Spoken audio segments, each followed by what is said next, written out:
11 years ago, manager Mike Scioscia took the Angels to their first title in franchise history.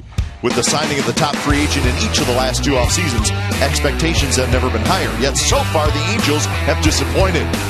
The Athletics opened 2013 with one of the hottest starts in baseball. Now, the A's have cooled down, but yesterday's dramatic comeback walk-off win has the green and gold seeking a win streak. Can the A's move past the recent struggles? Will the Angels get hot on Oakland turf? Stay tuned. A's Angels next.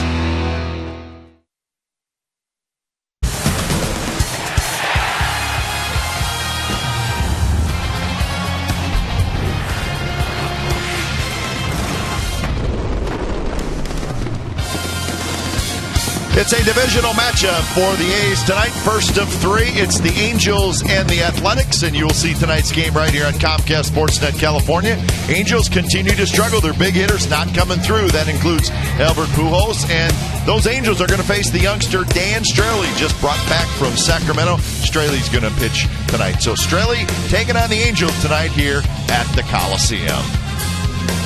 Good evening, everybody. Welcome to Oakland A's Baseball. Along with Ray Fosse, I'm Glenn Kuiper. Dan Straily pitched the 5th game of the season for the A's, Ray, and he knew what was going on. It was going to be make the start, and then you're going to AAA. He took the most of it. He struck out a career-high 11 in Houston. You know, that's a great point, because when he went back, he knew he was going back, and it was 3-0 in AAA. He's back tonight, but what an outing he had against the Houston Astros with the strikeouts, using all of his pitches, elevated his fastball. He's got a great slider, good curveball that he's using more, also a changeup, but he was saying that at AAA, the slider's been working great, his fastball's working great, and the most important thing, he's back here tonight, maybe just for one start, but he knows exactly what's going on. And maybe not. If he pitches well, then maybe some decisions to be made. Now, the Angels, they continue to struggle. They just lost 3 out of 4 in Seattle, and Ray, they only scored 9 runs, believe it or not, in the 4 games, and the big guys struggled. You know, it's very hard to believe, but a lot of it really, I think, Kuip, has to do with the pitching. If the pitching does well, then the offense is going to click in. They score some runs. They know the pitching's going to hold it. But you look at those numbers, they are going to get better. Mike Scioscia has to be wondering, when are they going to get better? Because those numbers are not what the Angels expected, especially signing Pujols last year and Josh Hamilton this year. And they desperately wanted to get off to a fast start this year, something they did not do last year. Not the case. They are struggling big time in the month of April here in 2013. So the A's hope that continues. Remember, the A's swept the Angels down in Anaheim a couple of weeks ago. So it should be a good 3-game series. It'll be the A's and the Angels coming up on Comcast Sportsnet California.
Comcast Sportsnet California is brought to you by Jack in the Box. The Chipotle Chicken Club Combo is back for a limited time at Jack in the Box. Try one today with fries and a drink for just $4.99 plus tax.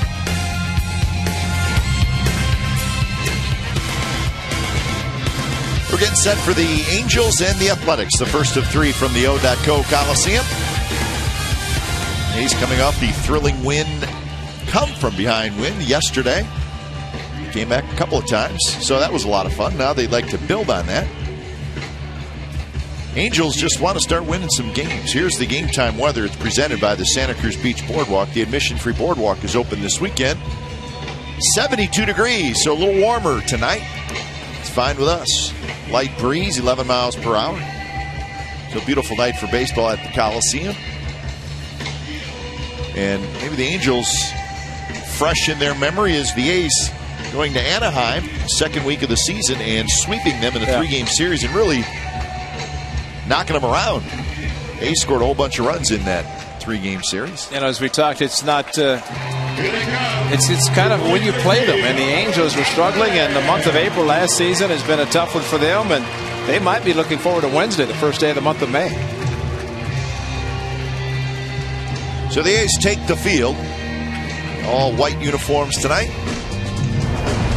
And let's look at the lineup for the Angels. Borges off to a very nice start in the leadoff spot. Trout, Pujols, Hamilton. There's your big three. Then Trumbo, Kendrick, Harris, Iannetta, and Luis Jimenez is the third baseman. And it is Dan Straley called up. He arrived yesterday and in the lineup starting tonight for the Athletics. As Brett Anderson was scheduled to make the start, but it will be Dan Straley, the 1-0 record. Of course, last season, he looked at the 7 starts that he made. A little bit of a dead arm. His first trip to the big leagues, came back and pitched very well, very strong, and he was doing exactly that at AAA, where he was 3-0. Look at the game against the Astros, 11 strikeouts, no walks, 102 pitches, pitched very well, and you know, he just went back to AAA, continued what he did in Houston, 3-0 there. Happy to be back here tonight, even if it is one start. We shall see. Here's the defense for the A's. Cespedes, Crispin, Reddick in the outfield. Donaldson, Lowry, Sogard, and Moss on the infield. And Jaso does the catching.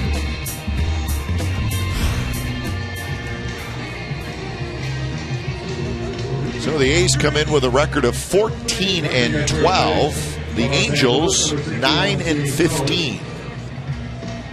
And Ray, same record as last year. Wow. After 24 games, 9-15. Here's our lows. Never stop improving.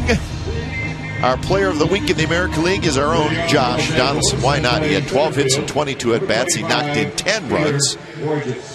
Slugging percentage of .864. And Josh said, I was sitting there eating breakfast this morning and I had the TV on, and that's how I found out that I was the American League Player of the Week. Well-deserved. Congratulations to Josh Donaldson. Well, that promo that we read about the MLB.com, baseball everywhere, well, Josh Donaldson found out it's in his own kitchen. Baseball news everywhere. That's right. He deserved it. Just the way he played Saturday and Sunday would warrant the award, because he's been aggressive and he's going to continue. So the first pitch of the ball game, Straley to Peter Borges, is a strike on the outside corner. First pitch, 7-0.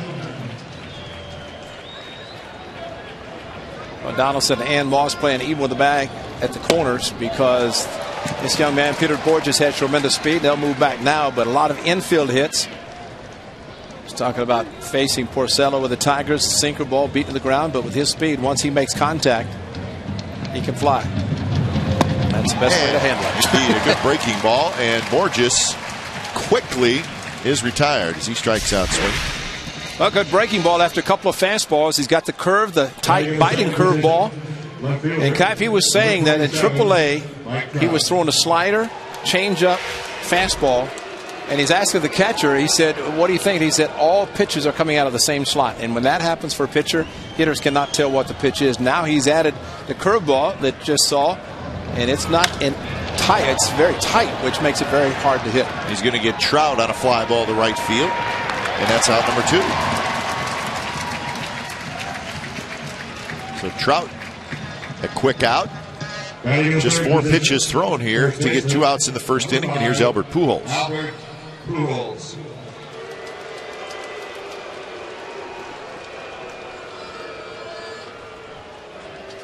Pujols' numbers 244 with a couple of home runs. 3 for his last 31. Angels as a team are 9th in the league in runs scored.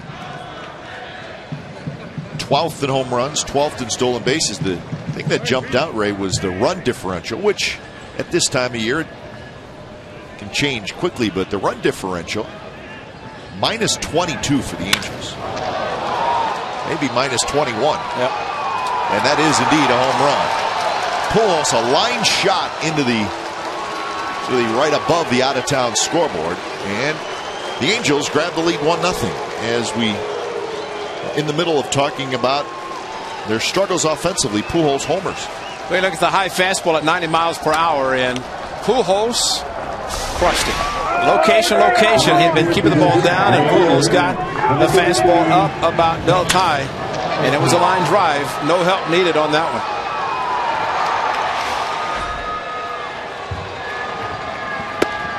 Well, Pujols with his 3rd home run of the year.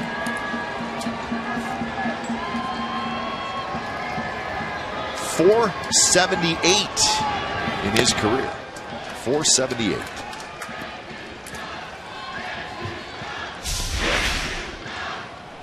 Just a great swing on a high fastball, and that solid contact. He knows what it's like, what it felt like, and knew it was gone when he hit it. Our Expo brought to you by Cache Creek Casino Resort. Well, that Expo is fun to watch on a swing. You see the contact? Yeah.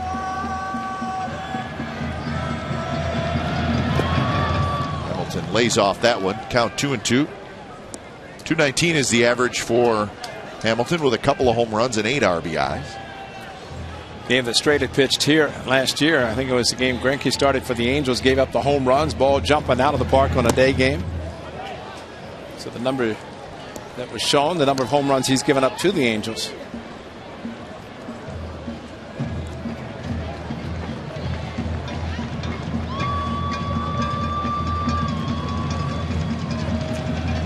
Hamilton waves at the pitch. He strikes out. Side retired. Pujols with a home run. So the Angels grab an early 1-0 lead.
Nothing lead, and let's check out the lineup for the Athletics. Coco Crisp at the top.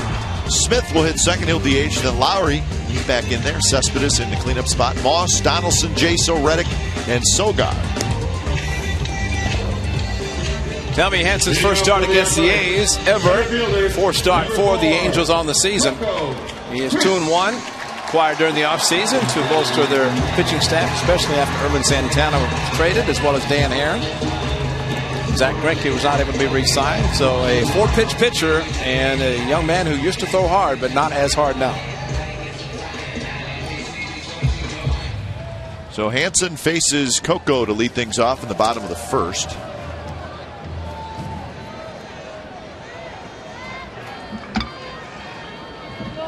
So Tommy Hansen, former Atlanta Brave.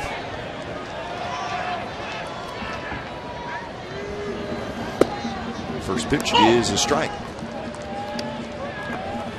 Coco hitting .290 with 5 home runs and 12 RBIs.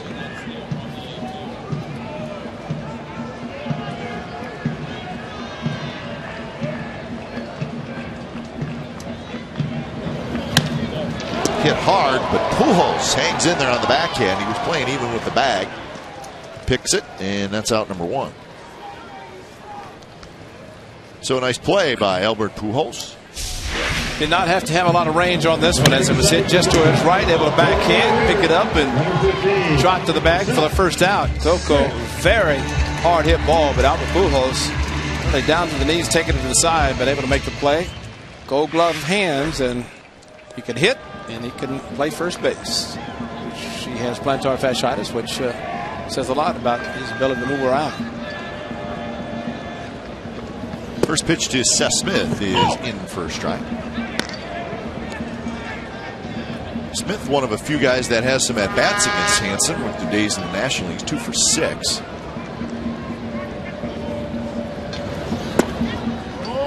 It was the trade with the Braves in November of this past offseason, and it was Jordan Walden, a hard-throwing reliever who did not have a real good year last year. So it was Jordan Walden, a reliever, for Tommy Hansen, a starter. Line shot under the glove of Harris, who was shifted over right behind second base, but he could not come up with it. So it's going to be a base hit. It was a very hard hit ball, but it went right under the glove of Harris. Well, you figure when they're using the shift, employing the shift, and ball is hit, even though it's hit hard, it shouldn't be handled. And actually, this got under the glove of Harris. That's how hard Seth Smith hit the ball. 2-run home run yesterday against the left-hander. This one, a shot, you figure there they have the shift on. It's going to be an out, but very hard hit ball. So here's Lowry.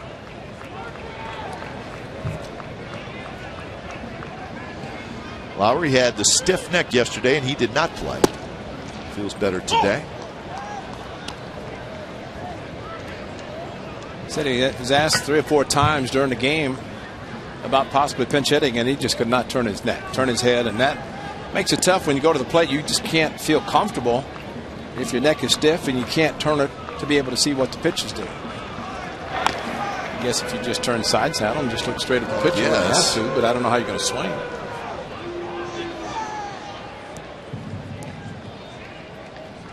.344 for Lowry.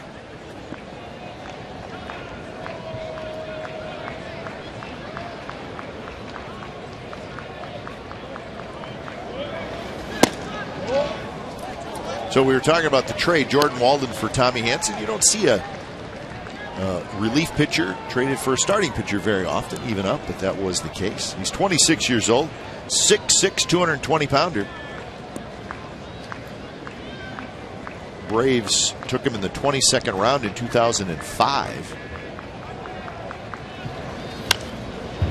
And he was nasty when he first got to the big leagues, 2009, his rookie year. And he finished 3rd in the Rookie of the Year battling that year. He's had a few arm issues, nothing that needs to be surgically repaired anyways, but he was on the DL a couple times in 2011. And it's because he throws like a catcher, man. A little bit. It's kind of a different delivery for a pitcher. Kind of reminds of Keith Folk, who was a catcher and holds it out there for a great changeup. But for Hansen, when he kind of puts the ball out, takes it straight out of his glove and then back by his right ear, that's kind of a catcher's throw. Last year, his time on the disabled list was for a lower back strain. The shoulder was acting up in 2011, so the Angels are hoping that he can stay healthy. He has a career record of 47-33.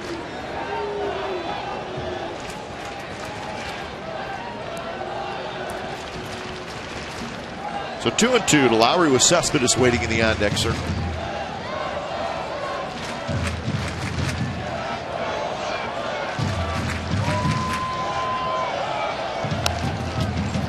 Change up, and it's popped just to our left.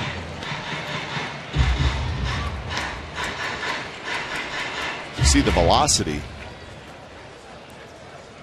That's a big drop off. 4 miles per hour. That's big.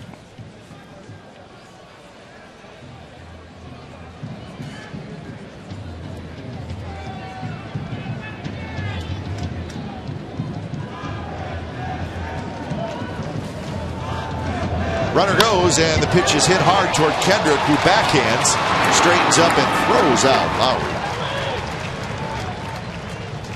So Kendrick made a nice play on the backhand to get Lowry. So 2 outs. A's do have a runner in scoring position. Here's the defense for the Angels. Trout, Gorgeous, Hamilton, a very good defensive outfield. And that is Harris, Kendrick, Pujols on the infield with Iannetta doing the catching. And let's not forget that the Angels' shortstop, Eric Ibar, is on the disabled list, and their third baseman, Callaspo, is on the disabled list. So they're missing their left side of the infield.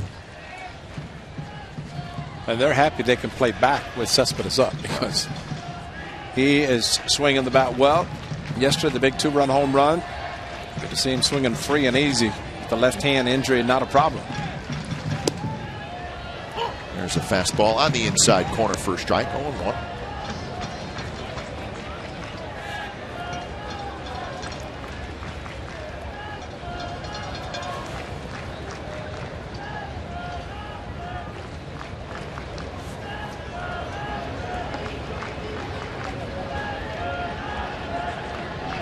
Smith well off second. It does not look like he's going to go anywhere. And Cespedes tries to hold up. He can't do it. It's 0-2.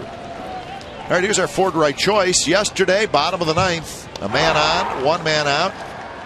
A's down by a pair, and it's a 2-run homer by Cespedes to tie the game off Brian Mattis. So the Orioles were 2 outs away from a 4-game sweep, but the A's came back.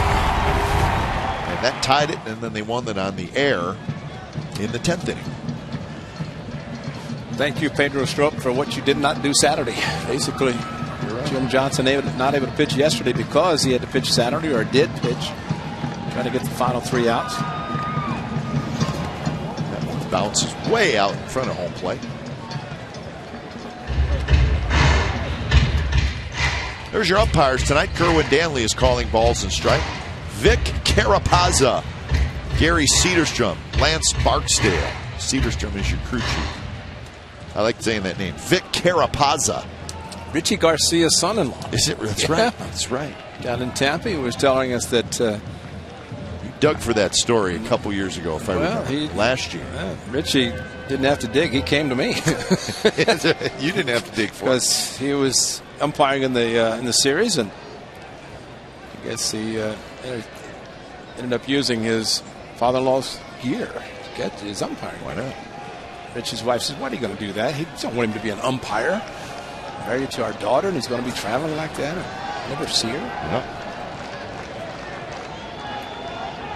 I think umpires like the fact that the Bay Area has 2 teams, because what happens a lot, and it'll probably happen this week, is you umpire this series, and don't be surprised if this group stays and umpires a Giants series over the weekend. That's not bad. They should.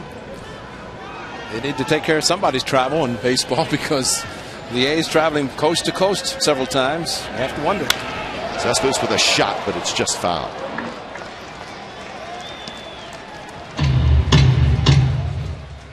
So 1-2 the count.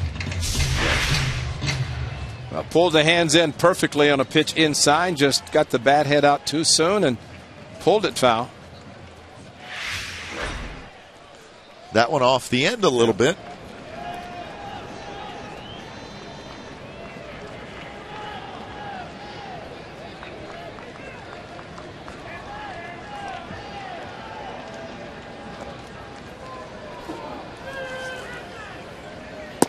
Outside. The Expo really shows you, and it's always like It's always amazed me when you watch a swing. Talking about a right-handed hitter, you don't realize it till it's really slowed down like that. Is the right elbow really stays right on the body almost until the swing is just about completed.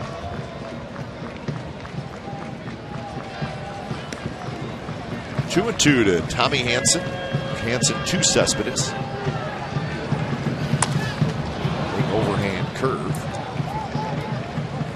What's happening with the breaking pitches? Of course, Cespedes did swing and miss one that was in the dirt, but Hanson is not really throwing that hard, especially with the breaking ball. See him wrap it around behind his head, and there comes the breaking ball as he.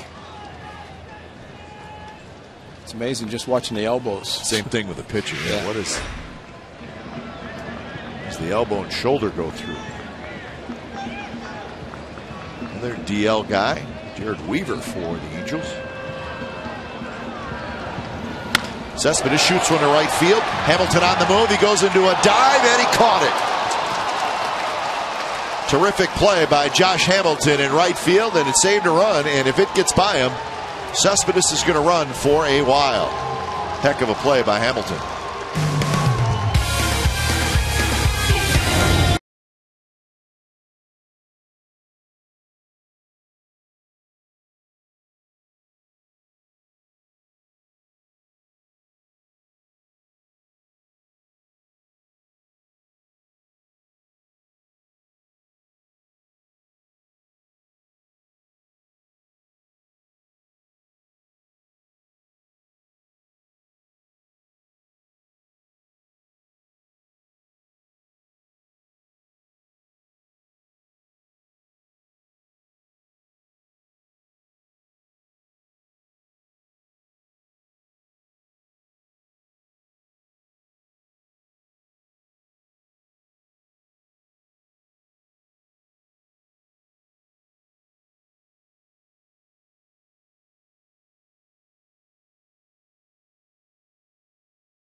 It's the top of the second.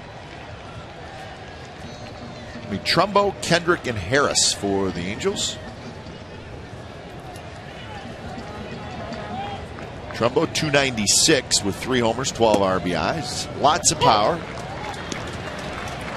I think the way Josh Hamilton was playing Yoenis Cespedes, they appreciate the ability that he has, Cespedes, to use the whole field, because Hamilton was playing almost like a left-handed pull hitter, which makes it sound a little bit strange that he was able to handle the ball the way he did. But a great play by Hamilton to rob Cespedes. And well, I agree with you.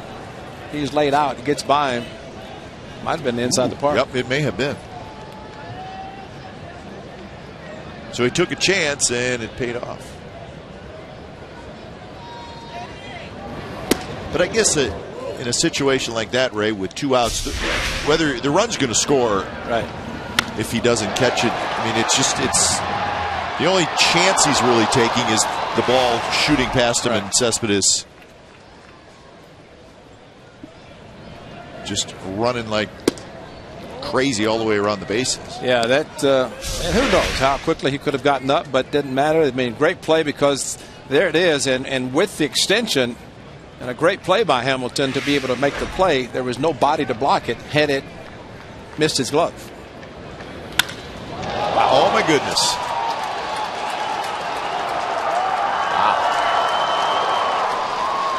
Wow. We've seen some long ones, and that's going to be on that list. Yes.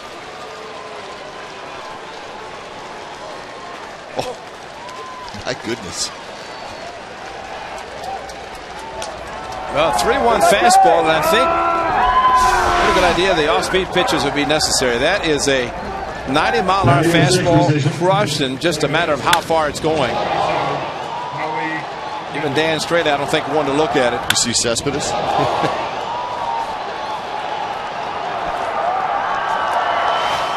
That flew past the second deck into the runway. Yeah, right under the Oaktown sign. Is that correct? Yes, right. Shot there, right yeah. over the edge of that second deck. Still may be bouncing around down there somewhere. Now, Dan Straley talked about his pitches other than fastball. 90-mile-an-hour fastball straight is going to be hit, and 2 have been hit, same velocity at 90 miles per hour. So I'd say pretty good idea to start mixing in the other pitches. Another fastball. And that one toward right center, and Kendrick trying for 2, and he is going to be out. So Kendrick slid past the bag. It looked like Lowry held the tag, and Kendrick is out. Well, the part of the play that made it happen was the fact that it was cut off in the outfield. Kendrick thought maybe he had a ball going to the wall. It's going to be an easy double, maybe thinking about 3, but Reddick cut it off. And then, of course, the strong, accurate arm on the bag right there. And you're right. Infielders are taught stay with the runner, especially with the momentum going towards the bag. Possibly he's going to overslide, which Kendrick did, could not hang on, and tried to sneak back with both hands. And excellent, excellent play all the way around.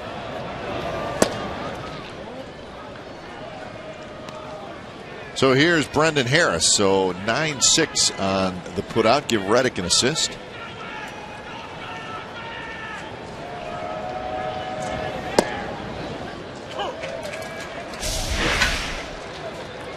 Lowry caught it, tagged him, missed him initially, but got him on the follow through. And pumped with a fist by the umpire to call him out.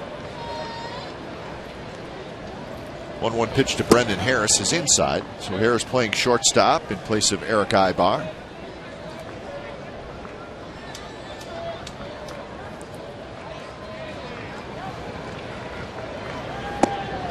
Breaking ball, but a good take by Harris. Chris Iannetta waiting in the on-deck circle. 2-0 Angels on a couple of solo home runs. Pujols, Trumbo.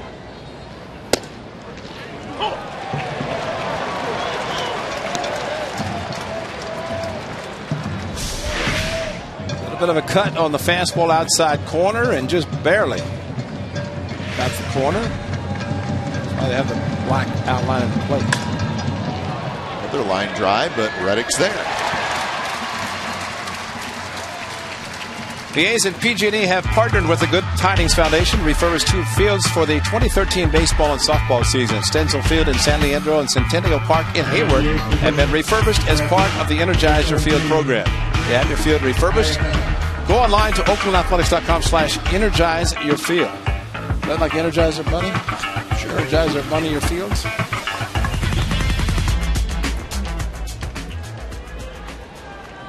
So 1 out for, make it 2 outs for Iannetta, who takes a rip at the first pitch.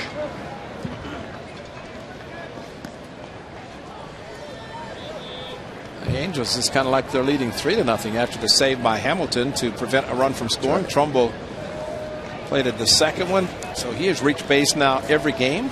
Was it 22 now or 23 in a row that he's reached base? 23, I think, maybe more than that now, if not every time. I think he's reached base every game for the Angels. That's pretty good. He missed yesterday. All right, so up to yesterday. He was good except yesterday. Thank you, BI.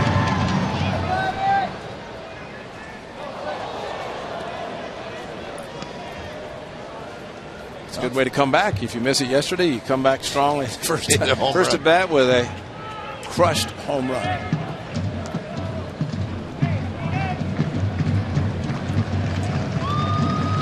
0-2 pitch, slider down and away. As Trumbo's DH, he just sit around for wait. This was last August, and that was when there was a warm afternoon August the 8th. Also, that Zach Greinke crossed up everybody, hit the umpire. Was it Bill Miller? That's right. Home plate umpire. Strike 3 call, breaking ball. So Iannetta called out. Third strikeout for Straley, but another home run for the Angels. Trumbo hits a bomb. 2-0.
Last night at Oracle, right across the street.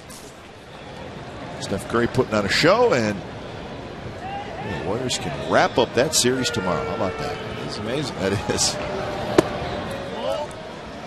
The place was rocking, I'm sure. Went out after the game yesterday. You could hear the fans already. Oh, let's yeah. go Warriors. It's a good I think scene. it was the same fans that were here saying, let's go A's. That's right. They went to the arena and just continued yelling. 2-0 to Moss, followed by Donaldson and Jaso here in the bottom of the second inning.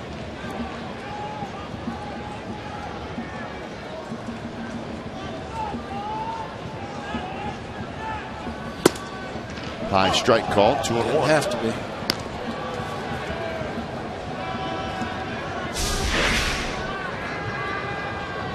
And the Moss taking the pitch. He's winning the stride. Is about letter high. They got one down around the knees, which is where Moss likes it. Fouled it back. Moss was 2 for 9 with 3 walks in that series against the Orioles.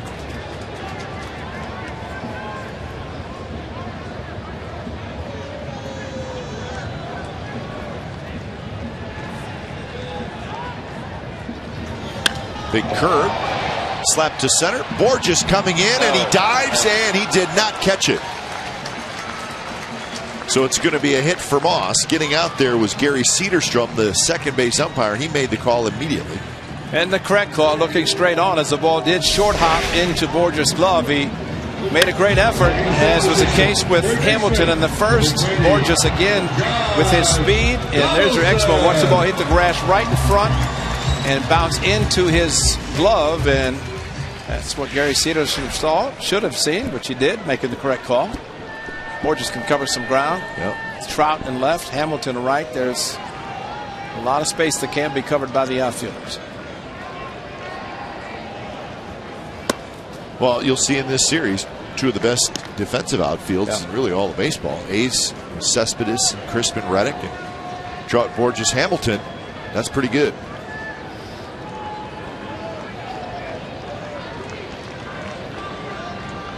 he's already made the play, and the A's right fielder, Josh Reddick, already made plays. So both right fielders have done a very good job so far.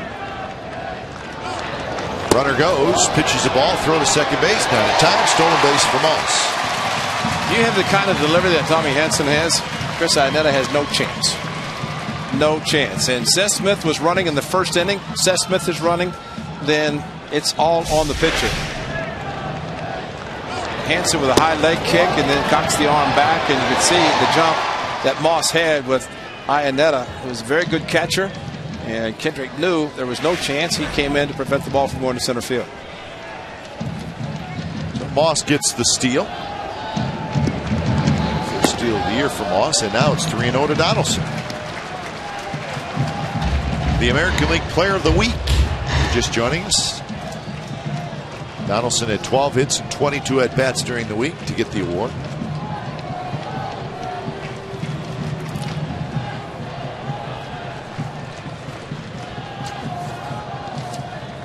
John Jaso will be next for the A's. Donaldson may let her rip on 3-0. Should. Hot as he is. And that pitch is high, and it's a 4-pitch walk.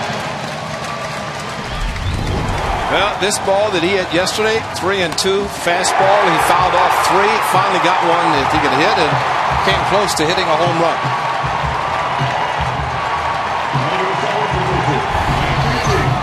Number 5, John Jaso.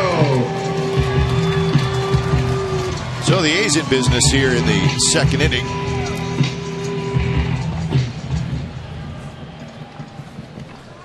So Jaso steps in. A's continue to lead the major leagues in runs scored. They've scored 138 runs in 26 games.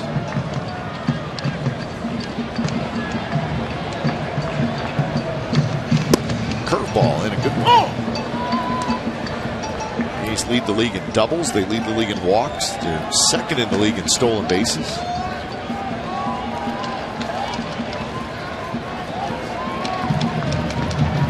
Third in on-base percentage. Tied for 8th in home runs. They hit a lot of home runs early. Not quite as many lately. It's not only the American League, but all the major leagues. They have scored the most runs.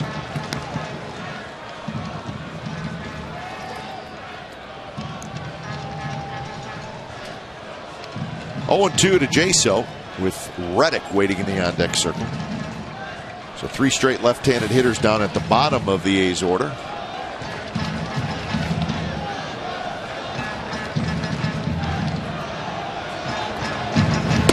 Fastball is high. Quick throw to first. Pujols about 10 feet behind Donaldson, so he just eased over and caught it. Not sure he was going to have a play on Donaldson.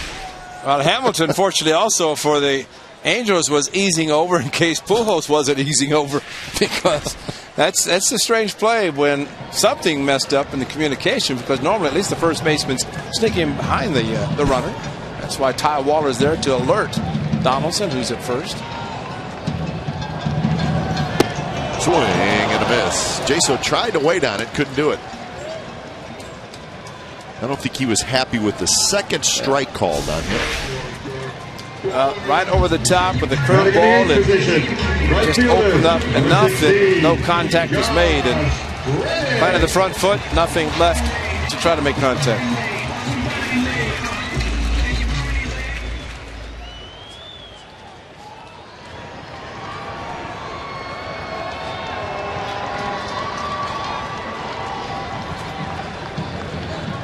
So an opportunity for Reddick.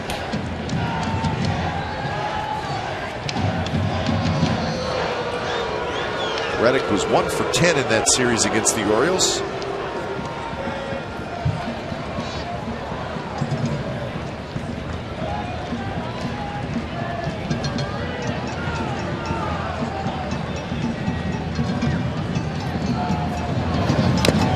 Breaking ball, and you get that hit me written all over it, didn't it? Nice little hanger. Well, and one thing, notice the way Hanson has a better curveball slider to lefties than he does to righties. 4-pitch walk to Donaldson. Moss hung a curveball. This slider really backed up, really didn't do that much. And you're right, Cap, it was right there saying hit me, and just maybe shocked Reddick to the point that he didn't know he was going to get that good of a pitch.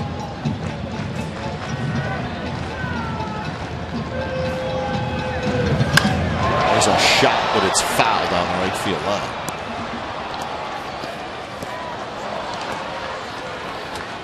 Well, if nothing else, for Josh Reddick to be able to be as quiet as he was and open up quickly, to be able to hit the ball that hard on the fastball inside.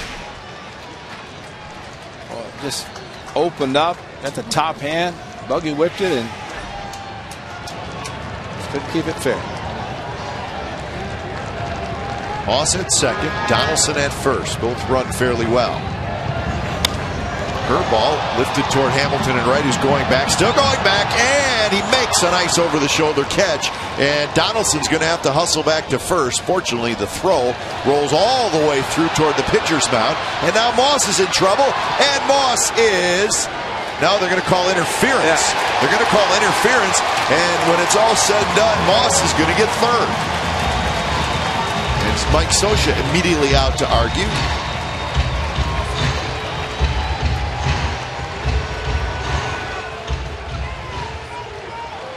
So if you're the infielder, you got to get out of the runner's way. A nice play again by Josh Hamilton. The ball kept traveling, kept carrying, and reached over, and Donaldson thought the ball was going to be over his head. He was past second, had to get back to first. The ball just started rolling in. Moss, that is, and there's your interference right there, and that was just as much. But it doesn't matter. When Moss started back, that's where... Is that Harris trying to get out of the way? But still, if there's any contact, it's the infielder's fault. He ran into him, but that's the call, and that's the way it goes. You know what that is, Cap? It's just like when there's a run down between third and home, and as a catcher, you're taught to throw the ball and get out of the way because the runner can stop and turn back right in to the oncoming fielder, and you see it, and this is what happened here. Just enough of contact, even though Moss was going back to second, there was still interference, or at least some contact evidently made by Harris. So I guess the question is, does contact have to be made for it to be called? Well, Mike Scioscia said here, he's going back to the bag. How can you award him third? But he hesitated momentarily, probably didn't know where the baseball was. And I think that's why Moss stopped the way he did, looking for the baseball. So contact does not have to be made. It just, if you deter the runner a little bit from where he's trying to get to.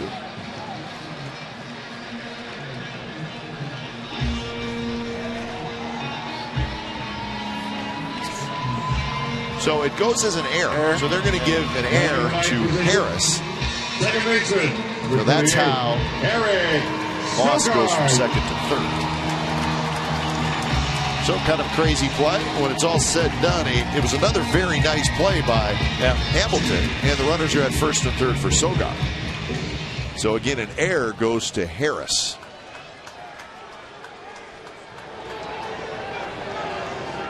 So we'll see if the A's can take advantage of that mistake. The runner was out at second base. Yes. So that is a break for the A's. Keeps the inning alive.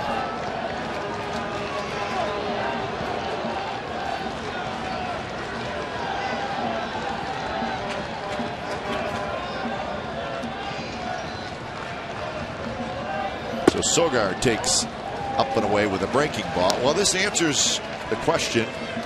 The act of a fielder who, while not in possession of the ball, which he wasn't, and not in the act of fielding, which he wasn't, impedes the progress of a runner, and that's what Harris did. So it does not have to be contact made. Well, you know, and the impedes the progress. The progress is trying to get back to second. Exactly. And he prevented him really from getting back and maybe being safe.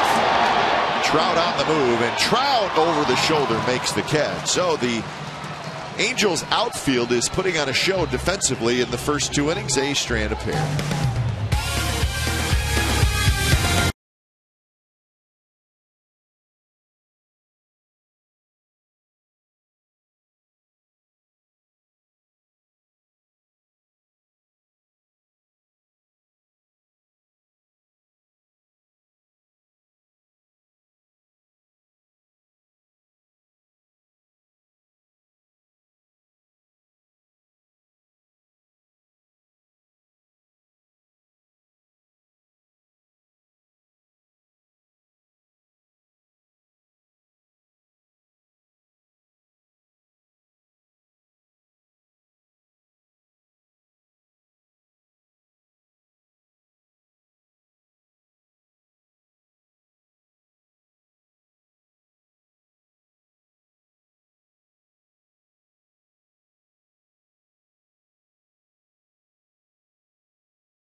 Cache Creek Casino Resort. Cache Creek, great American cash giveaway, thousands of dollars every weekend. Visit cachecreek.com for details. Beautiful look at the Bay. And a beautiful look at the O.co Coliseum. First of 3. Angels lead 2-0. This is Luis Jimenez, the third baseman, playing in place of Alberto Callaspo, who's on the disabled list.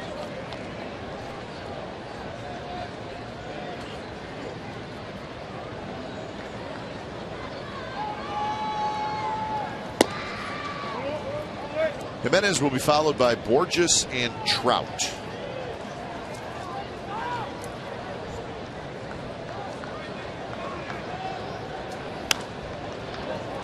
Popped up foul.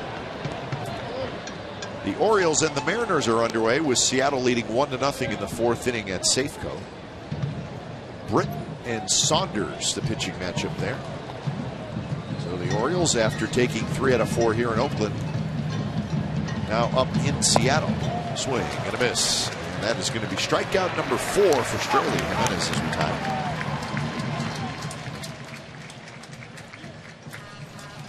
Well, it seems, and again, Dan Straley has given up 2 home runs, long home runs on fastballs, but look at this sharp breaking pitch, and getting the strikeout with a pitch really out of the strike zone. A chase slider, if you will, and that's what you like to see from a pitcher. And you get a couple of strikes, try to get the hitter to chase a pitch out of the strike zone instead of giving one that he can crush. That one right over the head of Borges. It was a breaking ball. But Borges had to bail out of there quickly. Curveball that didn't break, and even Jaso could not handle it. Reached back up over Borges' head. Borges struck out swinging his first at bat. The Rangers have the night off. They will host the White Sox tomorrow. In fact, Rangers will open up a 6-game homestand. They'll host the White Sox and then the Red Sox. The White Sox will have a new player whenever they show up down in Arlington. Huh? Former Oakland Athletic. Casper Wells traded to the White Sox for cash. Don't know how much. Norm or Johnny? Or what was the Phillies had a sec. Dave Cash, right. Second baseman for the Phillies, if I remember correctly. Well, unfortunately, Stormin Norman and Johnny, I think, are both deceased. But, Dave Cash, I don't know, but you're right. Infielder. 2-2 pitch, little pop-up foul. Norm Cash could hit some home runs at Tiger Stadium. That overhang in right field. Great first baseman for the world champion Tigers in '68.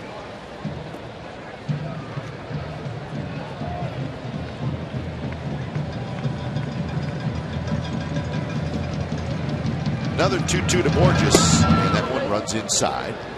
So it's a full count. The Angels have to be thrilled with the start of Peter Borges, who's hitting .329 coming into this game.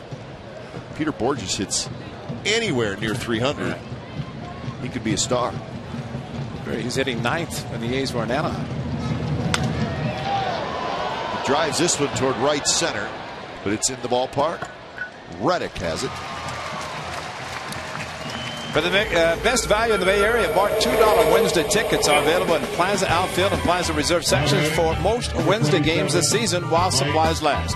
Purchase tickets now for this popular promotion at the Coliseum box office by phone 877-493-BALL or online at oaklandathletics.com/BART. Take BART and you're there. BART $2 Wednesdays with the A's. It's a good way to get to the park on BART. Here's Trout with 2 outs. Trout hit a fly ball to right field in the first inning. Trout with 8 doubles, a triple, a couple of home runs. He's got 4 stolen bases. And his first career grand slam against the Tigers. Is it Tigers?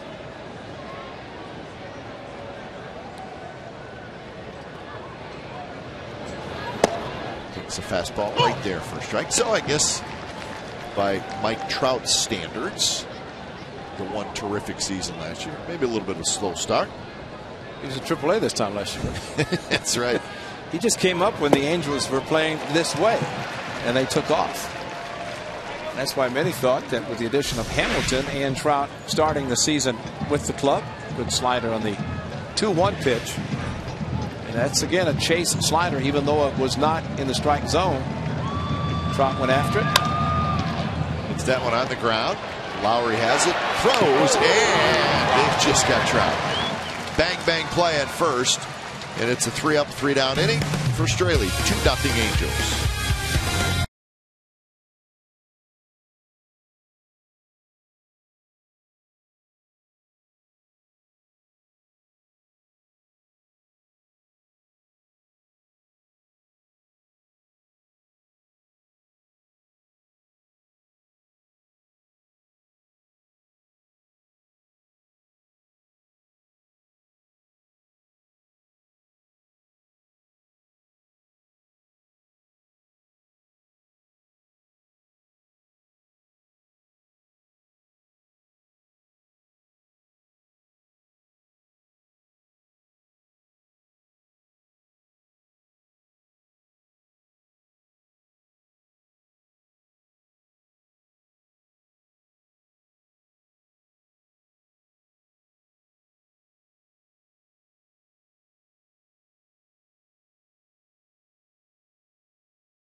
Coco with a bunt. Machado throws it away. Sogard, taking direction from Mike Gallego, does finally get up, and he scores, and that's how the A's won the game in the bottom of the 10th inning. So a couple of mistakes by the Orioles. A's take advantage, and Sogard made it home with a little help from Mike Gallego. You wanted to scream? Mike Gallego was, and Sogard standing right there. He said it was so loud, the crowd was yelling so loud for him to go, he could not hear Mike Gallego. So as long as Gallego didn't touch him, it's fine. You don't want to have interference with the third base coach. He wanted to pick him up and carry him, that wouldn't have worked.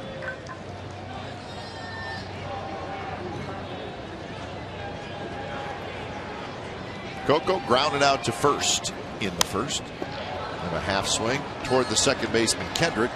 And that's out number one. So Coco's 0 for 2, and that'll bring up Seth Smith.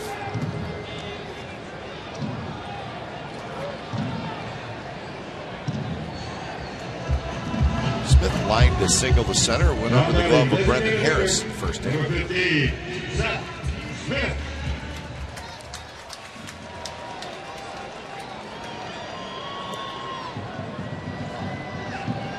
Smith with his hot start to this season,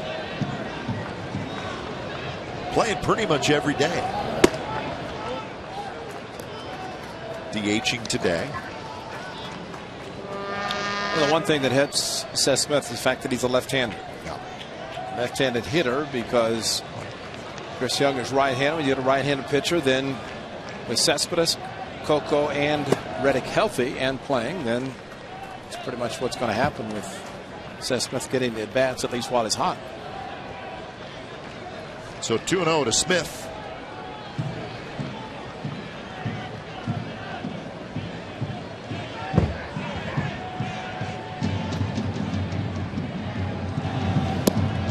A breaking ball, and it drops right in there first strike.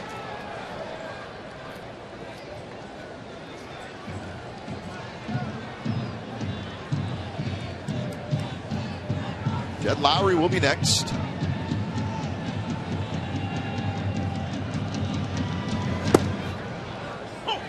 Another off-speed pitch, and this one catches the outside corner.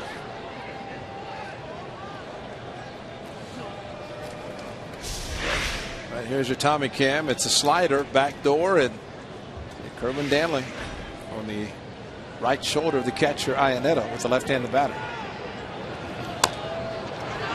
Slapped slowly to the right side, and Seth Smith And he hurt him, yeah. out of the box. Something happened. That did not look good. Now his right something. Looks like he got his right hand arm against his body. Now batting shortstop, number 8, Jed Lowry. So it was on the swing. Yeah. Just watch the right arm and watch the grimace when he follows through. It's fooled. And then grab the right arm.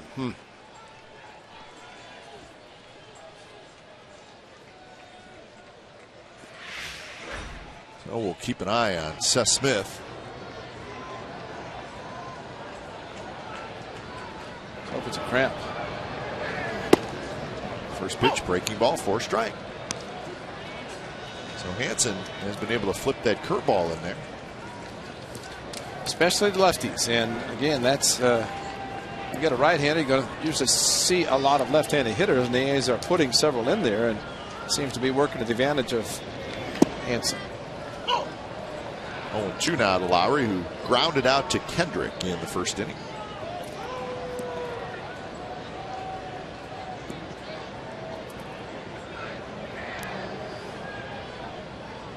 Setting up inside. It's not close.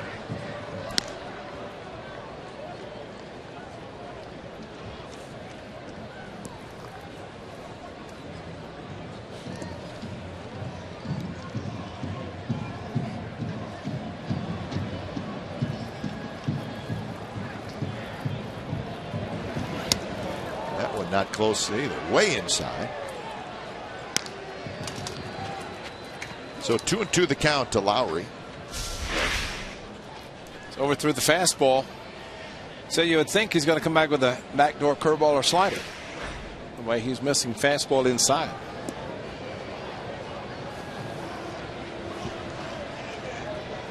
We shall see.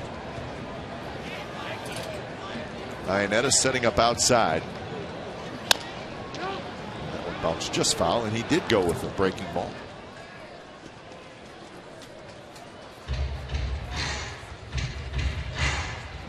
Hansen has walked one and struck out one.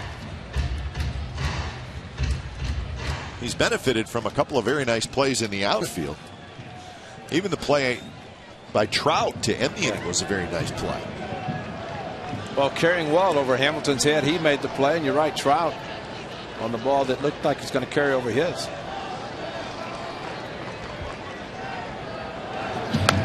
Curveball. This one is going to be fair as it's right to Pujols. Side retired. 6 in a row retired by Tommy Hansen. So we're going to the 4th inning. 2-0 Angels.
Park free at select Tuesday home games and get a ticket to the game for only $4 while supplies last. To act on this special discount, purchase online only at oaklandathletics.com/Tuesday and use promo code Chevy.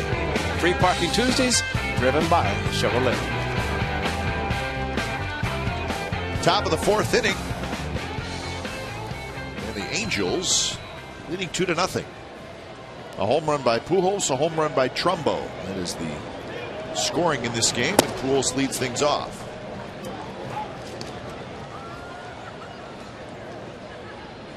Pujols hit a line drive, a high line drive. Trumbo hit one about 450 feet.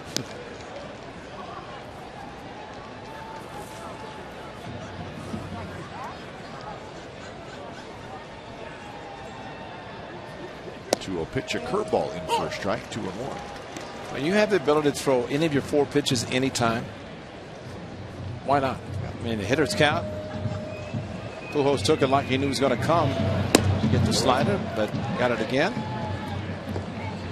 Try to get him to chase, too strong to chase the pitch.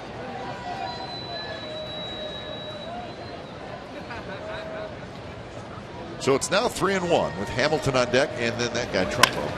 It's hit hard. Donaldson smooth on the backhand, and he throws out over Pujols.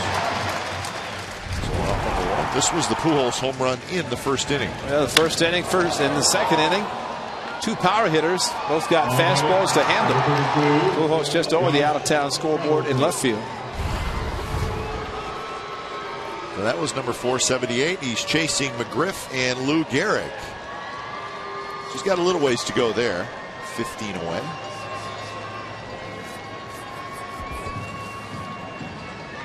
First pitch to Hamilton. That one's hit to left field. Cespedes racing back, still going back, and he's got just enough room in front of the wall.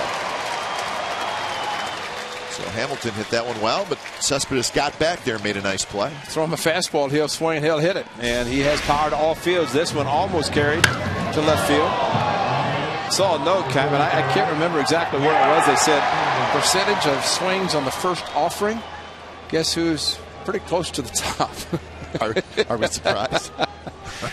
50% for Josh Hamilton, a little over 50%. Yeah, he's right there. That one, though, he got a changeup 3-2 his first at bat, and then his first pitch fastball he hit quite well. So here's Trumbo.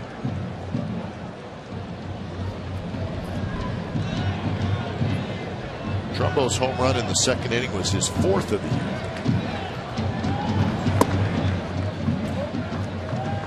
Well, the one thing it mentioned about consecutive games reaching base, Trumbo had reached base 23, the first 23. Their 24th game was yesterday, and he was stopped on that one, and then started again tonight. Darren Erstad had 27 consecutive starts the season out of course, he was the world champion Angels back in 2002. 2-1 to Trumbo. You know, as long as Albert Pujols can play first base, Trumbo is perfect in this role as DH. He's played the outfield, play infield, first base, third, and the outfield. But for a young player, he's adapted to the DH role. A lot of times young players can't. They prefer to be playing every day. But he's handling it well. And Dan Strelly trying to get the big one out. Oh, wow. Very close. Looked like it could have been a strike. Straley's going to take a step back off the rubber. Swallow hard, Curran. This is a pretty good pitch. There's nothing wrong with the height. As far as the outside, got a lot of the corner. That one way outside, so it ends up being a walk. Here's Trumbo's home run.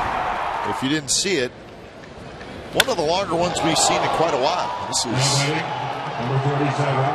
see it shot right over the corner of the second deck, rolled right out the breezeway. Maybe the guy in Cleveland that fell down over the curb is chasing this one too. Right out the gate. You know, Delaire's going to show that when we go to Cleveland next week. So here's Kendrick. Kendrick hit a line drive to right center for a single in the second inning. He tried to stretch it to a double, and Reddick threw him out.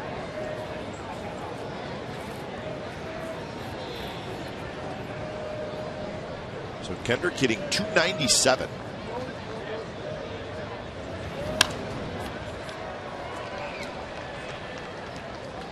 I just thought Kendrick Ray was a good guy to have 6th, 7th spot, because he's not a huge home run hitter, but he's a pretty good RBI guy. And you get through the big fellas, and you still got to face a guy who seems to always give you a pretty tough at bat. He is trying to pull more and is successfully pulling the ball more, but we saw him shoot the ball in the right center his first at bat. The outfield still playing him towards right field, with Reddick playing Kendrick as a left-handed pull hitter. See where the center fielder is, and Reddick. Still a pretty good gap in right center, and that's where the power of Howie Kendrick usually results in a ball that direction.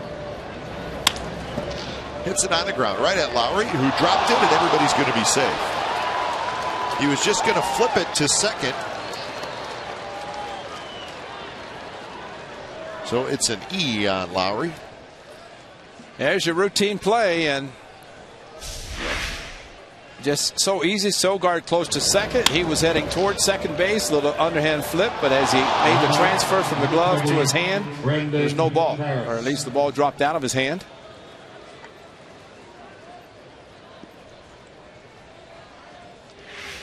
Those are frustrating, especially the routine ones like that. I mean, and especially it's a third out. Especially after you fielded it clean. Yeah. It's not even a throw, it's a flip. It was to be the third out. The A's back to the dugout, so extra pitches and plus a runner in scoring position. Yeah, the hitter is Brendan Harris. That's the 16th error of the year for the Athletics. An inside corner strike call. Harris hit a ball well, lined out to Reddick and right. Second inning.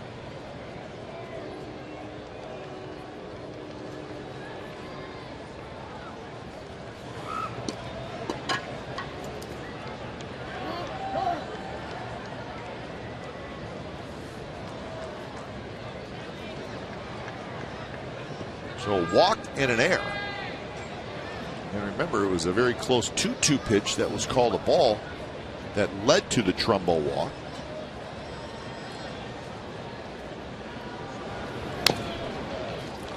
Harris is choking up, and he is just trying to make contact. And players who choke up, we saw Markakis over the weekend, surprisingly, he in the third spot for the Orioles, but choking up a little bit. But guys are just trying to make contact. It makes it very difficult to defend them, because they'll use the whole field, they'll spray it. Spray charts are available, and they know what Harris has done. But I figure he's going to find a way to make contact, put the ball in play, and that, again, is always dangerous. Choked up in a couple of inches. And Harris waves at a breaking ball. So Straley works out of the walk and the air. 2-0 as we head to the bottom of the fourth.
Today was the 4th walk-off sack bunt in Oakland A's history.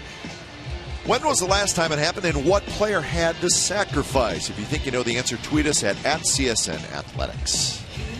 And don't think it's just regular season either, because I think Delaire's trying to trick us, maybe. He wouldn't do that, would he? Yes. But I remember one. I don't know if it was the last one or not, but I remember one specifically that was a very good one. But we shall see. That's all I know.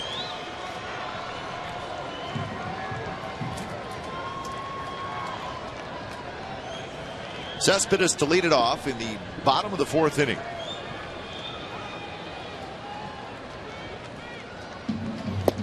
Curve for a strike. First pitch curveball. That's been the thing for Tommy Hanson at least the last couple innings.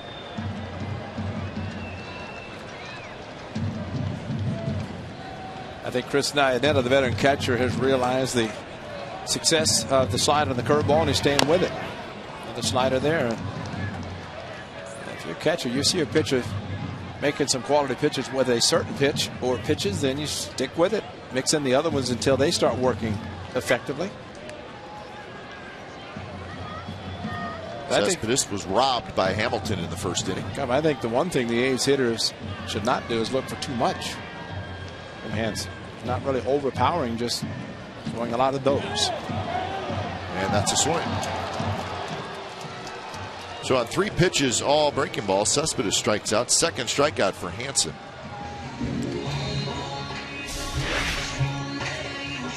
Well, it was appealed to first base, and it was your favorite umpire, at least named anyway, and that was questioned.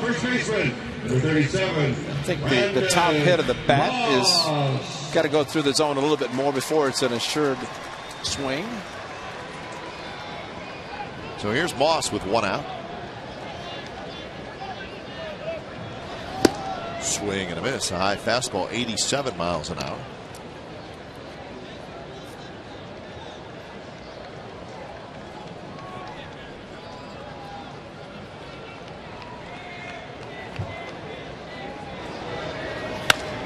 Moss rips one down the right field line, headed for the corner, and it is foul. So Moss was out in front of that one, and the count is 0-2. Well, it's hard not to be out in front of his pitches, isn't it? Yeah, speed pitches thrown by Hanson.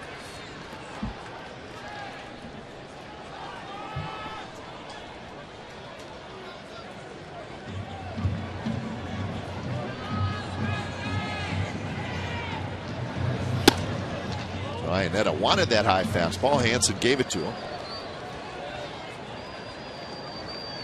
So do you show high and then work low in the strike zone? Change the eye sack, go down with a hard slider, and he just pointed to, say he's pointed to the ground, pointed inside. Still wants it down on the dirt. Like that. That was a little sharper breaking ball, and it's another strikeout. So back-to-back Ks for Tommy Hanson. Now, Iannetta wanted it exactly there. Throw it down and in. And after the high fastball and hard slider down and in, got it, check, appealed, no unnecessary there with that ball. Clearly a swing by Brandon Moss. So here's Donaldson. He walked in the 2nd inning. 8 in a row retired by Tommy Hanson. That time he tried the big curve but missed to Donaldson.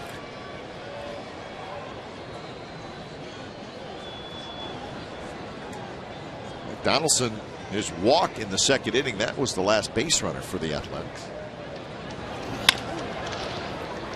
In the hole is Harris. His throw is going to be well late. So Donaldson will have a base hit. Magic won by Josh Donaldson. Aggressively swinging over the weekend. Hit some balls hard and found the gap between short and third, and this time after walking. Two pretty good hitters, 2 hot hitters anyway at first base, and Pujols. Harris, the outfield grass, that needs a courtesy throw in case Donaldson might have slipped, tripped, fallen down, but Josh Donaldson, as he always does not assume it's going to be a base hit. hustles hard anyway. So 2-out hit for Jaso.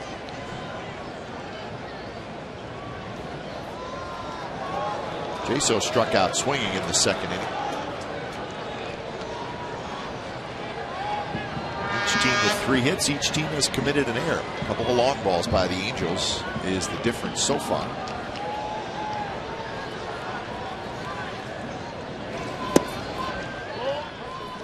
But I don't think we've seen Hansen throw much over 89 miles an hour tonight. Well, we might see Kyle, although the Angels not running as much this year, but Mike Scioscia, even when he is down, typically will have his base runner steal or at least take the opportunity, and the A's might try to do the same thing. They're running well on Hansen. And there goes the runner, and Jaso does not go after it, and it's a stolen base for Donaldson. So not only a stolen base, but now Jaso in a good hitter's count. Well, the best thing for Iannetta to take the breaking ball, not throw, because he had no chance. Again, Donaldson 3/4 of the way before the ball even reached the plate. So clearly, there's the head down, straight steal all the way. So Jaso, even with a couple of outs, didn't matter for Donaldson. He's going to run straight head down and try to steal the bag. Second steal for Donaldson.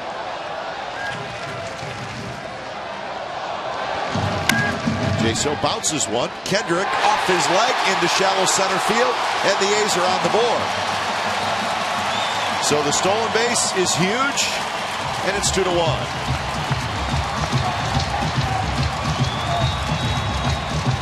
Well, an infielder, and I know Mike Gallego talks about it, an excellent infielder himself, try to take the ball to the side, not necessarily try to get your body in front of it, but this ball just kept running away from Kendrick. See where he's positioned at second, had a long way to run back in, and the ball missed his glove completely and hit maybe off his right knee. Right there, or his right shin, never got a glove on it. Exmo, watch the right, misses the glove, here's the right shin, and oh, that had to hurt. So no leather at all. No.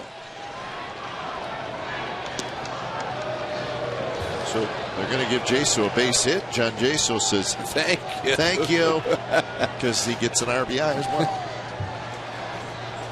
Well, listen, after all, if the ball hits off a guy's shin, doesn't hit leather, that's got to be a base hit, right? He didn't get his glove on it. Jaso might still take it also, or at least attempt to. For Jaso, it was his 10th RBI of the year. Well, as the A's showed yesterday, you bunt, you put the ball in play. Strange things can happen tonight. You put the ball in play on a ball that ends up being just far enough to the right of Kendrick. Another first pitch curve for a strike to Reddick, who hit a deep drive to right field that Hamilton made a nice over-the-shoulder catch on. That was in the second inning.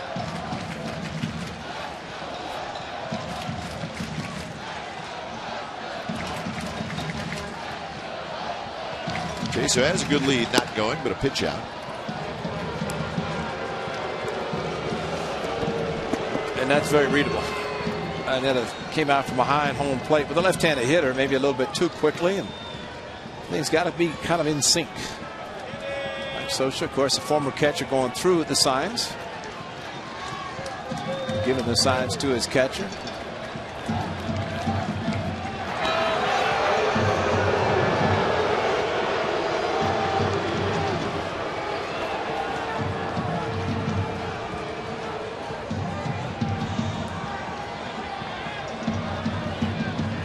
Pitch number 64 coming up from Tommy Hansen.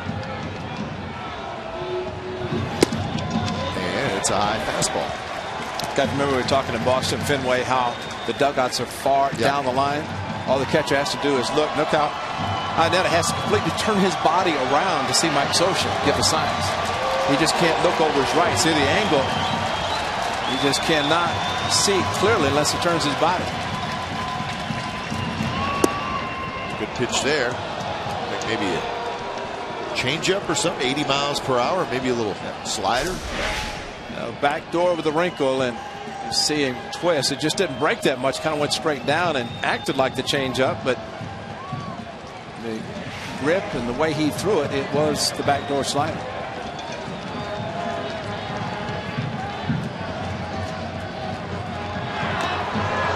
Keeping an eye on Jaso, he has a very big lead. And he has good speed. And he's faster since he shaved his beard. Yeah, so sure. Less resistance. So 2-2. Reddick takes down and away and a full count. So now we know Jaso will take off.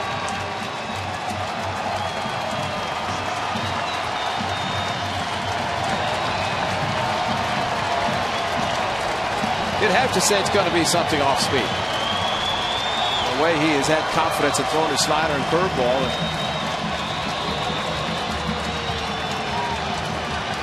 Jaso runs, and it was a curveball, and Reddick stayed on it, fouled it back. I mentioned yesterday what Chili Davis, the A's hitting coach, said a game plan, but the game plan changes once you go to the plate the second, third, fourth time, facing the same pitcher. What Hansen did the first time through, as we have seen with Ionetta as catcher, is calling a lot of sliders and curveballs.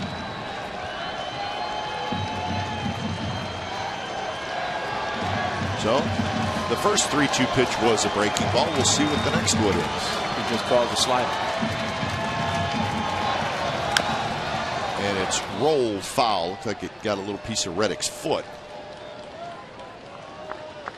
See Ionetta just trying to get him to throw and guide him along. It's an emergency swing by Reddick. He did hit off his front foot.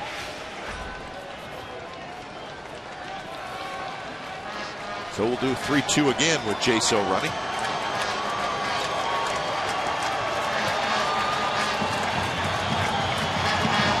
And it's bounced right at the shortstop. Harris has it, straightens up, throws just in time to get Reddick. Side retired. A's get a run. 2-out rally. So we're on to the 5th. Angels 2, A's 1.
Final scores of your favorite team sent directly to your phone. Text Athletics to 82653 to receive A's final score alerts. CSNCalifornia.com, your interactive mobile leader for authentic Bay Area sports. They may be doing that right now. Pay attention, though. Foul balls are dangerous while texting. Yes, indeed.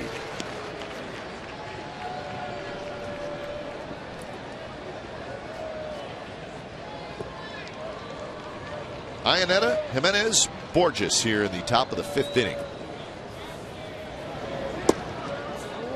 Drops low, 1-1 the count.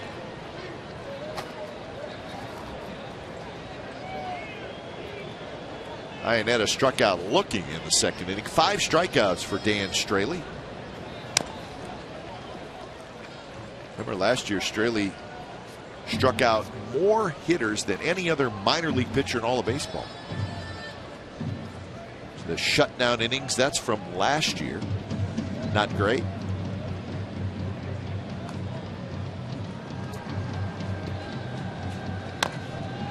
One bounce foul. Yeah, Cap, he was talking about his first inning, mentioned kind of a dead arm, and didn't say anything. He pitched and didn't pitch that well, but he said, how to explain a dead arm?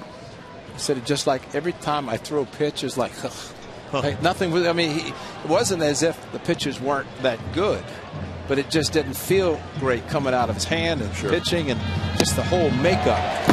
And of course, when it came back the second time, was much better, and pitching tonight, with exception 2 fastballs that missed, great tonight. All right, here's our AT&T trivia answer. Yesterday was the 4th walk-off sac bunt in Oakland A's history. When was the last time it happened, and what player had the sacrifice? We'll go back to April 16, 2005. We remember that play. Yeah. Right? It was our old friend Marco Scutaro. I remember that. Steve Shields was the pitcher. That's right.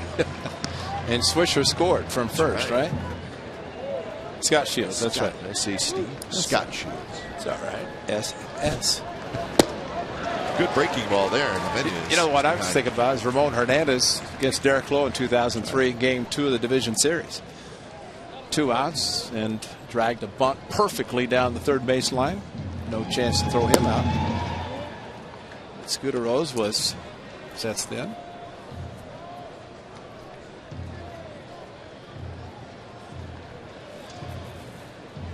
Straley nods. Pitch is bounced toward the right side. Nice play by Sogard. He throws to Straley and not in time. Jimenez comes up limping a little bit. It's going to be a hit.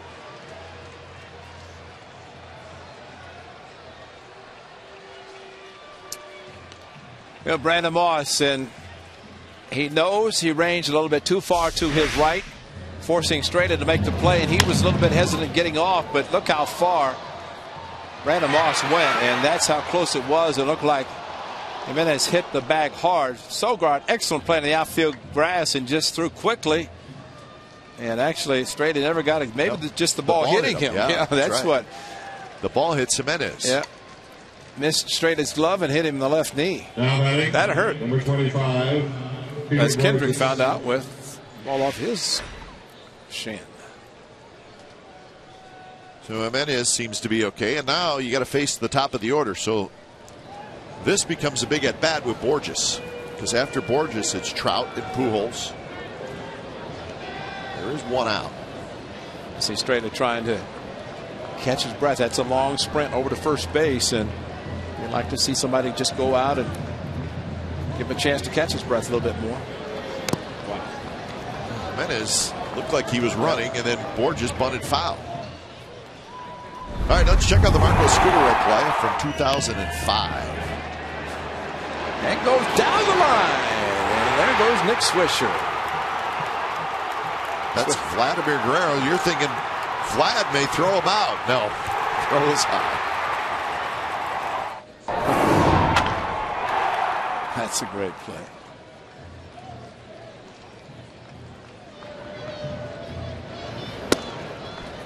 One and one now to Borges, who has struck out and hit a fly ball to right field. Not surprised to see Peter Borges bunt, trying to push the ball to the first base side. And with all of his infield's hits and an ability to run the way he does, when he perfects the bunting, he's going to be even a bigger load for opposing teams. Donaldson is even with the baseline. Well, with the runner being held at first, it's natural for Borges to push the ball that way, because the first baseman, in this case Moss, has to wait longer before he can leave the bag. And with a push bunt, not a sacrifice, it's much different. It gets a slower start off the bag at first. And that hit Borges, and now the Angels like what they have. 2 on, 1 out for Trout.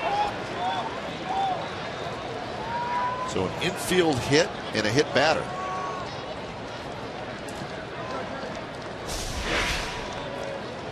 Tried to pitch him in and just kept running in. Missed his left elbow guard. Hit him in the left wrist.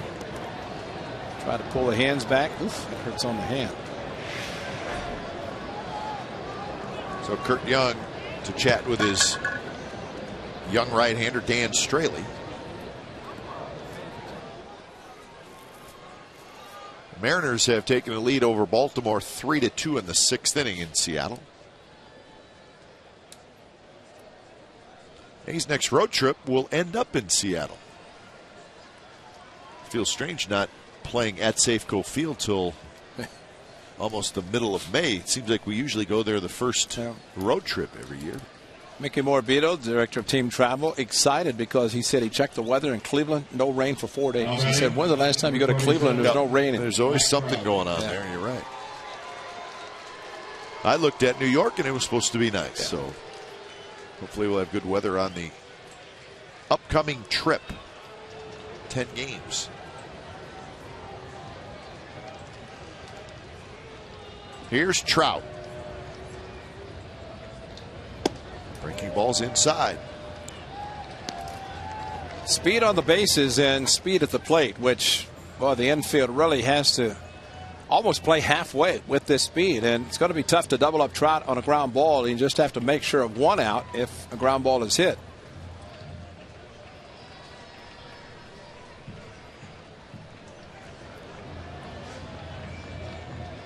Trout has hit a fly ball to right field and grounded to short.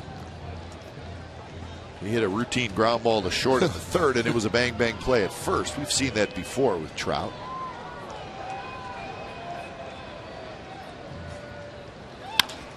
And there's a base hit to left field.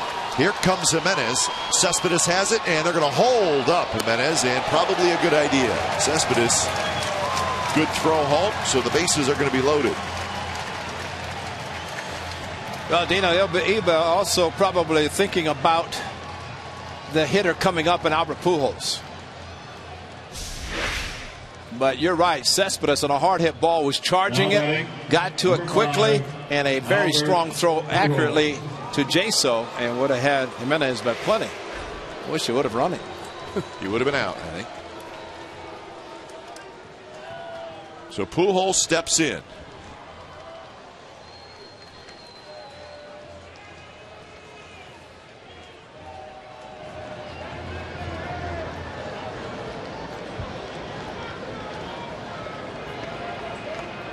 Home run and a ground out for Albert Pujols. First pitch slider, and it rolls behind Jaso, but he grabs it. Pujols' home run in the 2nd inning was number 478 in his career. If he stays healthy, he could get to 500 this year.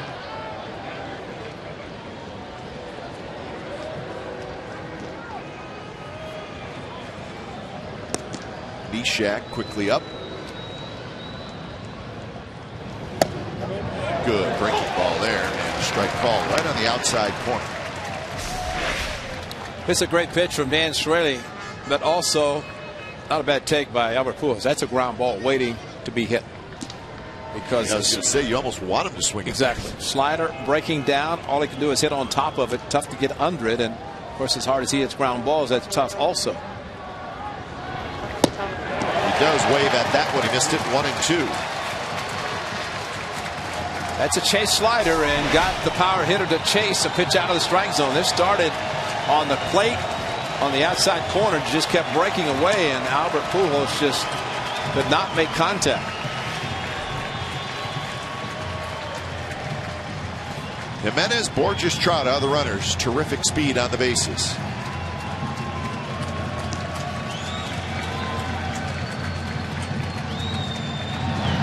Breaking ball, and it's looped over Lowry's head into center field. Jimenez will score. Borges will hold up, and Pujols goes about halfway to second. He's got to hustle back. That's too bad. Make a great pitch like that, and maybe just enough of the infielders playing in double play depth. Pujols just threw his bat at the ball, down and away, And with his strength, able to get it over the head. Look where Lowry's playing, not on the outfield grass, or I guess you could say if he's playing normal depth, he's able to catch the little looping fly ball. But that's the strength of one Albert Pujols. So the bases remain loaded for Hamilton. Hamilton drives one to left field. Cespedes backs up. Borges tags. Cespedes has it. Borges is going to tag, and he's going to make it with a slide, and the other runners move up as well. So Borges slides home. It's a sac fly for Hamilton, his 9th RBI. It's 4-1 Angels.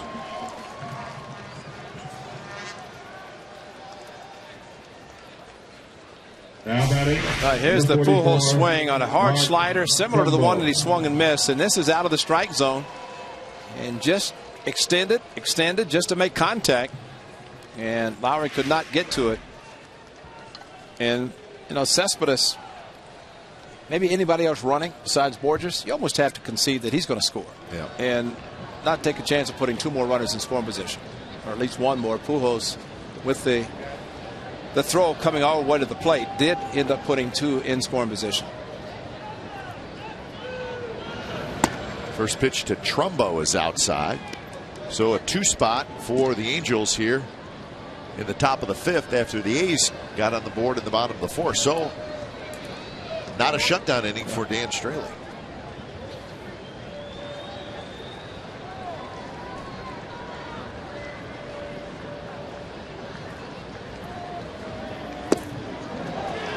You wonder, Ray, on that Pujols at bat, the slider he swung at the pitch before, and then you see the pitch he hit, it's about the same pitch. Yeah. And you wonder if he was probably looking for it a little bit.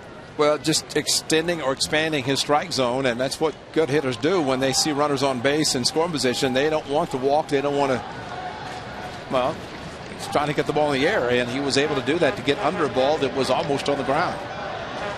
A hanger, and Trumbo missed it. 1-2. It was a hanger right there.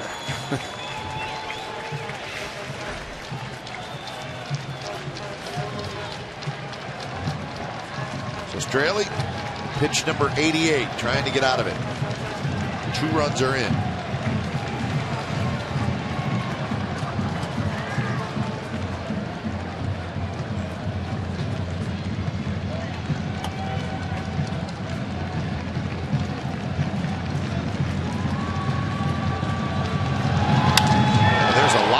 Left center field, and that's a base hit. Another slider that hung up there. 2 runs are going to score. Trumbo's going to try for second. He's going to make it. It's a 2-run double, and it's 6-1 Angels. Great at bat. Great at bat. Nice job. And Bob Melvin's going to come out and get his starter. So a big night for Trumbo. A homer, a double, and 3 RBIs so far.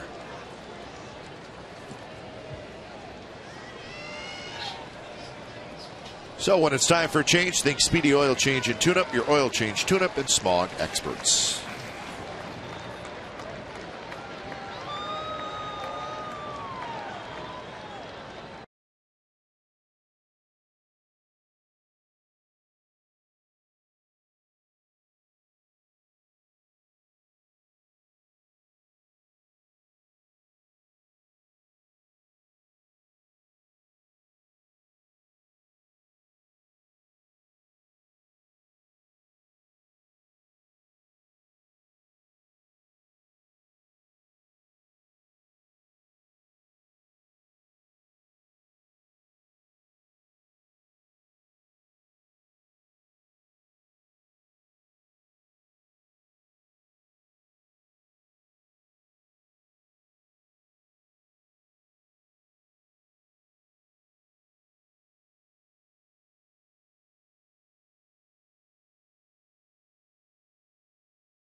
frustrating part about that, Ray, is the A's got that run to make it 2-1 back in the game, and just like that, a 4 spot.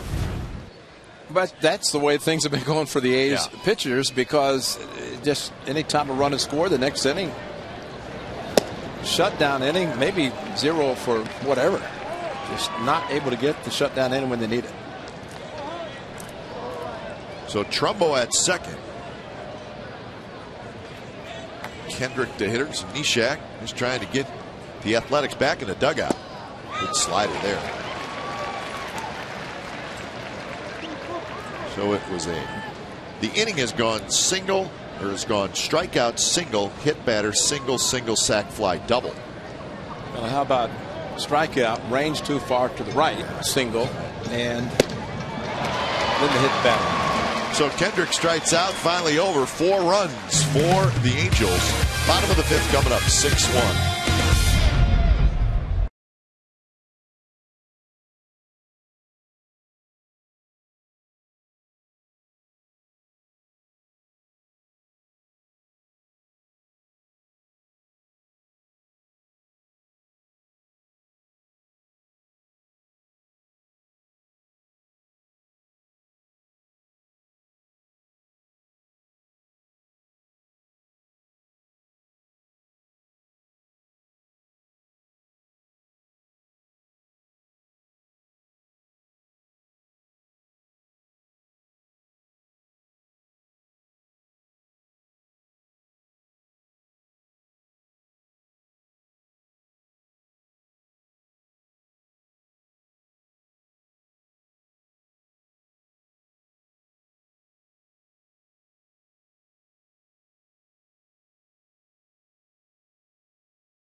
Everywhere you go. Available for iPhone, iPad, Android, and BlackBerry 10. At Bat delivers baseball with audio, pitch tracking, stats, breaking news, and video highlights. MLB.tv premium subscribers can get premium features for free and watch live out-of-market games. Visit OaklandAthletics.com for details.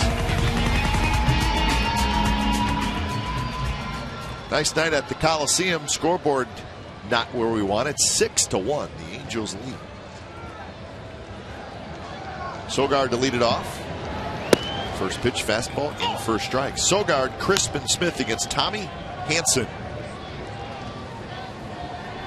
He's thrown 70 pitches through 4 innings.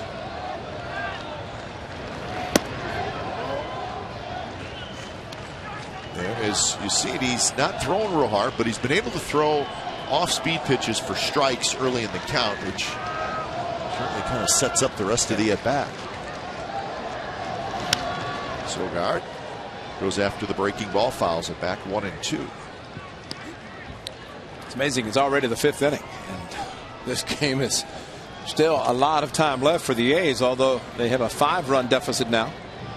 But you're right. Get to within 1. Look like you have a pitcher on the ropes and a chance to come back, and just that quickly, a big goal crooked number. Crooked numbers have been prevalent in this homestand. Yep. A lot of them against the A's.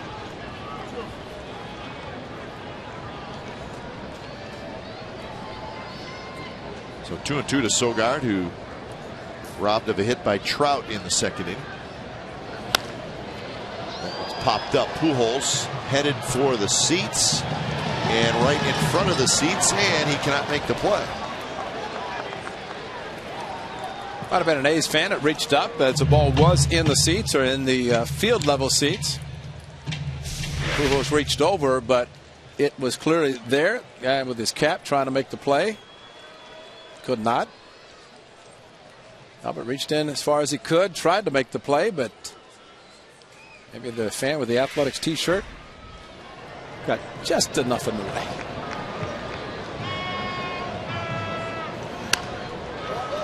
Another foul ball, second level.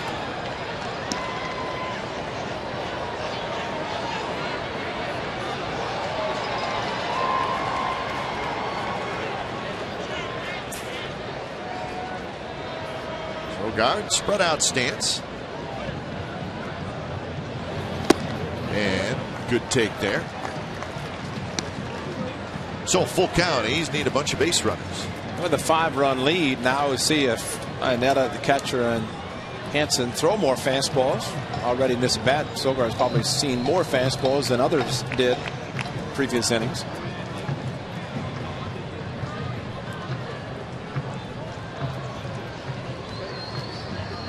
Payoff pitch to Sogard, and he swings and misses. So a 3-2 breaking ball. I guess, Ray, if you're going to throw a breaking ball the first pitch of the at-bat, you're probably going to throw it 3-2.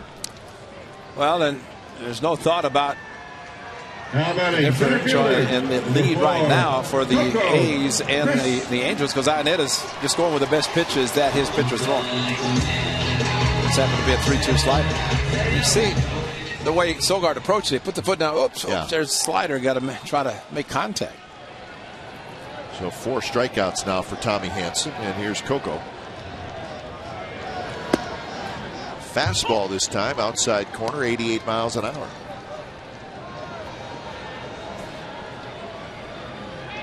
Well, Hansen in his last start, he threw 6 shutout innings and beat the Detroit Tigers. Got knocked around a little bit in his first 2 starts.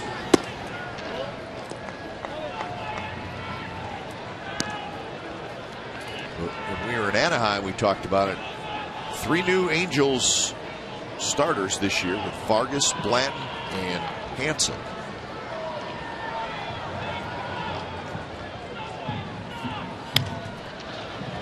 And they basically replaced Santana, Heron, and Greinke. So the Angels need the 3 new guys to be good. Vargas pitched well yesterday, but has not won yet. And Joe Blanton has not pitched well. Mike Butcher, the veteran pitching coach, trying to put them all together, realizing it's a long season. They've only played 24 games. And strike 3 called. Coco can't believe it. It looked like it was about 6 inches outside. It sure did. Let's just see how far it was outside.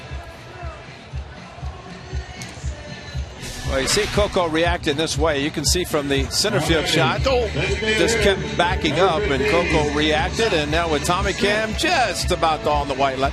But, you know, anytime an umpire has that angle, I'm sorry, we say it and say it and say it. And when that big of an angle, and you see a pitch, you get fooled, and you can't tell whether it's on the plate or 6 inches outside. And that time, Kerwin Danley clearly missed. Look where he's set up. First of all, why is he going to expose himself that much to get hit with a foul ball? At least put yourself behind a catcher to protect yourself. And Iannetta goes right back out there. Of course. Why not? Until he stops calling it.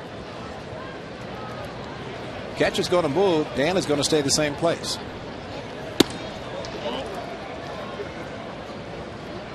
You sound like you've done that before. Yes, I have. Just go until the umpire tells you that's far enough. They can't go any farther. Thank you very much. And you keep calling it, I'll keep going.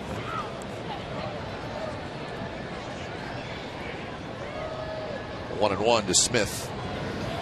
Seth is 1 for 2, and that one was better than the strike 3 call. Now Hansen can't believe. Oh, so Kerwin Danley scuffling a little bit tonight.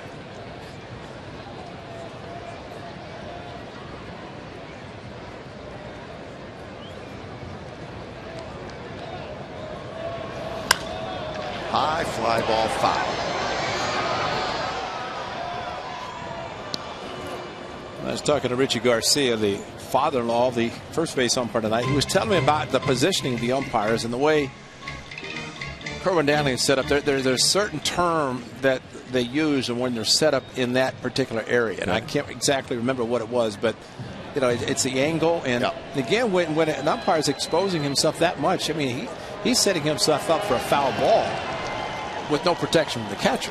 I would think, and I would never be an umpire, but I would think as the catcher moves, I want to move so he could protect me of any foul ball that comes back, and plus, I think you get a better look.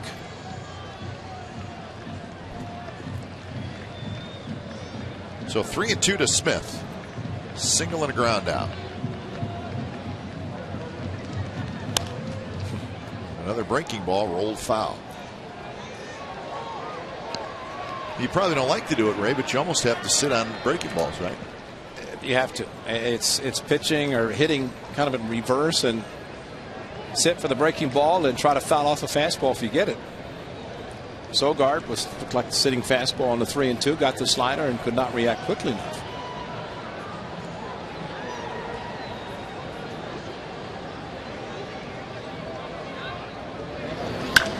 That one's hit to left field. Trout on the move toward the line, and he makes the catch. Side retired. 3 up, 3 down inning for Tommy Hanson. So on to the 6th. 6-1 Angels.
The special pregame festival in B-Life, featuring games and activities for all scouts. The popular pregame parade and commemorative scout day patch will be back again. Also, 5,000 kids will receive an A's beanie courtesy of Ross Dress for Less. For more information, tickets, go to oaklandathletics.com/scout. You must purchase a special ticket to participate in the festivities. Top of the 6th inning, the Angels with a 6-1 lead. Neshek faces Harris, Iannetta, and Jimenez. Excuse me. So Dan Straley gives up 6 runs in 4 2/3 innings. Neshek relieved him with 2 outs in the 5th.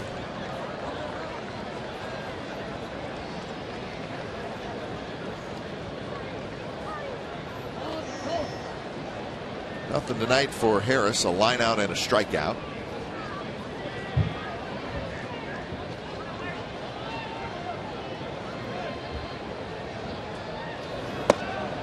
That one just a touch low. Mariners have opened it up a little bit. They now lead the Orioles 6-2 in the 7th inning.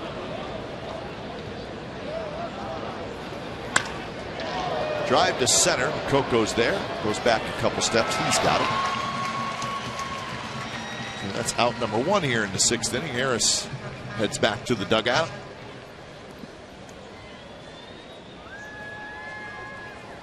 So an Iannetta will hit. Now batting, number 17, Chris Iannetta. The Angels, looking at their record, as we said, 9-15. They've only won 3 road games this year. They're 3-9.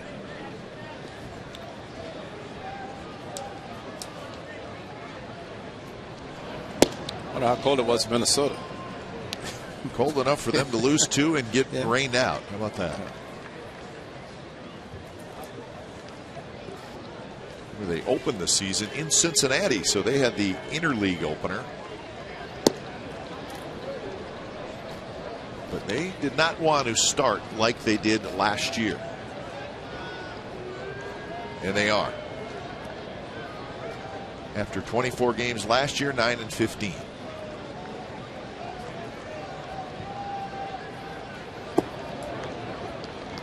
And certainly you can come back from a slow start in April, but the Angels will tell you, the slow start hurt us last year. And they ended up winning 89 games, so that's a pretty nice amount of wins, 89, but not enough, and not enough early. 4-pitch walk to Iannetta. But at 9-15, they're at least going to have 15 losses in April. This is the 29th, tonight and tomorrow, the only 2 days remaining in the month of April. Now batting, number 18. And you're right, it means to get back to the 500 mark. As the A's found out last year, you fall so far below to get back to 500, you have to have a spectacular run. There's Joe Blant, one of the newest to the Angels. But the difference last year, Ray, is when they struggle in April, they called up Mike Trout. There's not going to be a Mike Trout situation this year. With a pop-up, Sogard going back. He reaches up to make the catch. Yeah, it's a great point. It's they have what they have, and sure, Mike Trout, especially where he is hitting, right in front of Pujols and Hamilton. Borges at the top of the order. I mean, it's a good lineup. They get that guy back. Jared Weaver with a broken left elbow. He's starting to throw a little bit.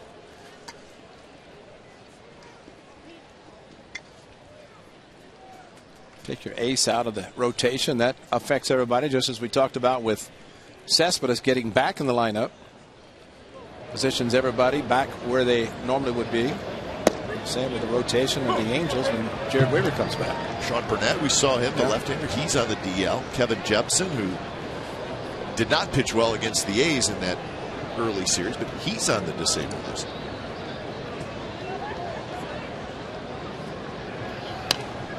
Borges, it's jammed, fouls it back. 0-2. Borges is 0 for 2. He was hit by a pitch and scored a run last inning when the Angels scored 4 times. The disabled list looks like that, but none bigger than the guy on top, Weaver. See the guy second from the bottom. Remember Ryan Madsen, good reliever, signed as a free agent, coming off Tommy John surgery, but he is not pitching yet. Sogard again goes back. He's got it side, retired. So a walk, a runner left. Bottom of the 6th coming up. Lowry, Cespedes, and Moss will hit. Angels 6, A's 1.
Games 1 and 2 in Vancouver. Games 3 and 4 at the Shark Tank. And then they go back and forth, 1-1-1 for games 5, 6, and 7, if it lasts that long. So all the games right here on Comcast Sportsnet California. Randy Hahn, Drew Amenda. They will try to lead the Sharks out of the first round. 6-1 here at the O.co Coliseum, with the Angels leading the A's. The A's came back yesterday a couple times. Yep. They have to do it again tonight.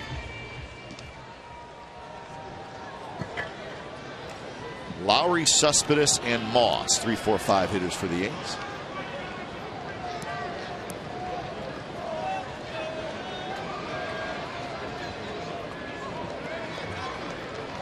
Lowry is 0 for 2. He's grounded out a couple times.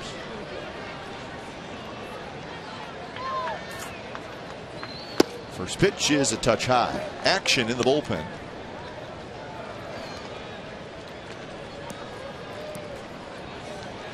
Left-hander Michael Roth.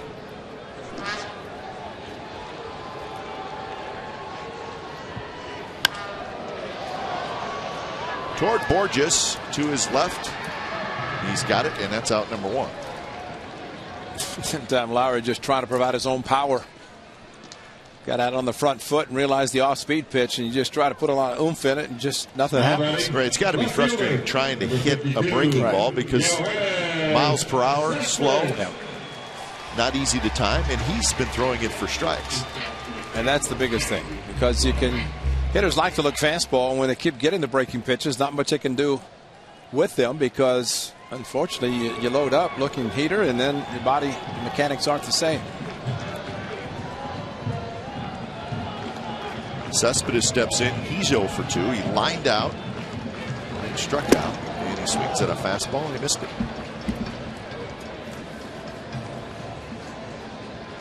.87 miles per hour.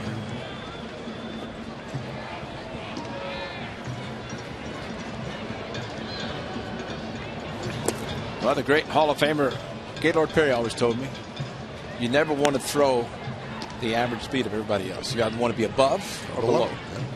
And he tried to be below, because he lost so velocity. He was not a real hard thrower. No.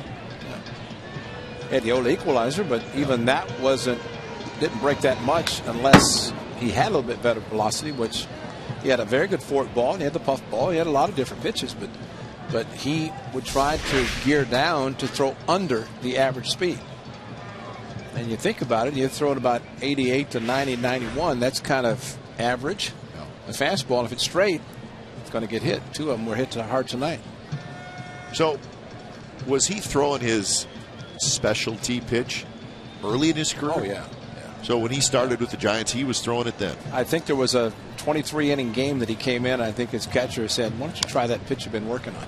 And he tried it? And it started. Huh. But he would tell me in spring training that until my velocity and my arm gets in shape, it won't act the way it normally will the harder I throw. So the harder he threw, the more it. So arm speed helped the pitch a little bit. I think there's something about the scientific of when the ball approaches the plate, it just dive bombs straight down with Vaseline all over it. Cespedes chased the high fastball, and that is 6 strikeouts for Hansen. But you know what my partner always said? I just throw when my catcher calls. Your fault. There's a sneaky fastball, and it's up in the zone. The Expo, that strong bat of Cespedes not able to get it through and make contact. But even that pitch was not down where Cespedes probably wanted it. It was elevated and could not make contact. So 2 outs, and here's Moss. Moss a single and a strikeout. I think the Angels would be thinking, tread water until you get everybody back. Oh, no question. So many guys on the disabled list and important guys. Jared Weaver at the top of the list, but I'm sure they would like to be closer to 500 with the guys on the DL. That one's hit well to left center field. Borges and Trout on the move, and it is gone. Just over the wall, and Moss has homered. So it's 6-2.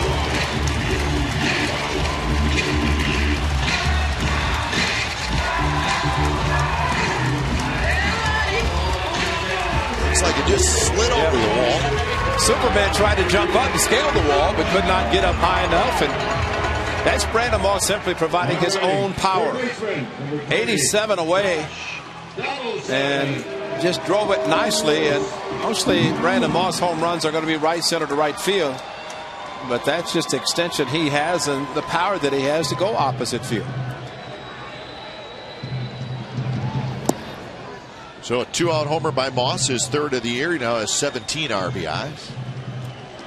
Iannetta's going to take a walk out, so we'll probably get a chance to look at the swing again of Brandon Moss, because that was a nice swing. And I think last year maybe a couple times his home runs he went opposite field. This time, see the extension?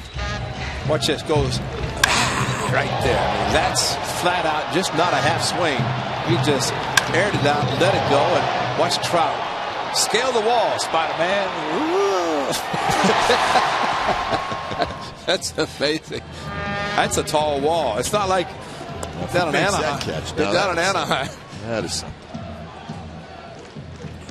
catch he made it right center in Baltimore, scaling the wall. Anaheim's got short fences, but not here. Not at the jagged edge. Left center, right center. Well, look at the batting average for Donaldson, now up to 326. Ooh, we got a hanger, and he popped it up toward Pujols, who steps into foul territory side, retired. Moss with a home run. He goes the other way, left center field, his third of the year. So the A's get a run. It's 6-2 after 6.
For your car, Jared Parker and Garrett Richards, a couple of young right-handers.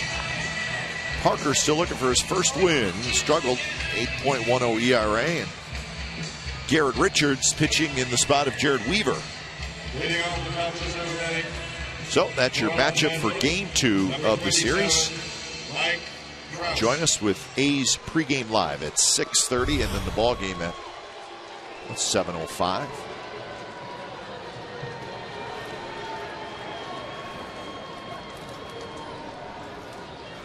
So another inning of work for Neshek as he faces Trout, Pujols, and Hamilton. He's gone an inning and a third so far.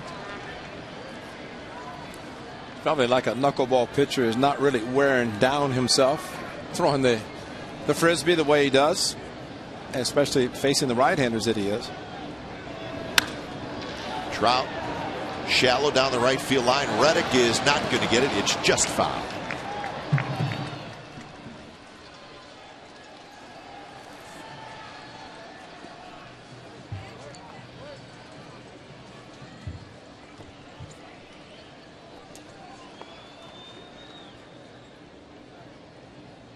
Trout is checking his bat to make sure that it wasn't broke.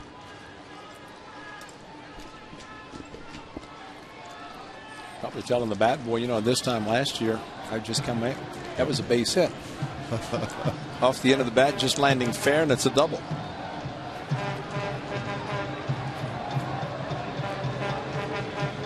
So 0-2 to Trout, who's 1 for 3. He singled and scored in the 5th, and that one is right there.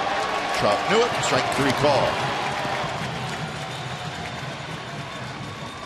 So 1 out here in the 7th inning. It's the 7th season of the Comcast Sportsnet All-Star Teacher Program, which recognizes Bay Area teachers that make a difference. Visit CSNCalifornia.com and vote for the 2013 All-Star Teacher. Check out the finalist bios and video features. The winning teacher receives $20,000 for his or her school. So 1 out here in the 7th, and Pujols hits. Big night for Albert. Home run in the 1st, ground out in the 4th. The big RBI single in the 5th. A couple hits, a couple of RBIs. Good pitch there by Neshek. Albert Pujols expecting to see if his former manager is in the area. Tony La Russa lives in the area. Of course, this time last year, Pujols came into Oakland, was struggling a bit, and Tony La Russa came out to offer some support for his future Hall of Famer, who had for well, his whole year, whole career back in St. Louis, 11 seasons. Tony managed Albert Pujols. A lot of success, team-wise, individual-wise. Pujols got to the big leagues in 2001. Line shot, Cespedes going back. He's at the wall. Wow. Another line drive home run for Albert Pujols. He's got a 2-homer game, 7-2. You know what we talked about Cespedes yesterday, get the changeup, make a mistake for power hitters. Well, there's a classic example right there. Exactly right. Albert Pujols got the low slider, and all he did is just react. 2-strike swing, no stride, just all body, and a mistake like that, that's a one-handed swing. Line drive, look at the front foot. Hardly moves, just up on the toe. And I don't think Tony La Russa needs to come to offer any support, you know, because I think Albert's okay. Don't you think, Ray, that that's the difference between the guys who hit lots and lots of home runs? It's what they do with mistakes. Yeah. That's power hitters. I mean, an average hitter is, you know, he may foul off a mistake. Yeah. Pop up. And that's out number 2.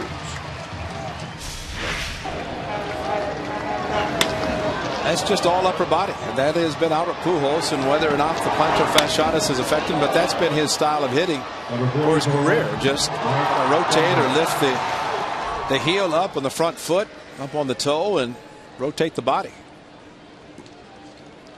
By the way, didn't the A's score a run last inning? Yep. Can't do the shutdown inning again. It's frustrating. See, that's why the A's won yesterday, because they scored in the bottom of the 10th. Did not give the Orioles a chance to come back and score again. That's the way you do it. You have to have every walk-off at home in order to win. It seems like that's the only way it can work out.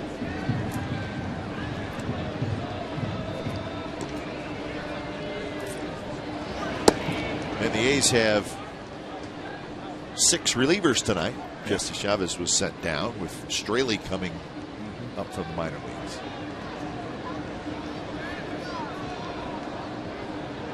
Not that that's necessarily going to be an issue. Trumbo fouls it straight back. He got a pitch to hit. 1-2 the count. Trumbo has a homer, a double, 3 RBIs, and he also walks. So Trumbo has not been retired. Well, Pat Neshek knows for his pitch to work the best, the success would be away to the right-handers. And he had one back up to Trout. It was called a strike. Trout didn't swing. Pujols got a similar pitch with a couple of strikes, and he didn't miss it. So Jaso set up. That's where he goes, far outside as possible. Neshek grabs it. Side retired. Another home run for Albert Pujols. He's got a 2-homer game. 7th inning stretch. It's 7-2.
The score here as we reach the bottom of the 7th inning from the Coliseum.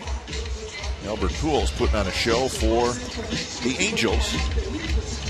Now the Angels are going to go to the bullpen, so Tommy Hansen's night is done, and they're going to bring in the left-hander Michael Roth. When it's time for a change, think Speedy Oil Change and Tune-Up. Your oil change, tune-up, and smog experts. So 7th appearance for Michael Roth.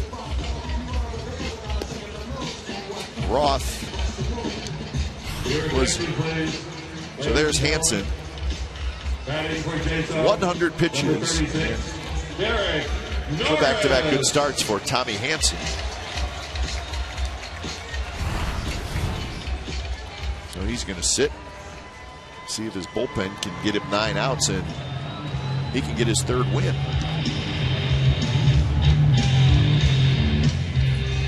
So Norris is going to hit for Jaso, with the lefty pitcher coming in.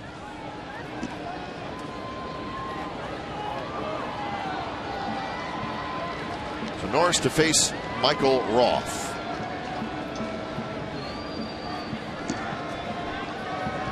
So Jaso, you're not done yet working. We're going to go down, help out in the bullpen.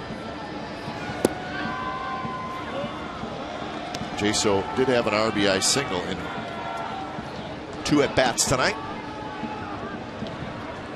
It's kind of been the way it's going for the Athletics with Jaso and Norris platooning, and to the point of lefty comes in. Norris usually is the one that comes in. Darren Bush, John Jaso, and the Jaso started tonight. They were working a lot down towards the bullpen area before the game. They're in batting practice on Jaso's throwing, blocking balls in the dirt, which Darren Bush does with his catchers. So 3-0.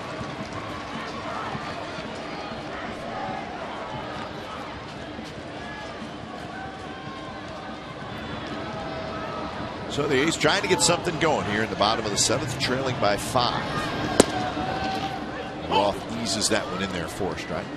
We're down in Anaheim. The A's were able to get to the bullpen, middle relief of the Angels, and help them score a lot of runs. That one tapped back to Roth off the mound, flips to first, and Norris is retired. So 1 out here in the bottom of the 7th. Dane De La Rosa starts to throw.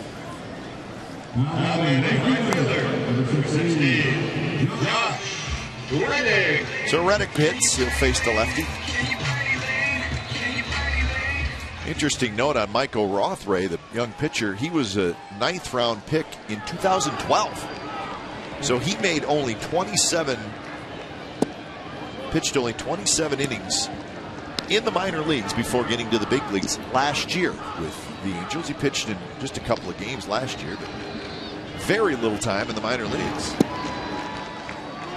Pitched at the University of South Carolina. South Carolina won back-to-back College World Series championships, and he was on both those teams.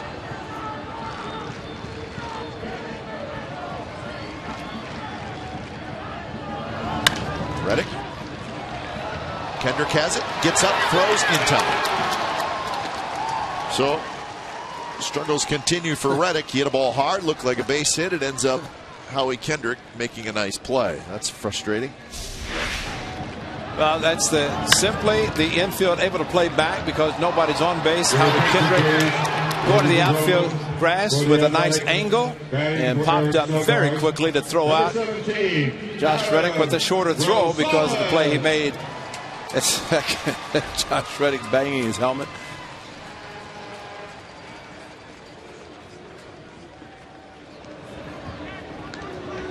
So Rosales is going to hit for Sogard, and the first pitch to Adam is a strike. Probably feels sometimes, Ray, like there's 5 infielders out there, 4 outfielders.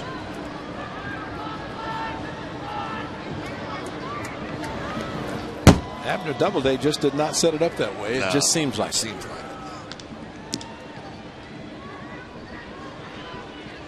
Sogard in his 2 at-bats was 0 for 2. I mentioned the other day about Adam Rosales, who on Saturday got hit in the left side of the head. How the S100 helmet he felt helped him with the added protection. Did find out that the double ear flaps are not the same type of helmet as the single ear flap. Yes. Jed Lowry about it, and he's one of the few that wears the double ear flap. Shane Victorino, O'Dowd, Lionel Hudson. But he said something about the mold, that if you have the double ear flap, it just does not, it's too tight on the head. Sure. It doesn't work. So, but the single ear flap, nice for the protection. But you're not going to see Jed Lowry not wear the double ear flap.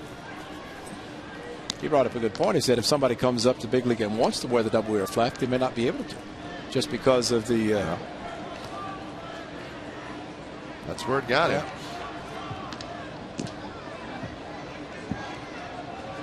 Well, that has not affected him. Amazingly, how he got hit. He has not shied away from anything. In the hole is the shortstop. Harris throws, and they get Rosales. 3 up, 3 down inning for the youngster Michael Roth. 8th inning coming up.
This special Star Trek Into Darkness themed show presented by Xfinity begins after the A's play the Royals at O.Co Coliseum. Bring the family and your picnic blankets and enjoy the show from the outfield grass. On-field capacity is limited. Look at that fireworks, man.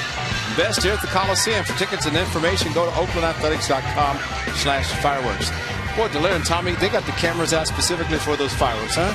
There he is. Got a camera on this guy. There he is. And you know what he sells? Lemonade. He's the shaking man. He just shakes the lemonade.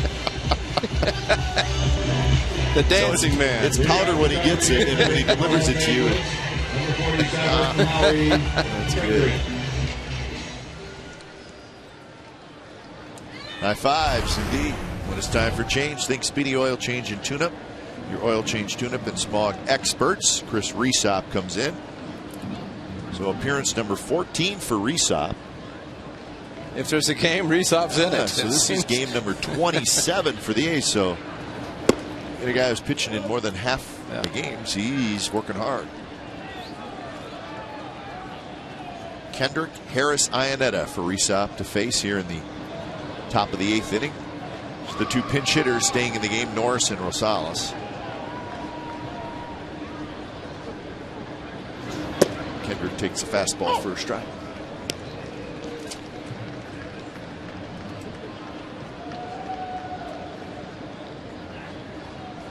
That game's a final now up in Seattle. The Mariners beat the Orioles 6-2.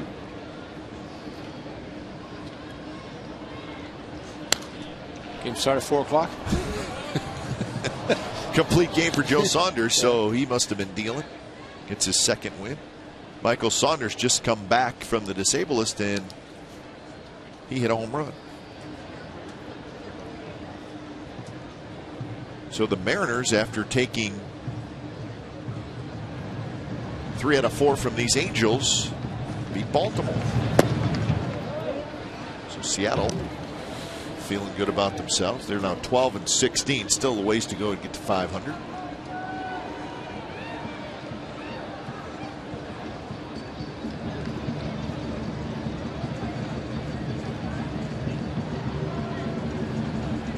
Kendrick is 1 for 3. And could have been 1 for 4, but it's called a ball. Man, looks like a good pitch. Too good. Definitely had the corner. A lot of the plate. Didn't look that low. Matt Weiss just turned up the DVR video play.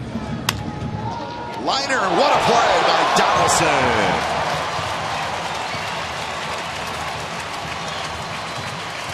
That spring in a step. That's a heck of a play. Line drive hooking away from Donaldson, able to time his leap perfectly and get up and bring it down. Oh, great play. They might like him next door, the elevation sensation. Number 20, Brendan Harris. I mean, that is such a tough play, and to watch him bring the legs up. Yeah, get a little bit extra. Yeah, it looks a little makes flare. it look better. Looks like he jumped about 10 feet high. Maybe he could scale the left field wall like Mike Trout tried.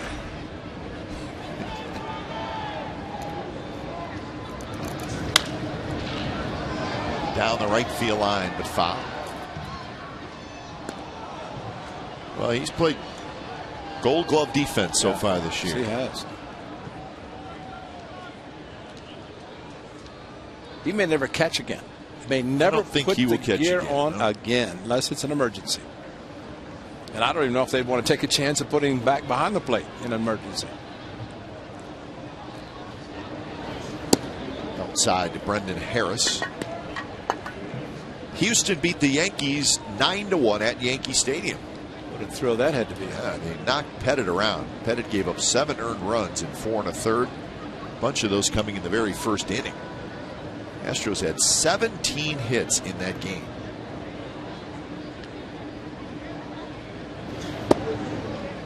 So Houston gets their 8th win.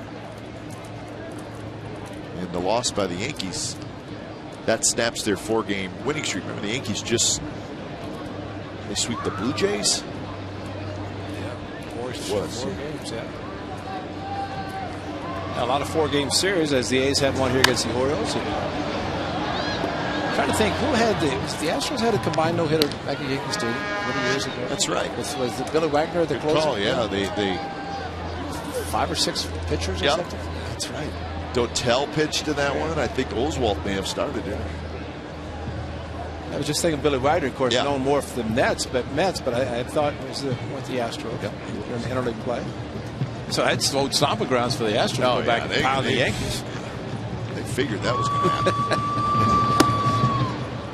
Well, there are a lot of teams, of course. The Yankees and the Red Sox fighting head-to-head, and the Red Sox just swept the Astros.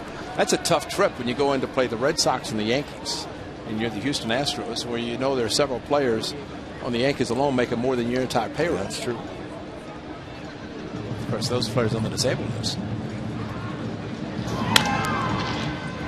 Lowry ranging far to his left. Nice play. Jed Lowry. So a couple of nice plays by the A's infield.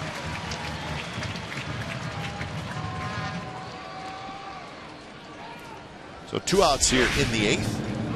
Nice range. That's what you like to see from a middle infielder. Range and then off balance throw accurate. Hardly any stretch necessary for Brandon Moss, but this time the transfer from the glove to the throwing hand, no problem, as was the case earlier. Here's Iannetta. Iannetta is 0 for 2 with a walk. He has struck out twice, once looking, once swinging.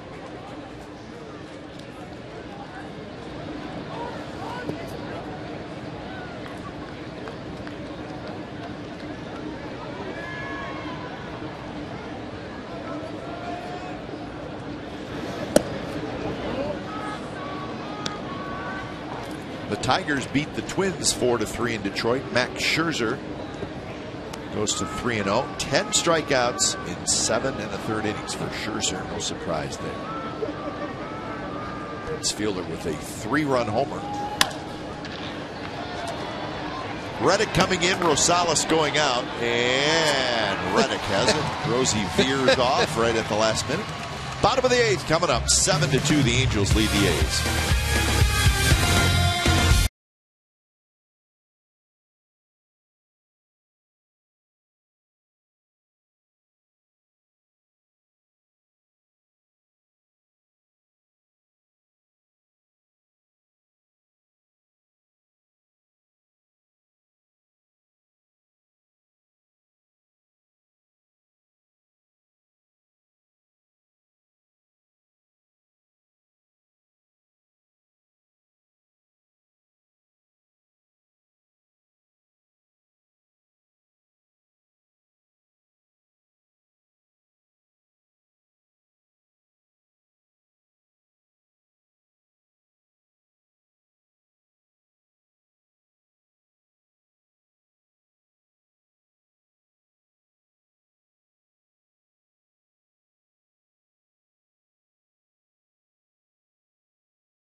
The Toyota dealers.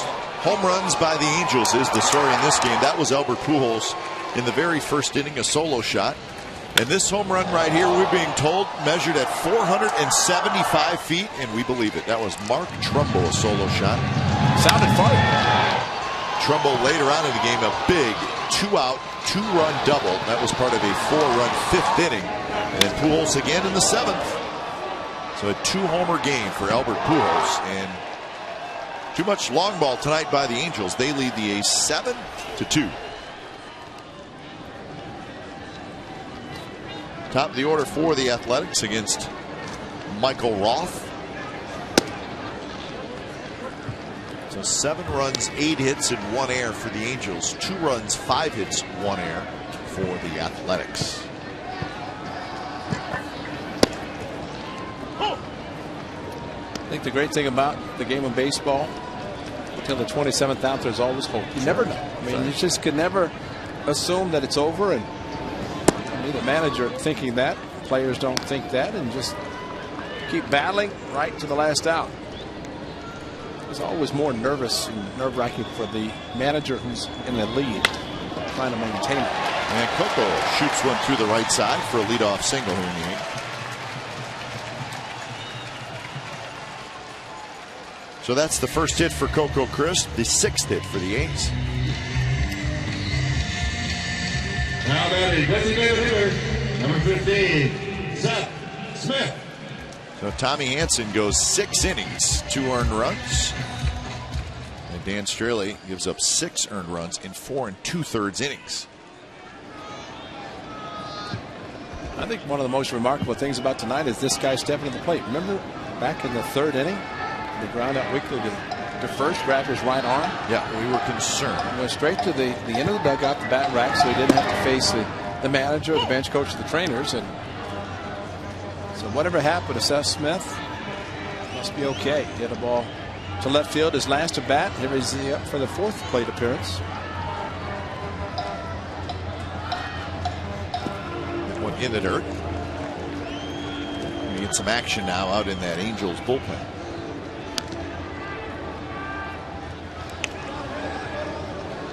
De La Rosa gets up again.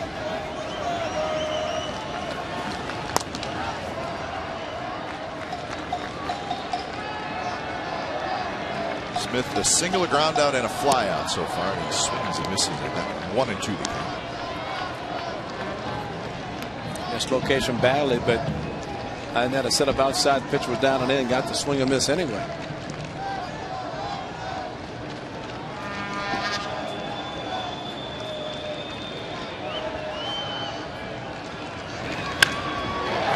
Job of hitting by Seth Smith. He waited on that slider and he lines it to left field. Boy, put that on a videotape. Yep. How to hit a left-handed slider. Just got a nasty sinking fastball down and in. Came back with a sidearm hanging slider, and Seth Smith, the master, 2-run home run yesterday against the left-hander pitching of Patton to tie the game, and kept the hands inside and head down. Solid swing to left center field on the hanging slider.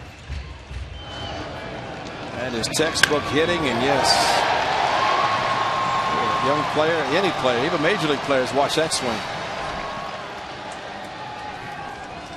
So the meeting is over as they will. Angels will keep Roth in the game. See why it's nerve-wracking for the manager in the lead? You feel like it's 7-5 now. Of course, Mike Scioscia knows that one swing of the bat can make it 7-5.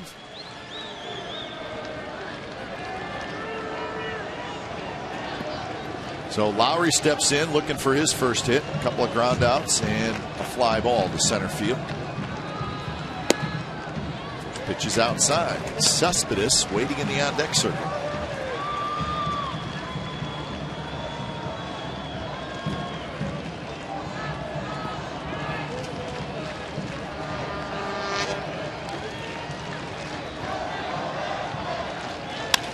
That one grounded in the hole and past a diving Brendan Ryan. And they're going to wave Coco Crispo. He's going to score. I said Brendan Ryan. I meant Brendan Harris. Either way, it's an RBI single for Lowry, and it's 7-3. Yeah, Mike Scioscia's got to go to his bullpen with the powerful Cespedes coming up. Did not want him to face the lefty.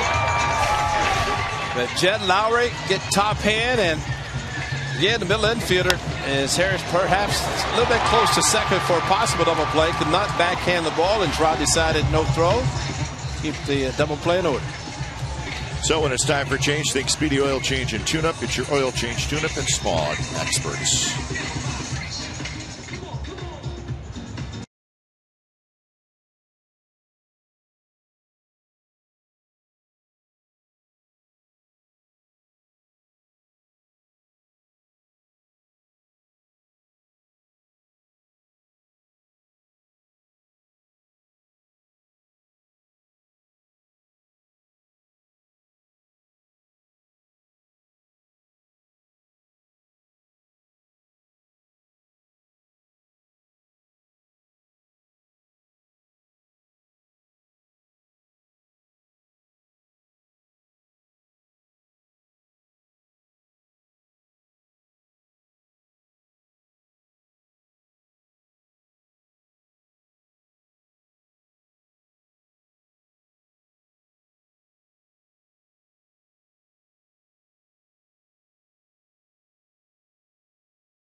Sportsnet California is brought to you by Xfinity, home of the most live sports.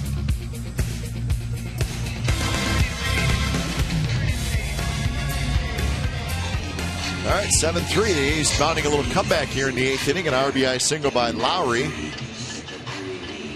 For Lowry, his 33rd hit of this season. Ties Oakland record for most hits in April. Stan Javier and Ben Grieve. So he's going to have one more game to set that record. Or maybe another at-bat in this game. That'd be all right. So Dane De La Rosa comes in. Saw him in Anaheim. In fact, he had just been called up when we were in Anaheim, and it turns out he's getting a lot of work. Here's Andrew Romine, who comes in to play shortstop. And we think maybe Brendan Harris may have hurt himself a little bit diving for that ball. We have not heard anything just yet. De La Rosa, good fastball, mid-90s with a cut action. Snyder and changeup. First pitch is outside to Cespedes. Well, now you got a ball game.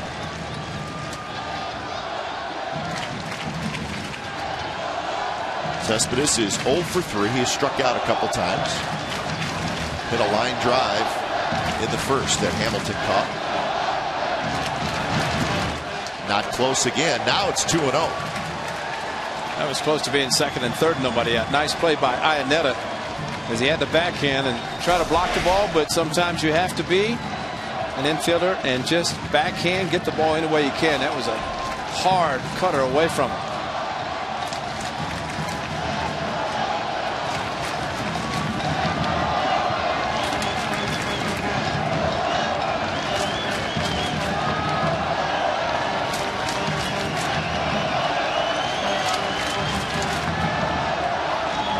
To Cespedes. 3-0. That one not close.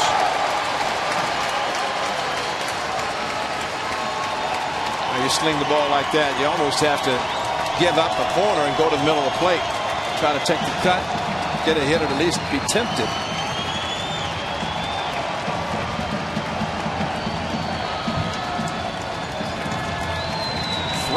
With Moss waiting in the on-deck circle. Not close again. A 4-pitch walk. The tying run is coming to the plate. Time now for the AT&T U-verse rewind, and this is what Brandon Moss did his last at bat with 2 outs against the starting pitcher, Tommy Hanson.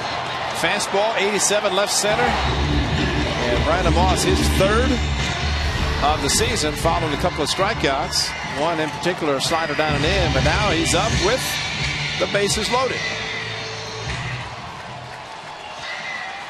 So 4 pitches thrown by De La Rosa were not even close. Not close. So one thing good hitters do, and Brandon Moss in that category.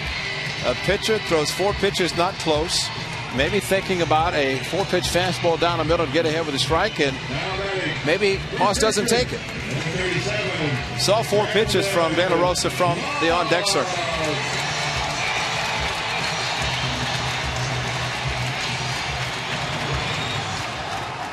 Thank you. All right, so we're screwing this all up. That's my apologies. Brendan Harris is staying in the game. He's at third. Jimenez is out. Well, I apologize. It was officials to in-house PA didn't tell us. BI? Come on, BI.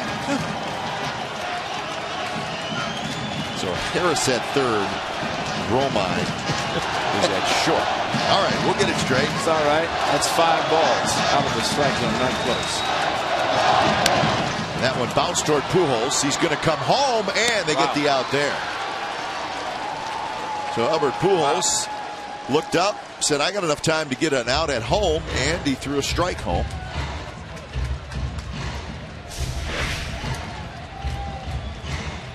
Yeah, that's a great point, because otherwise he's going to go to first, and if he does that, a run's going to score and 2 runners in scoring position. So he does get the lead runner. Usually with a 4-run lead, you don't think about that, but it turned out to be a very good play. So that's out number 1, and here's Donaldson.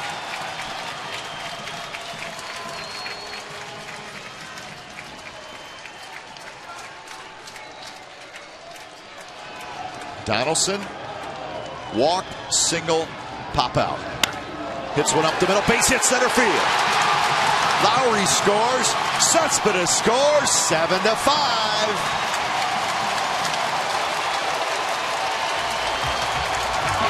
Doesn't look like the American League Player of the Week honor for Josh Reddick has affected him much, other than he wants to win it again. Maybe for the whole month. Hanging curveball from De La Rosa on the first pitch, Josh Donaldson. And that's the first curve thrown by the right-hander. Donaldson gets the leg up, the foot down, and hammers a curveball right back up the middle.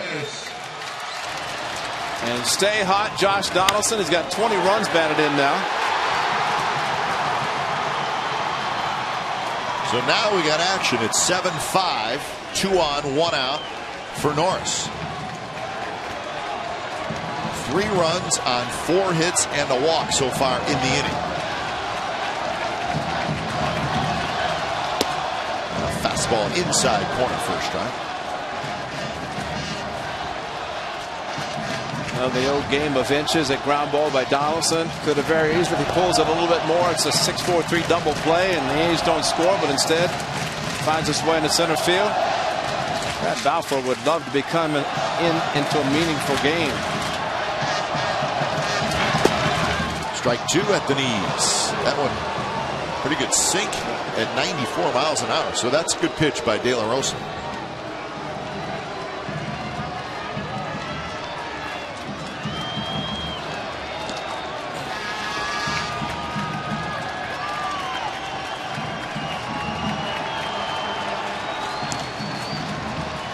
Norris waits for the 0-2. That's outside.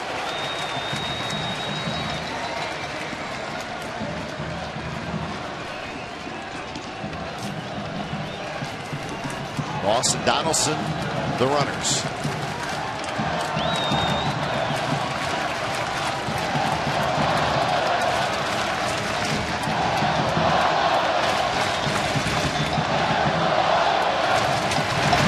Swing and a miss. He struck him out.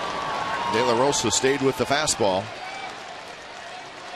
So that's out number 2. And Mike Scioscia not messing around, going to his lefty specialist, Downs. So Downs is going to face Reddick when we come back.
Runs on base.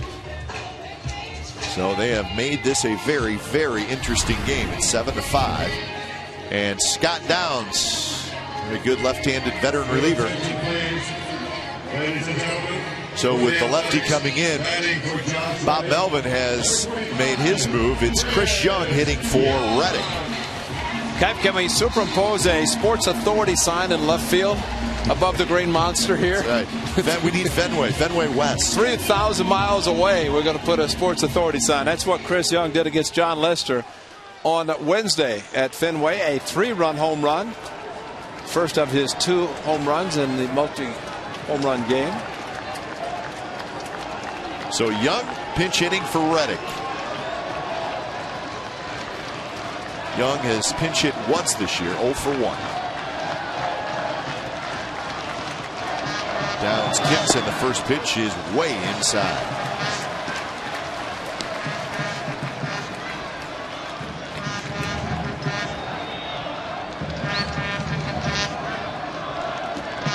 Numbers career-wise pinch hit. 3-3-3. That's pretty good. 333. Ernesto Frieri, the hard-throwing right-hander, loosening up. He would probably be for Rosales if it continues. Young takes it. It drops low. 2-0. There is Frieri. He's the closer. I think he would get Rosales if Chris Young can't keep it going, and best way to keep it going would be great to get a hit, at least drive in a run.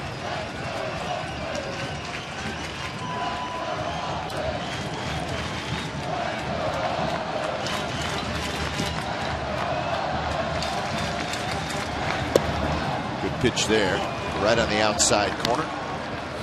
So 2-1 to Young. That's where you like to see a hitter kind of load up and say, okay, he's going to throw a fastball in my zone. It's going to be a four-seam trying to get a strike instead of going to 3-0.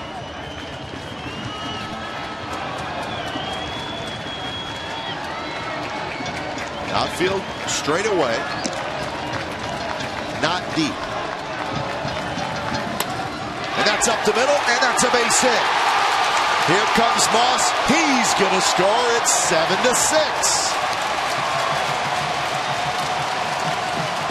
It's a good teammate right there, Josh Reddick, who was removed for the pinch hitter, first to cheer and first to greet the runner home as a fastball right up the middle.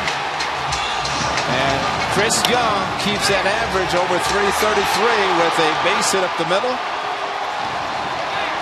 And let's go. And Mike Scioscia using everybody in this inning. So Downs faces one hitter. Young gets a hit, and now he's going to do his closer here in the bottom of the 8th inning.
Presented by authority of the Oakland Athletics and may not be reproduced or retransmitted in any form, and the accounts and descriptions of this game may not be disseminated without the express written consent of Athletics Investment Group, LLC.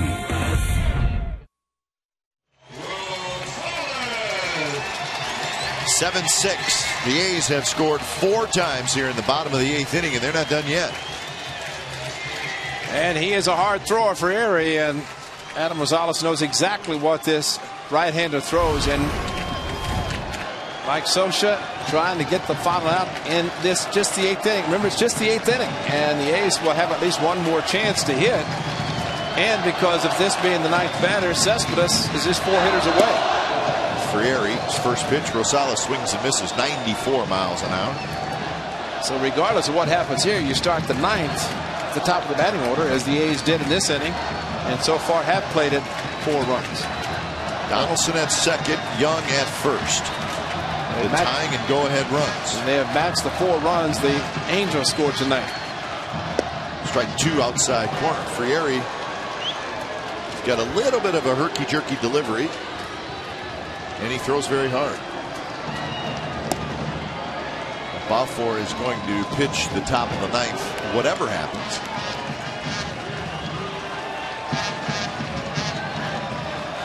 0-2 to Rosales.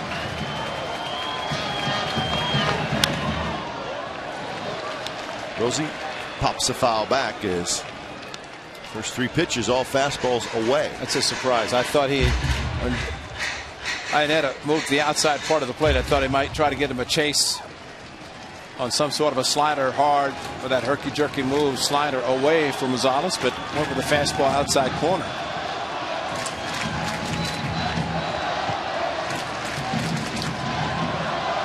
Very shaken to something.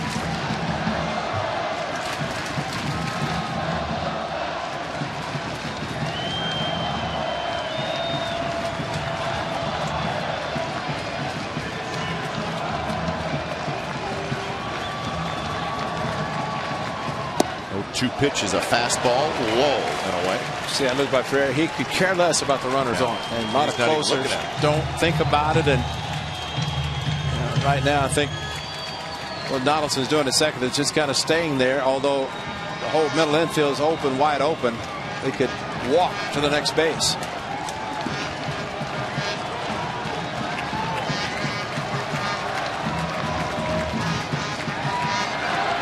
One-two pitch is hit to left field, but in the ballpark as Rosales just missed it. Trout has it side retired. We got a ball game, folks. A's score 4 times. We're headed to the 9th. It's the Angels 7 and the A's 6.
With you, MLB.TV is celebrating 11 years. Join the millions of fans and subscribe today.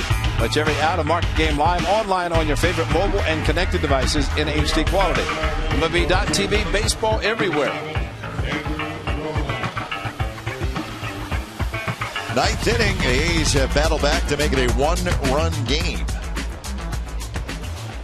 So Chris Young, who had the pinch hit RBI single, stays in the game in right field. This is Andrew Romine, who is getting his first at bat. So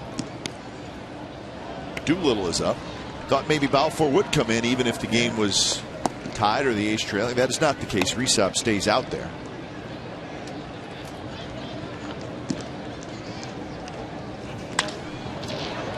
Drilled toward left center, but Cespedes, he's got it. So that's out number 1. Well, we got in-depth sports news for the Bay Area fan. Go deep with Sportsnet Central. It's brought to you by Hyundai. It's tonight at 10:30, and it's on our sister station, Comcast, Sportsnet Bay Area. Highlights from the A's Angels game. Jason Collins coverage. And the Warriors are getting ready for Game 5 in Denver. Dave Feldman and Ahmed Fareed will host. Top of the order, Peter Borges.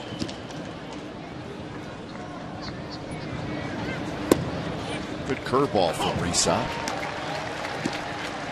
There's one other final score today in the American League. It was the Indians 9 and the Royals nothing, Ray. Just wanted you to know that. That's a shutout. Would you like to know how many shutouts have been thrown in Major League Baseball this year? How many shutouts? 65 so far. This month of April, it started April 1st, so yeah, a little bit. Or maybe March 31st, so we don't count that one. So the reason we bring that up is it's been kind of an ongoing story. There's been a lot of shutouts this year. Last year in April, there was 51. This year in April, now 65. No, that's significant. I mean, that's a lot. I'm glad you guys have the counter on that because you keep it counting. It's good. There was 4 shutouts yesterday, but just 1 today. You can't wait to get the morning paper and check the day before and check the out-of-town scoreboard when we get here, huh? That man, you'd like to actually leave him in the on-deck circle. That'd be a good place for Albert Pujols. The night he has had. A couple of home runs, driven in another run, so 3 runs batted in of the 7. He and Mark Trumbo have been the big producers tonight. Off the plate, 2-2 to Borges. Now in the 9th inning, as Ray said, it will be the top of the order. Crisp, Smith, and Lowry. That's lefty. Actually left switch, but all will bat left-handed. And then Cespedes due up 4th.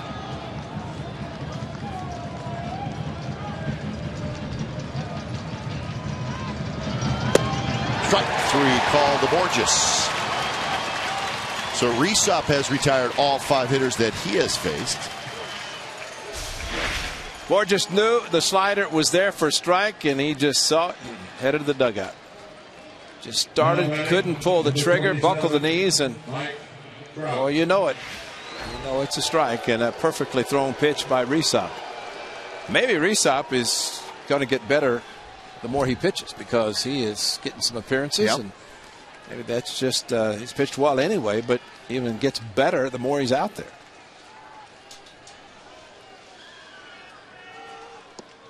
Inside to Mike Trout. Trout's 5th at bat. He's 1 for 4.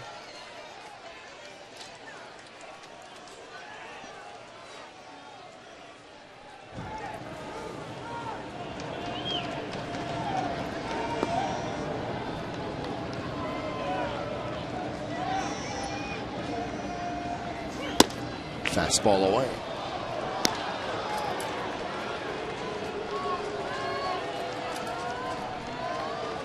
There's only one other game still being played. It's the Rockies blowing out the Dodgers in Los Angeles, 12-2 in the 8th inning.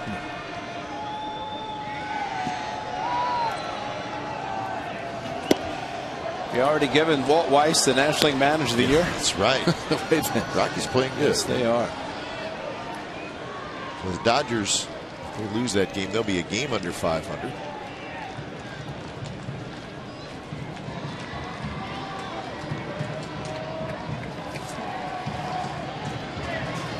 Trout taking all the way, and Rysop pours it in there for a strike. It's been Straley, Neshek, and Rysop. Neshek 2 1/3 innings. The run he gave up was Pujols' 2nd home run.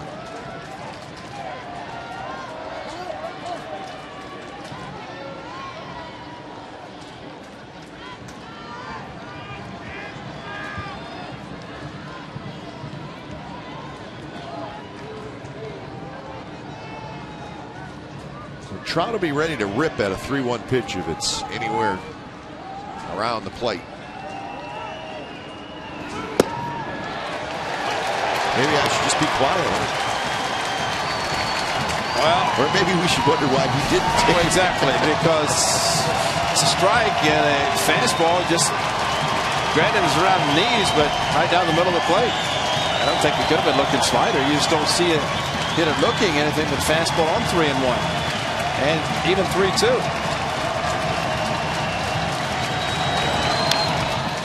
Another fastball in, and this time Trout did take a rip at it. He fouled it back.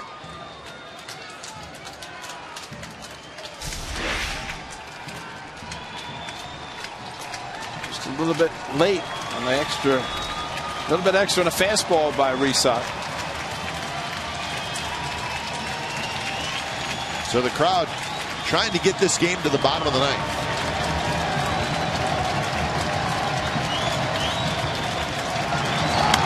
Another foul ball and another fastball. I tell you, it's a great slider that Resop threw to Borges to strike him out, froze him, and that was on a 2-2 count.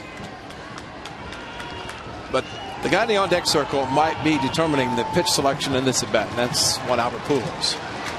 That's the old protection, and the protection would be protecting against having to face Pujols, which means the hitter, he should have been sitting dead red the whole time. Trout. And another fastball. This one's a bit outside.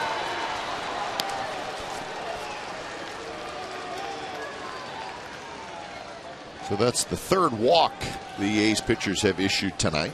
They've struck out 9.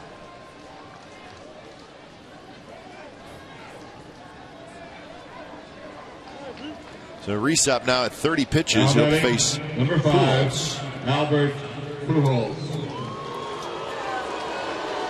The only fastball Pujols has hit tonight was against Dan Straley, and that was at the 90 miles per hour.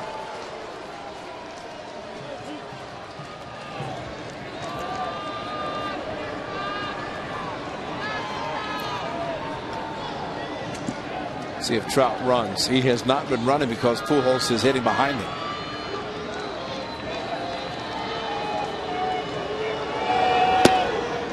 Pitch out, not running.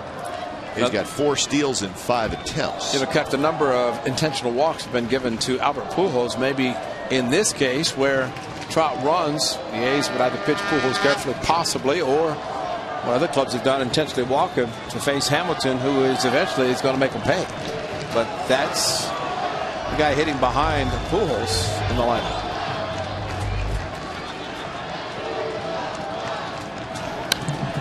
A good swing there by Albert, fouled it back.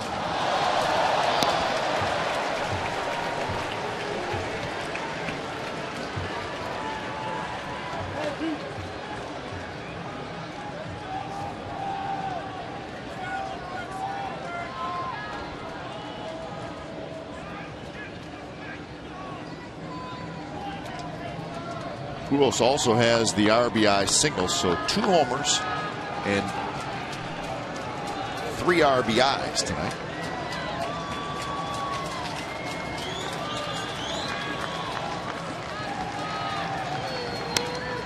Foul back. So Resop ahead of the count 0-2 or 1-2, excuse me. Time Resop went with the slide step, maybe anticipating Trout running, but first 3 pitches he has not. Angels have not stolen that many bases this year by comparison in the past, and a lot of it could be with Borges and Trout hitting in front of Pujols and Hamilton and Trumbo that are not running. He might run now, though. The outfield playing very deep. Everything's been hard so far to Pujols. Trout not going, and there's a little looper over Rosales' head. Trout's going to head over to third. He'll make it there easily. So Pujols off the end of the bat bloops one into right field. So Bob Melvin's going to come out and make a pitching change. Albert Pujols has 4 hits tonight. So when it's time for a change, think Speedy Oil Change and Tune-Up, your oil change, tune-up, and smog experts.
Jared Parker and Garrett Richards, couple of right-handers.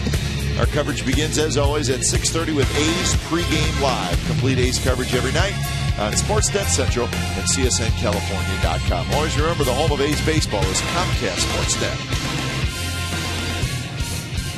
7-6 Angels, and they're trying to add on. Well, this should be a fun matchup, right? With Doolittle against Hamilton.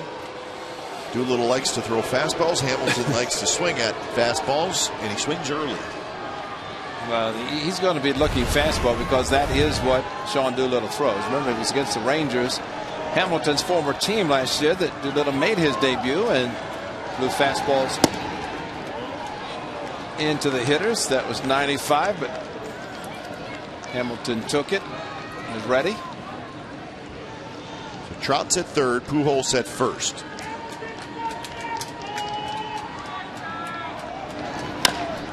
When bounced, and it's just foul.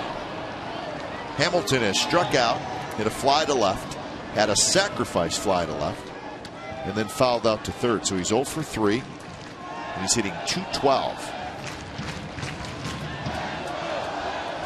That was a slider. Slider thrown yesterday to Chris Davis. This slider was more inside. The one to Davis was outside, or at least outside corner.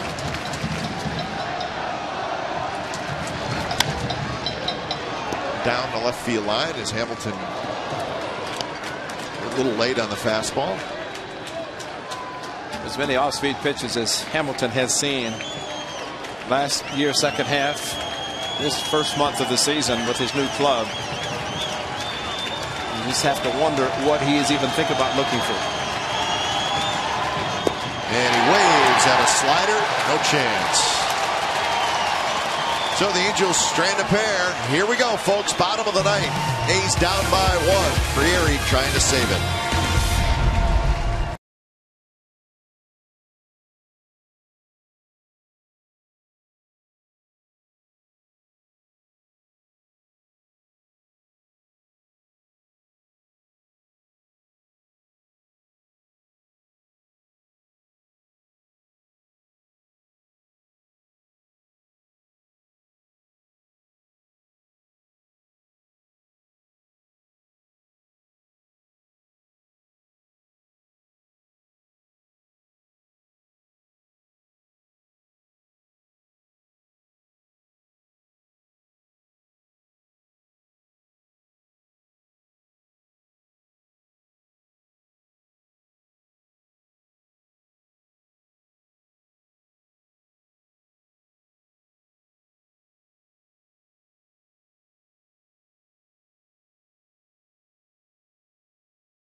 Well, the crowd is ready for another walk-off. We had one yesterday, a sacrifice bunt walk-off.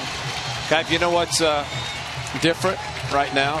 The A's scored 4 in the 8th inning. Guess what the Angels did in the top of the 9th? A's got a shutdown. Yeah, that's right. So guess what? So look you're out. saying the momentum has Look swung. out. That's right. We shall see. That's probably the first shutdown in a while. Shutdown innings have been tough to come by. Top of the order against Frieri, Crisp, Smith, and Lowry. Frieri's first pitch way outside. The A's scored 4 times on 5 hits and a walk in that 8th inning.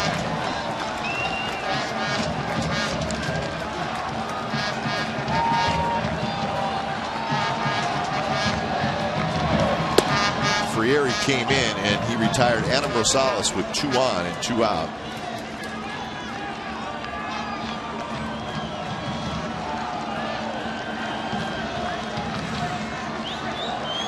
Crisp is 1 for 4. He had a base hit leading off that 8th inning. And now he's behind in the count 1-2. Yesterday bunting towards third, and Machado threw it to left field. Sogard just did not know what to do. Then he decided to run. Gallego almost went out in fair territory.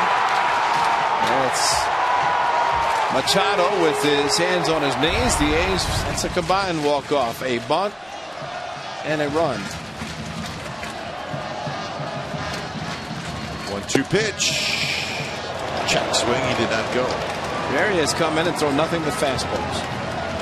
Rosales. Now Cook. Check swing. No stride, showing Lance Barksdale third.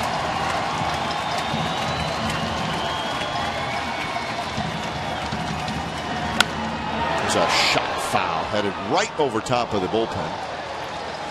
That's the strength of Coco Crisp there. That fastball hard inside and no stride yet. Pulled it foul, but so quick on the inside part of the plate. And the fact that he does not stride, he usually has a pretty good chance to see the pitch thrown, whether it's fastball or off speed.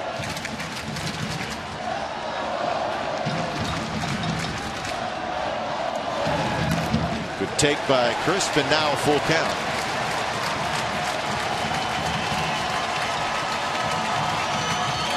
Nobody's guarding the line. Everybody's off the line. First for Pujols and third for Harris.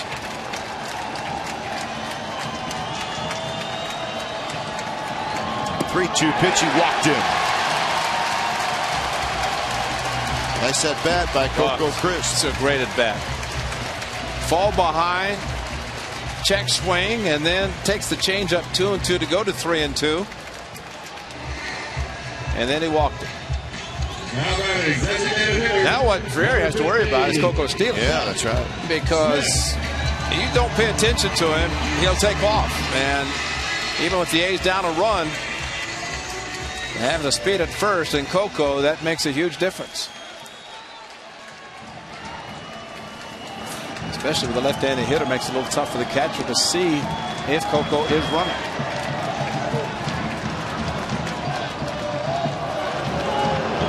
Pujols plays off the bag. We've seen the Angels, normally with lefties, the first baseman plays off the bag a little bit more, but Frieri can throw a bullet to first base, make it tough on Pujols.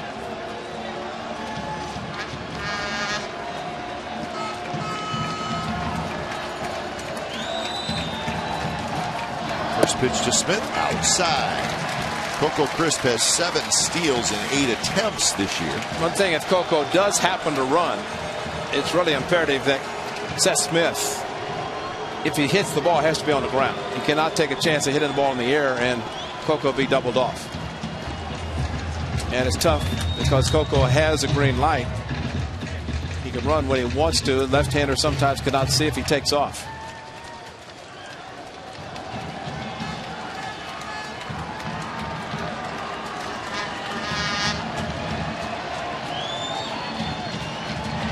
Pitch to Smith, fouled it back, had a big rip.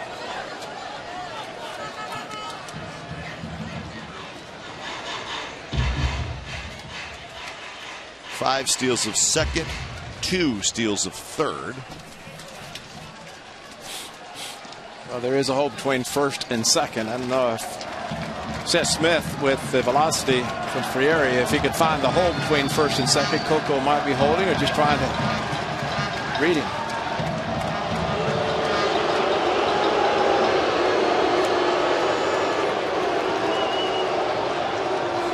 That's your on-deck hitter, Jed Lowry. Love to have Cespedes get an at-bat in this inning.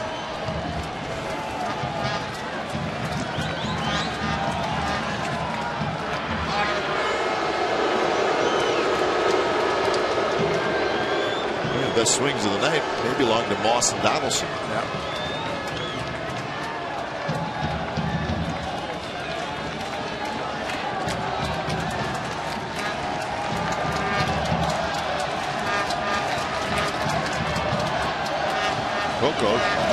steps. That one hit to right field. Hamilton going back. He's going to have room. He's at the warning track. Coco's tagging. Coco's going to try for two. The throw is not in time. He got in there on a very close play. But that ball carried a little further than maybe I initially thought it would. It got all the way to the warning track. Hamilton made a pretty good throw, but he also thrown off his back leg a little bit. That's the key. When he started backpedaling there, and it set up nicely, and boy, what a very strong throw and a quick tag by the shortstop, Romine. But Coco, once he saw the ball was going to be caught, sprinted, don't look, just run, and made it in safely, barely. There's a throw just enough offline that he was not able to tag him in time. Oh, Seth Smith, man, just missed it. And so high, Coco with a hand on the bag, and of course kept his hand on the bag as Romine kept the tag going. So there's your tying run. And look at Harris at third base. If he's off the line so far, Coco might think about it. Lowry is 1 for 4. First pitch outside corner at the knees. Lowry had an RBI hit in that 8th inning.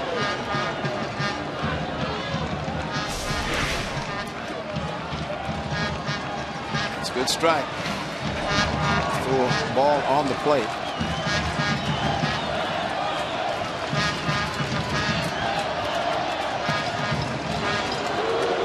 The shortstop, Romine, is, well, he's sort of trying to keep Coco close, but it's a tough spot. You don't leave your position too much either.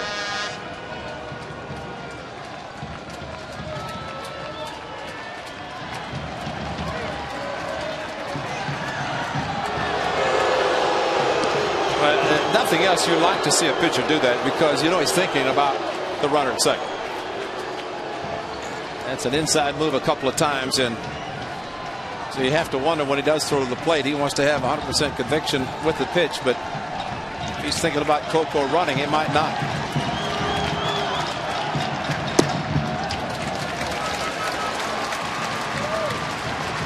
So 1-1 the count. Cespedes in the on-deck circle.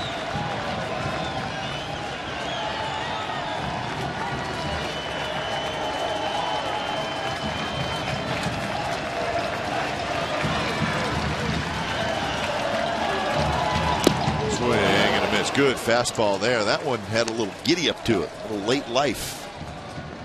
94 with the fastball. Just a base hit. A little bit of an uppercut swing for Jed Lowry. So 1-2.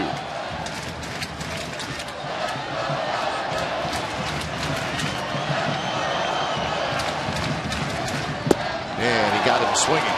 95 miles an hour. Interesting, Ray. That time he did not even look back at Coco Crisp. Well, and saw that earlier when he had the inside move a couple of times. Once he decided to throw home, he didn't look. But that's pretty good concentration by the pitcher to say, forget about the runner at second. So it's up to Cespedes. See if he can come through. He did yesterday in the bottom of the ninth, a home run to tie it.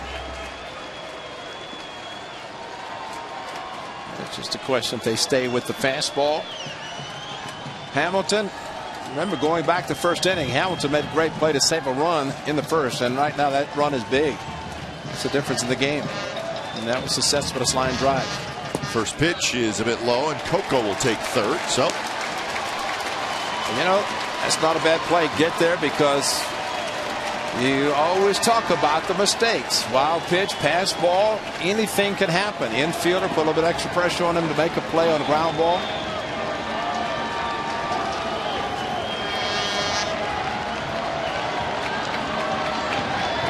Cespedes 0 for 3 with a walk.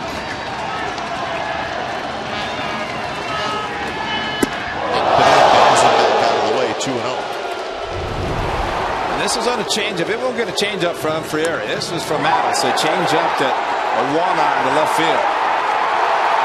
That tied it, sent it to extra innings, and the A's won it with the walk-off. So Cespedes did it then. It'll be a different type of pitch he will hit this time if he does get a hit, because it's going to be a heater or a hard slider. Think he could bounce one? He could. And he paints the outside corner, 96 miles an hour.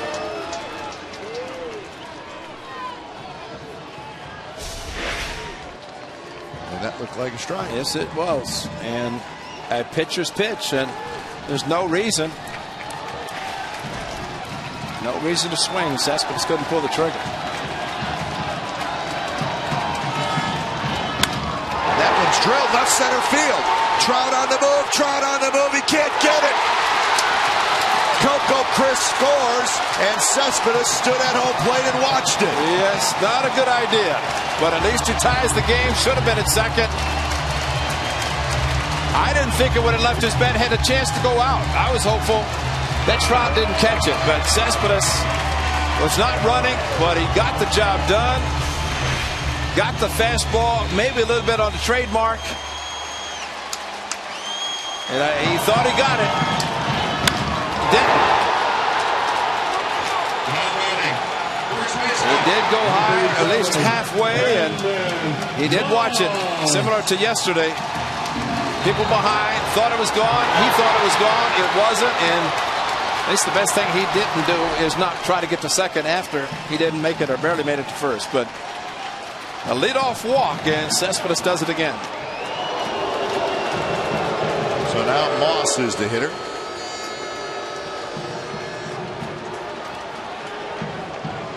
It's a tie game.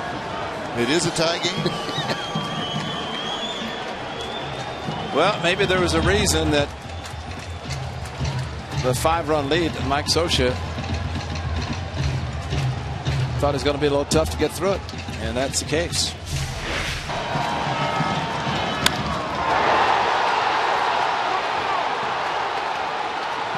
Whoa, let's get back there. And then he looks at why isn't it second? Moss rolls at foul. So Frieri now 24 pitches. Remember, he got that final out in the 8th inning. And we have seen in the past, I know the A's have had a couple of closers that the level of adrenaline coming in the 8th inning, get a huge out, and then have to sit down and go back out in the 9th.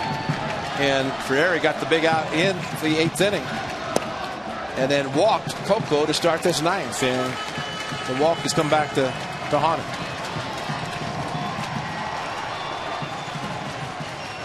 That's the Angels bullpen against the A's in 4 games now. 16 earned runs in 13 innings. Wow.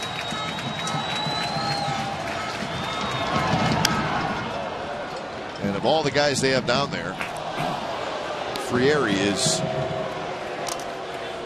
clearly their best reliever. Not even close. But they've used 4: Roth, De La Rosa, Downs, and now Frieri. Brandon Moss probably can't believe he's seen all these fastballs.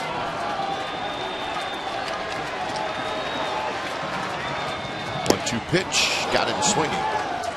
So the A's tie it. Cespedes does it again. A single that brings home Coco Chris. So we're headed to extra innings. It's a 7-7 game.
right there, Grant Balfour, is in the game. So he's going to pitch the top of the 10th inning. Yeah, I wish we could have had a replay of what his fans did in the 8th inning when Doolittle came in. And now Balfour comes in, and they're really going all out. Yes, they are. So here is Balfour. Well, great job by Doolittle to get Josh Hamilton runners at first and third. And that was big at the A's to not allow an insurance run to be scored by the Angels in the top of the 9th inning. After Reesop did a great job, retired 5 batters, and then a walk and a base hit by Pujols first and third, and then 4 pitches and 1-2 slider. Got Hamilton, enabling that man, Yoenis Cespedes, to tie it again with 2 outs in the 9th inning. So not bad production for Cespedes on the DL for 15 days. The A's were not very good in the time that he was away. Yesterday came back, tied a game in the 9th with a 2-run home run, tied one in the 9th today with a single.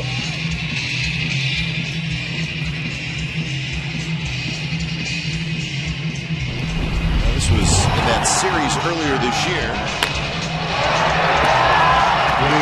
Balfour yelling at Trumbo.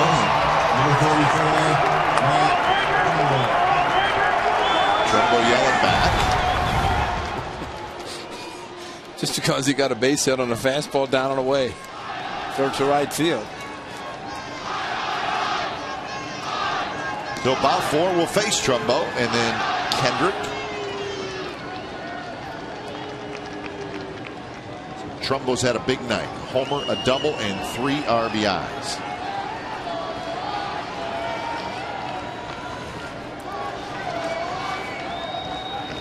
First pitch, a slider and a good one.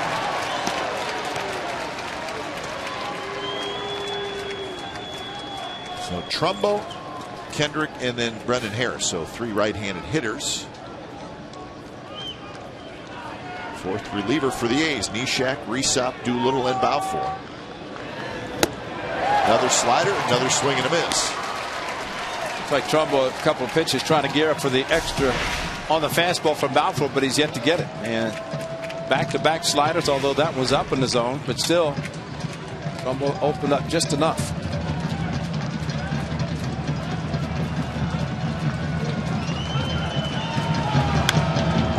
And a 3rd slider, and this one is foul back.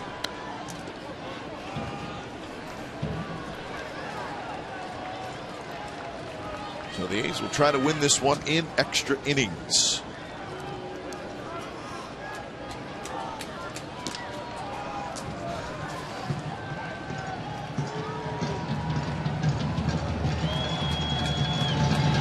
Good pitch, and Trumbo strikes out, and that's out number 1 here in the top of the 10th. Stayed with the breaking ball, did not throw him one fastball. Stayed with it and got him swinging. This is a chase slider. That's a great pitch to get a right-handed power hitter to chase a slider down and away. Trumbo trying to make something happen, but never got a good pitch to be able to hit. So that'll bring up Kendrick.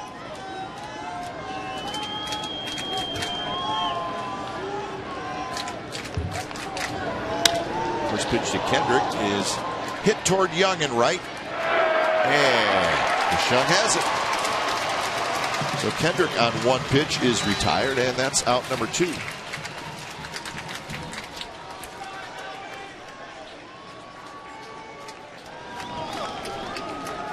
Jerome Williams starts to throw.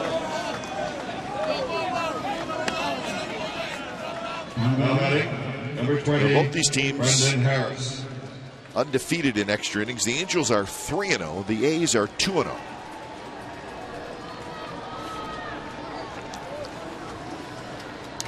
Well, it's got to be frustrating for that man, that big man. 6 runs they've scored, actually 7 runs, and at this point, not enough to win a game. And say all you want about the Angels' struggles, but the team scores 7 runs and pitcher can't hold it, then that's where the struggle is, not necessarily with the offense. 1-1 now to Brendan Harris, who's 0 for 4. Frieri 1 out away from a save. He could not do it. Grooved one to the wrong guy.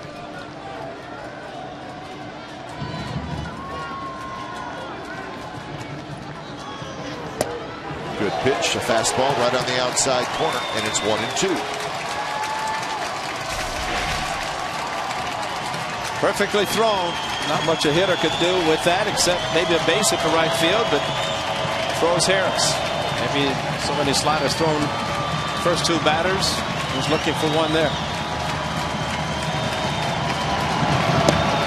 Oh, just missed. Went right back to the same spot, just a touch outside. I thought Kerwin Downey's going to have to go to the hospital to repair his right shoulder. Looked like he wanted to come up. He didn't want to. He thought about it. Yeah.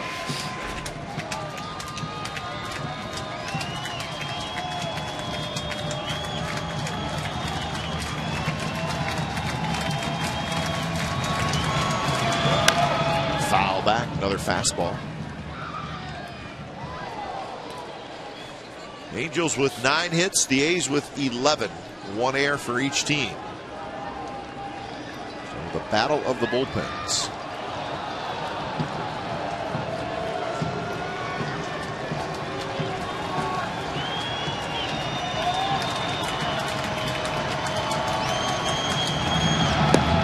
Full count now to Harris. Iannetta would be next if Harris were to get aboard. Well, Harris is going to see a fastball now, and that's what the 2-2 slider in the dirt means to a hitter. You can just load up, gear up for a fastball.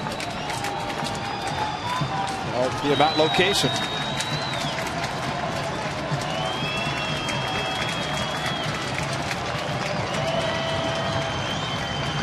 And there it comes, and it's lined to right for a hit. So Harris has his first hit. This makes a hitter so much better whenever you take away the possibility of a breaking pitch by missing on a 2-2. It's a huge count, and I mean that's a fastball. He doesn't want to walk him. He's going to make him swing the bat. Now But batting, number 17, Chris Iannetta. maybe, I mean, I think we've seen Balfour throw very good sliders and curveballs other than just the fastball. He even throws a changeup, but you fall behind, he has to go to his number 1. You don't want to do it to this guy. Iannetta, good power.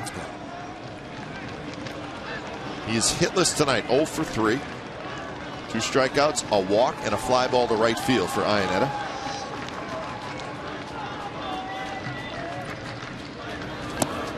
First pitch is outside. 2 pitchers that have not been used, 2 relievers that have not been used for the A's, Blevins and Cook.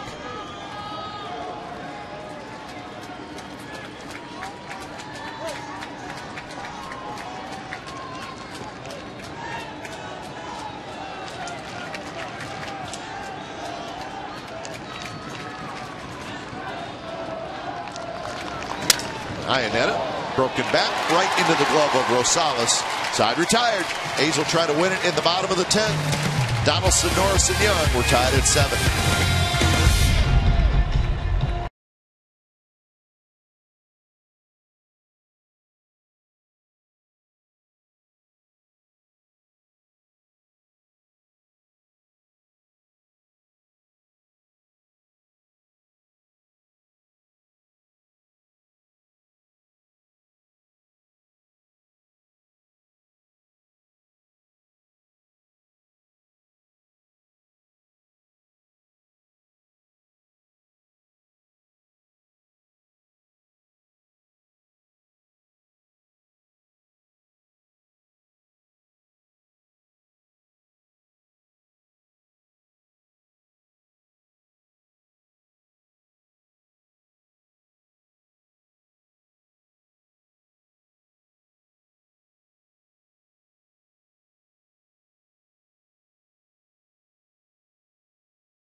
be a 3-1 lead for the Warriors. That's what they will take into Game 5 of their series against the Nuggets. It's in Denver. Fitz, Barnett, Papa, St. Jean, Bucher, they're going to bring you all the action. It starts with Warriors pregame live at 4:30, and it's over on our sister station, Comcast Sportsnet Bay Area. So that's tomorrow night in Denver, Game 5. Warriors with a chance to win the series. We wish them good luck. New pitcher for the Angels is Jerome Williams. Number 57. Jerome He is the Williams. 6th pitcher of the night for the Angels. That includes their starter, Tommy Hanson. Leading off the bottom of the 10th inning for the Athletics. If you look back to yesterday, a couple of lefties had blown saves, and tonight, Ferrari, the right-hander, with the blown save. And Come from behind to win back-to-back games one other time. 1941 after trailing by 5 runs. That's the key. And tonight, it was 5-1 and 6-2.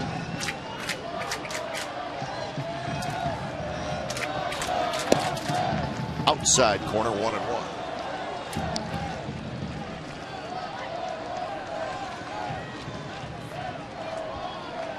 Donaldson has had a big game. A walk, a single, a pop-out, a 2-run single. He's also scored a run and stole a base. This one's driven to right field. Hamilton's going back, circling near the wall, and he caught it.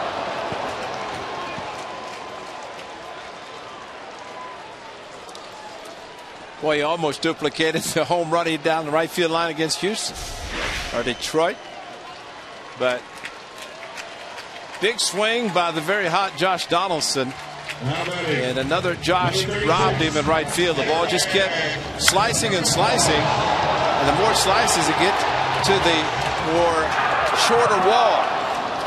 And Josh Hamilton able to go up against the wall, make the play. So Norris hits. Where's the left to right wing when you need it? We didn't need a lot of it either. Williams pours a fastball in there, 93 miles an hour. Hamilton's played a nice right field tonight. Yes, he has. It looks like also that if it goes to the 11th, Brad Balfour is going to go back out. Williams ahead in the count 0-2 to Norris. This is the third at bat for Derek Norris. He is grounded out and struck out. He pinch hit in the 7th inning for Jaso.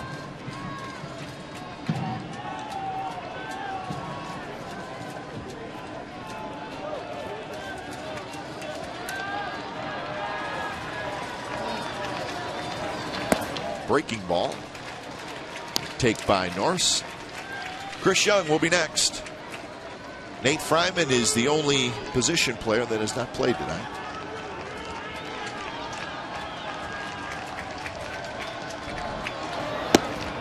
Very close, called the ball. You ever seen a 6'8" catcher? So I say we got to keep him in case we need a catcher. Sandy Alomar Jr. is tall, was tall, and not still is tall, but not quite that. Hanger.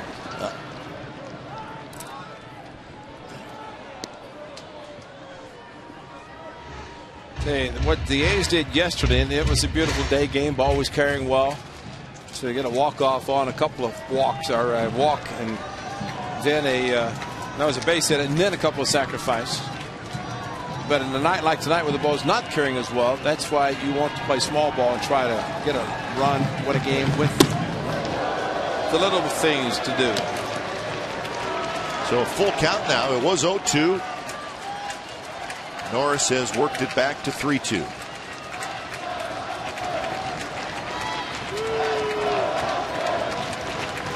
Williams has a good slider. He's not afraid to throw it any time. We've seen Iannetta call it tonight. There it is. And it's popped up. Trout heading toward the line.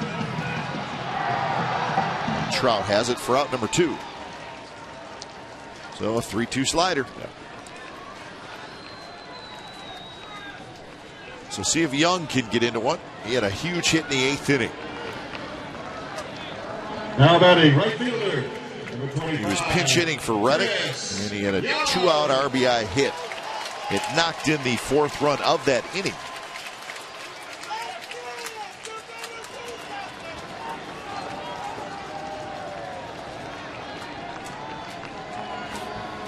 First pitch to Young. Inside corner strike.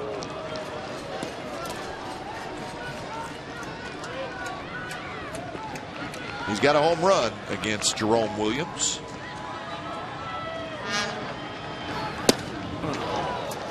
So he's going to try for number 2 there with the slider up in his eyes.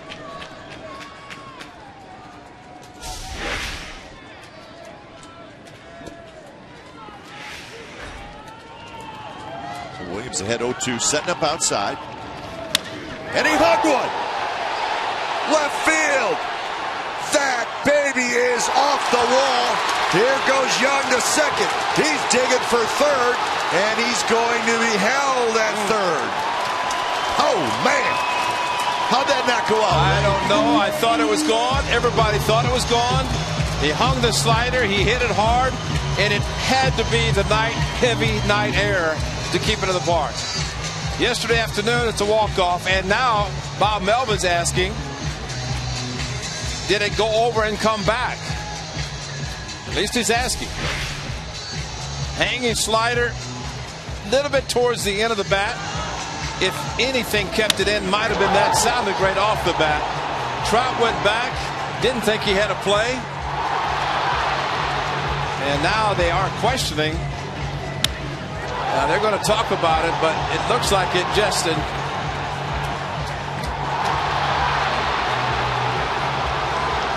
Young was going to get the 3 easily, but as the ball hit hard off the wall or hard off something and came back.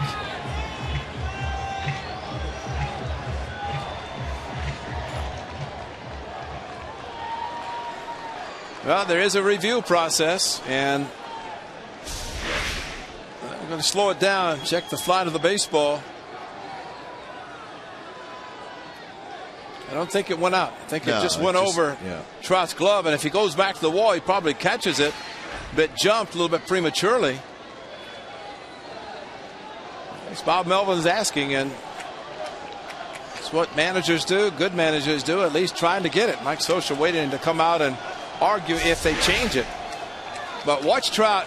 He's not necessarily at the wall. He's short of the wall and jumps and then loses his balance as the ball actually hit the dirt. It didn't even hit the wall. Did not hit the wall, but because he did not go back. If he goes back to the wall, but there's a difference, maybe, Kai, for the guys who played a lot of center field, at least last year, and moved over to left field.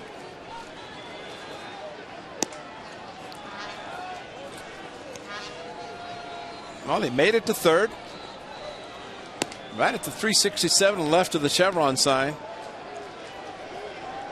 And man, I thought, and of course, if he pulls it another 5 feet to the left, it's clearly over.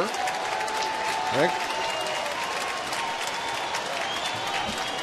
Well, maybe it did hit the O sign. And that's a good point, Larry, because for it to come straight down. Well, it did. It might have hit that and come straight down. It might have watched right to the right and then came straight down right there and straight down. So that's a home run because the O.co or the O sign is to the left.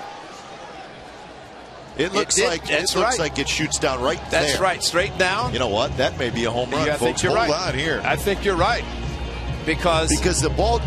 Trout goes up. He wouldn't have jumped the way he did, and then to miss it that badly.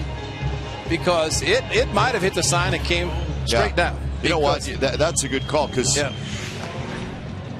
Mike Trout's not going to miss it by that much. No. But that sign extends to the left, which makes it in home run territory because that's not part of the out-of-town scoreboard. But it looked like it just the arc of the ball and then coming down. It looked like it on its downward flight. It changed a little bit. And that could be where it hit that sign. I tell you, the way it was left his bat, I thought it was a no doubt home run. That he'd gotten enough of it. All right, we're going to do the best we can here. Now watch how the ball changes. It hit something. Does it hit right there and then go straight down? It hit the sign. It hit the sign. That's a home run. See, right there, and then it goes straight down. Yep. That's a home run. right there. This would be the greatest walk-off home run in the history of baseball. And if the umpires see that shot, then they will see that it did hit the sign. All right, heads up. He's going to stay at third. I'll tell you what, I don't know. Wow. Yeah, see, Donaldson saying the same thing. Hit something and brought it straight down. Now batting, number 17. Well, you know, maybe Trout helped by not getting to the wall. If he goes to the wall and jumps and then missed it that badly. But, wow. See if there's a dent in that sign. Let's throw a wild pitch. Let's go home. So here's Rosales. A's will try to win it this way. In the hole. It's going to be a long throw for Romine. And they get Rosales. So, a crazy 10th inning. We had a walk-off. We didn't have a walk-off. We thought we had one. And we're going to the 11th.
Like that, and you see how far back the sign is from the wall, ball would have disappeared. Then I don't think the ball could have hit the wall and shot back onto the field. If it went straight down with that angle, where that sign is, if it went straight down, it would have been off or out of the park. So I think the umpires got it right.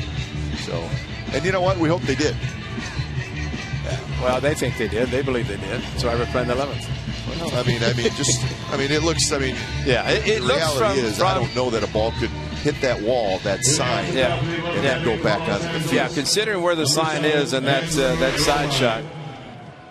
But there, it looks like it changes direction. Maybe hit right at the bottom of that and came straight down. But if it came straight down, it would be on the other side of the fence with the side shot that we had. So maybe just got it towards the end of the bat enough to keep it in the park. So we're headed to the 11th. Andrew Romine will lead it off against Balfour. Balfour threw just 14 pitches in that 10th inning. First pitch to Romine is outside. Second at bat for Andrew Romine. He came in for Luis Jimenez. We never did get a report on Jimenez if there was anything physically wrong with him. It might have been just a defensive change.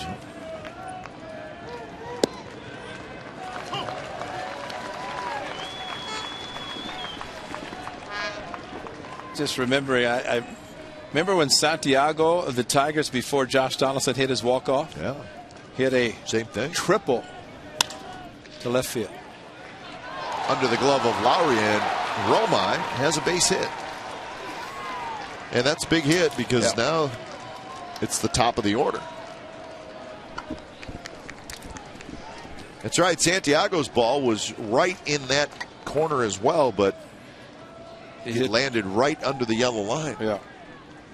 And Reesop got the foul out before Donaldson hit the walk-off. So here's the problem because of Borges' speed and the bunt. You better execute. You can't think twice about trying to get a runner at second with Borges putting the bunt down. And he will be sacrificing. And they'll probably push it towards first base, and it's going to be a foot race. Pulls the bat back and takes inside. Trout will be next. After Trout, it's Pujols. So the Angels like their situation.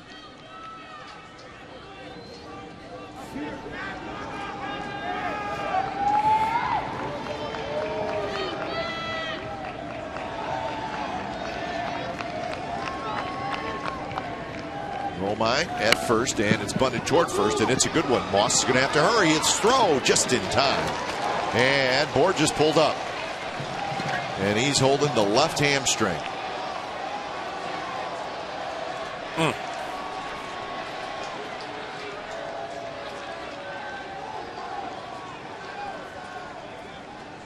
Well, the sacrifice is successful, but just wonder, as close as a play as it was, Moss, a nice play back to Rosales. And Borges jumped to the bag and got it. When he jumped to the bag instead of running through, trying to hurry to beat it out. I mean, tremendous speed. Well, it's too bad. He's going straight to the clubhouse. It's not surprising.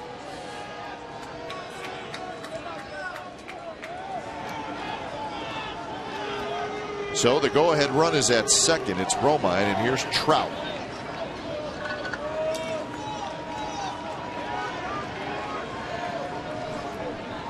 Trout is 1 for 4 with a single and a walk.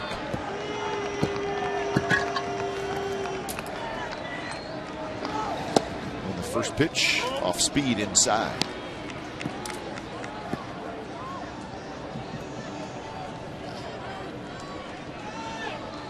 So a heck of a game again today, just like yesterday.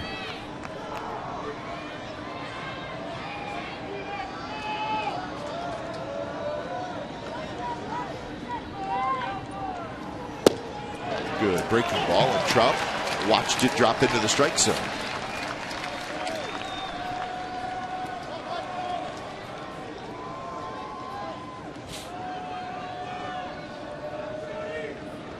Romine has good speed at second. Corner outfielder shallow.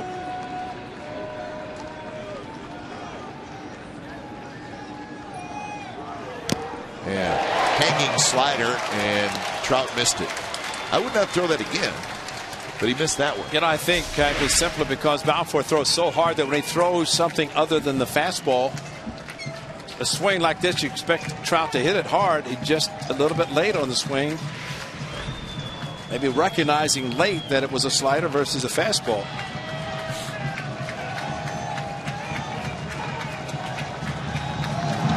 One-two pitch. He chases a fastball. Big strikeout for Balfour. And that's a quick pitch fastball outside corner. What's just a late swing by Trout, just for trying to protect, could not do it.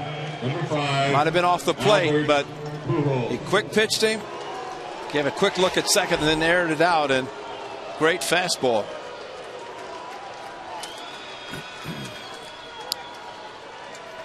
So they're going to walk Pujols to face Hamilton.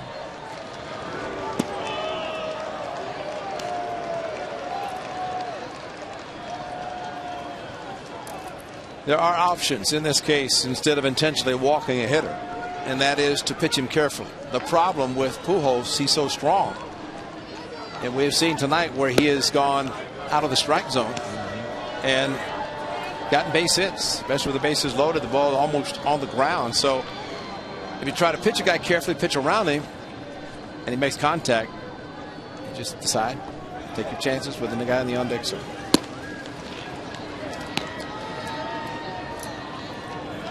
Sean Doolittle struck him out on the slider. Hamilton, that is, a 1-2 slider, and that was with first and third in the 9th inning. And that is going to come up with first and second in the 11th. That's almost a strike. That was a strike. It caught the outside corner. If Pujols was ready to hit, that ball could have been smoked to right field. Watch this pitch. Look where the pitch is. Right towards the middle. Maybe a little high, but it was but not outside. At the corner. Yeah. And there's Kerwin Danley going, that's a strike. I have seen hitters who stand there and they would go over the plate without stepping over the plate to try to hit a ball. Sure, he could have. He wasn't ready. He just assumed it was going to be with that 5 or 6 intentional walks for him. All right, the game is on the line. 2 on, 2 out for Hamilton. Angels trying to take the lead. They were 1 out away from a win, but the A's again rally back.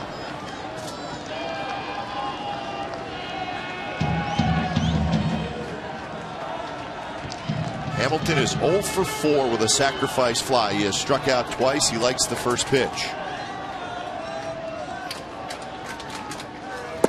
And he swings at an off-speed pitch and missed it.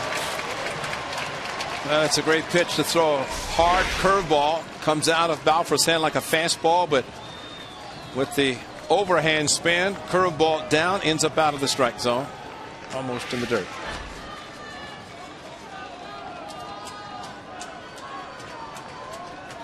Romine at second, Pujols at first. Another breaking ball, another swing and a miss.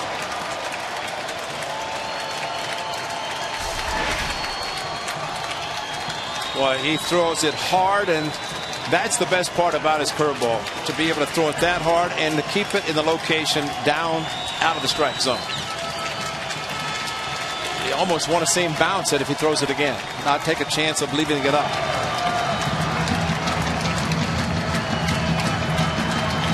0-2 pitch. And it's line foul. He went with a fastball. See, that time I think Balfour shook. And as a hitter, you can think 2 bad swings on curveball. He's going to get another one. Then all of a sudden you see the shake. And maybe he's going to go to fastball, and he did. Unfortunately, Hamilton just a little bit late on this one.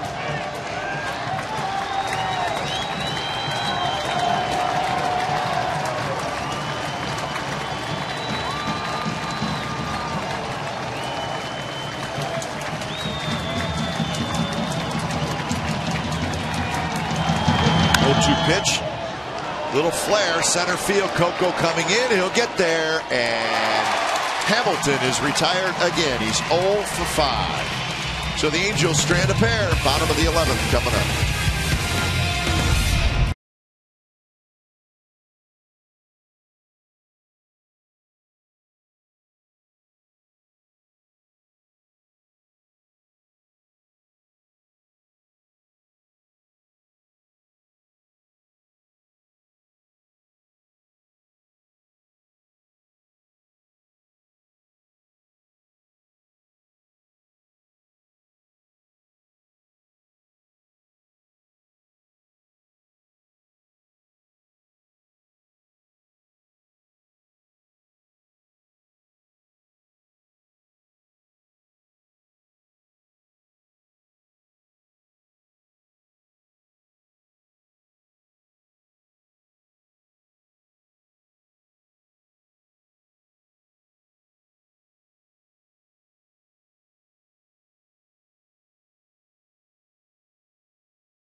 Bottom of the 11th. It's a 7-7 game. That was the top of the order that got things going and was able to tie the game in the ninth. Your attention, please. Ladies and gentlemen, change. And it was the 11th yesterday where the A's won in walk-off fashion. A strange type of a walk-off, but walk-off nonetheless. So Trout moves over to center field with Borges out, and J.B. Shuck is now in left field. So Borges grabbed that hamstring, immediately went into the clubhouse. Oh, let's hope he's all right, because he is off to a very good start for the Angels and his speed. Well, when he grabbed his leg, that wasn't good. So Jerome Williams, he's their long man, so I'm sure the Angels feel like he can go for a while, but the A's don't want to be here for a while. They'd like to finish it right here.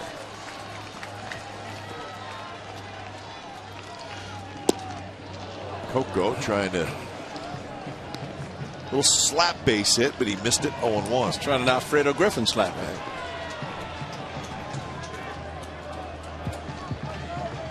Seth Smith will be next, and then Lowry here in the bottom of the 11th inning.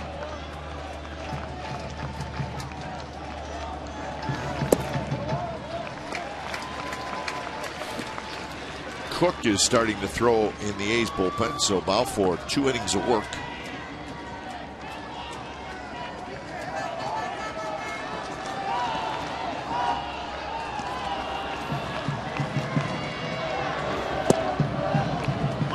Williams drops one in on the outside corner.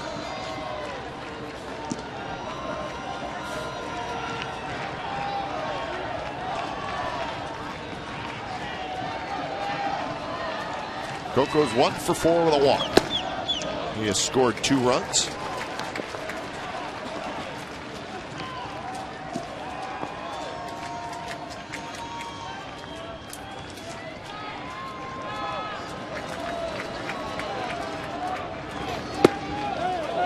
Checks his swing, did not go, and we got a full count. A two-seam fastball. I think Williams thought he had gotten strike 3, not necessarily with a swing, but a pitch that was not called by Kerwin Danley.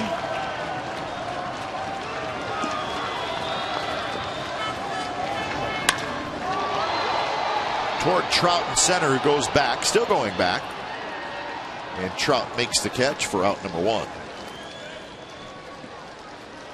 Mike Trout probably feels like he's back home in center field.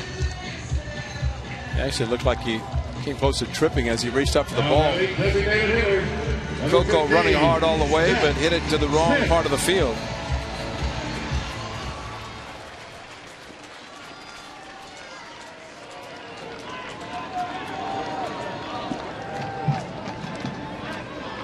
So Smith steps in. Seth is 2 for 5, couple of singles. Single in the first, single in the 8th. This is Hyundai Sunday, isn't it? Sure it is. There's a 48-hour grace period. That's for right. Hyundai Sunday.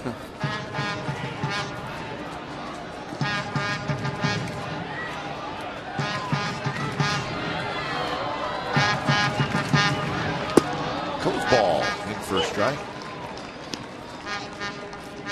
Jerome Williams has looked fairly sharp tonight. But you're right about the long man part, that he's been a starter, so stretched out he could pitch some innings if necessary. And it's interesting, the Angels actually have 8 relievers, and the A's have 6. At least that's the way it is tonight.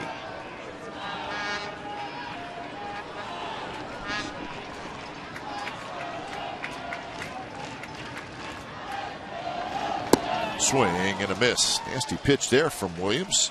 That's his first strikeout. You know, the hard breaking ball right over the top and up out of the strike zone. Number 8, Seth Smith just could not make contact.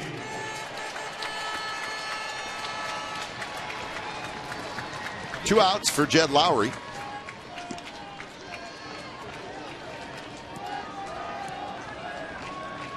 Lowry 1 for 5. Couple of ground outs, a fly out, a strikeout, and the RBI single.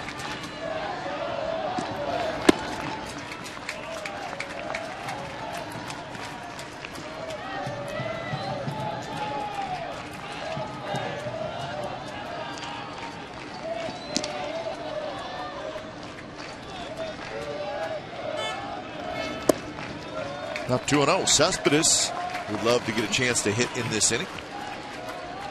Get a hanging slider. Yeah.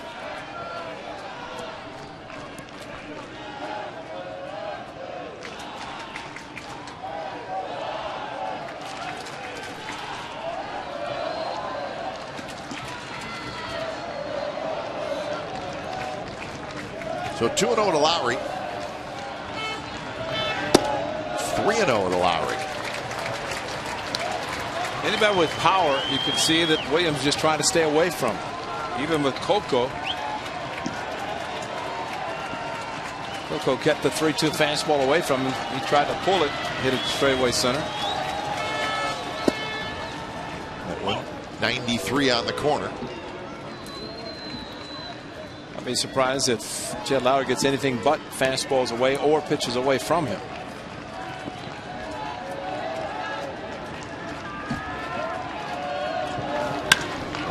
Drilled towards center. Trout going back. Still going back. And Trout can't get it. And Lowry's going to have a double. And Cespedes is going to have a chance to win it. If he gets a chance to hit. I'd say he's going to be intentionally walked. I don't know that Mike Scioscia will take a chance with his power. We'll see. But he'd be facing the lefty Moss, who's in the on-deck circle. But Jed Lowry got a fastball, and he crushed it straightaway center. I'm surprised it got over the head of Mike Trout. Because he is so fast, he plays so well in center field, but that's how hard the ball was hit. Stayed in the park, did not leave and bounce over. So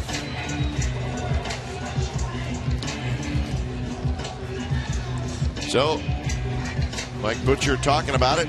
Do we go after Cespedes or do we walk him and face Moss? Well, this could be a pitch him carefully scenario that we talked about earlier. Jed Lowry tied the A's record for most hits back in the 8th inning. He just broke it, right? Right. Most hits in the month of April. Most doubles. Well, make them hurt, Cespedes, because Brandon Moss is the lefty, and that's probably what they decided to pitch to him. First pitch cued foul toward the end of the Angels dugout. This was the 2-out hit in the ninth that tied the game.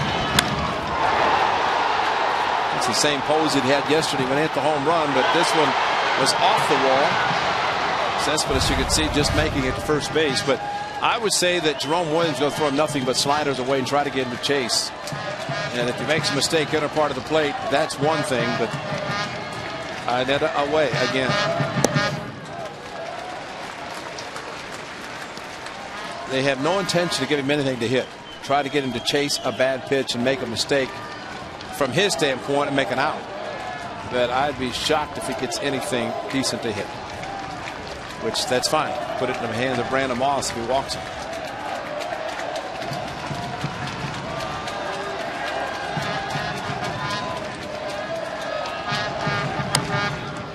Hit toward third. Harris has it, flips it across, and the A's do not score. So we're headed to the 12th inning at the Coliseum. We're tied at 7.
Albert Pujols to the very first inning, a solo home run.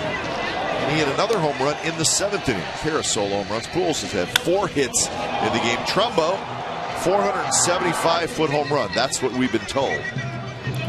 But the A's, they keep coming back. Moss with a home run in the 6th. And then in the 8th, A's got it to within 1 run by scoring 4 times. Donaldson had a 2-run single. Young a 2-out RBI hit. So it was 7-6 going to the bottom of the ninth. And with Coco Crisp at second, Cespedes tied it. So another monster hit by Yoenis Cespedes. So we're well into extra innings. It's the top of the 12th. I would like to have seen Cespedes have a monster walk last inning because he was not going to get a pitch to hit, and he didn't. As Ryan Cook tries to take it to the bottom of the 12th, still tied. So Balfour goes 2 innings, gives up a couple of hits, a walk, has a couple of strikeouts, but does not give up any runs. So here's Cook. Chris Reese, a great job, an inning and 2/3. A hit and a strikeout, a walk. Doolittle, of course, a big strikeout of Josh Hamilton. Balfour with a couple of innings. And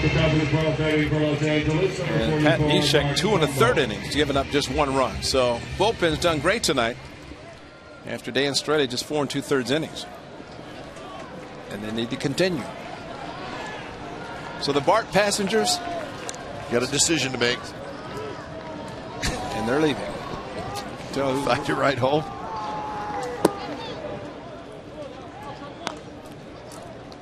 Well, you don't take a BART. If you did, I'll give you a ride home.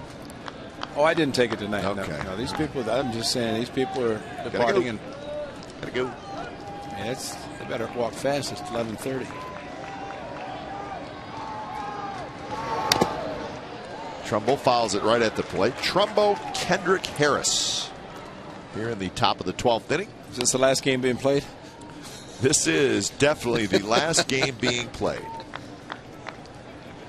11:30 West Coast time. I'd say that's a pretty good chance. Mariners won tonight. The Astros won. Rangers had the night off.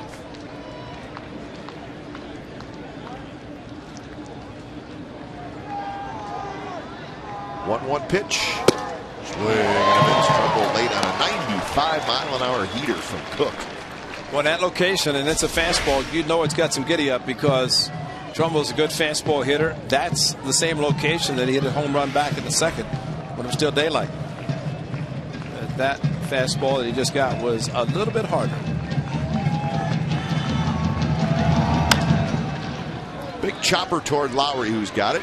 Double clutch throws, and they just get Trumbo. So that is out number 1 here in the 12th.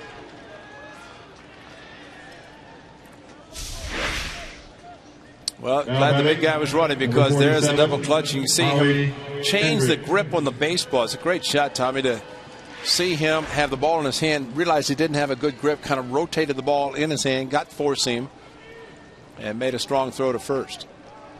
Great camera work. Bullpen at it again, Ray. 6 2/3 innings and just 1 run, and that was the Pujols home run, which was allowed by Neshek. So this is why the A's win games like this. The bullpen is terrific, and it shuts down the opposition as the game goes on. Bob Melvin, Kurt Young had a similar start game down in Anaheim when the starter went about 4 1/3, 3 1/3. I think it's Jared Parker's game. Bullpen came in. The A's had a 5-run 7th. A couple of big home runs, ended up winning. They swept the Angels in the 3 games in Anaheim. Bit kind of alternating. The A's win in Anaheim. Yep. Angels win here. Angels have played well here. Kendrick is 1 for 5. Swing and a foul tip, 2-2. Chased a pitch out of the strike zone 2-0, and then Ryan Cook just came back and threw it by him in a little bit and tried to pull the hands in to make contact, but could not do it. Kendrick with the good fastball from Ryan Cook, similar to the one he threw to Trumbo. slider that hung inside a little bit.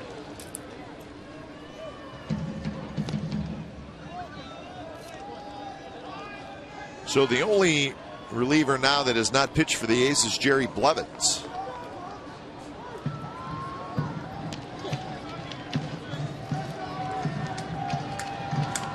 You never know. Swing and a miss, struck him out. 13 strikeouts for A's pitchers tonight. Great setup by Ryan Cook with a hard fastball in. Watch this hard slider away. This is an impossible pitch to hit.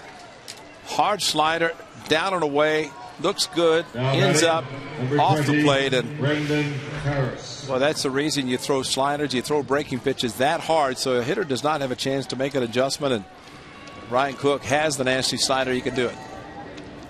The lone tall lefty. Oh, nope, sorry. Another lefty. We got a couple of lefties down there.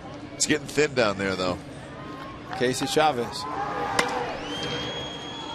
Knocked down by Rosales, stays with it. Tie retired. So Brendan Harris is retired. 3 up, 3 down inning for Cook. Bottom of the 12th coming up. Moss is going to lead it off. 7-7 game.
The Sharks open up the best-of-7 series in Vancouver against the Canucks. Sharks defeated the Canucks each of their 3 meetings this season. It all starts at 7 p.m.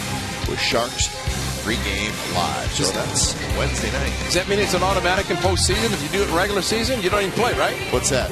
If you beat them during regular season and play them in playoffs?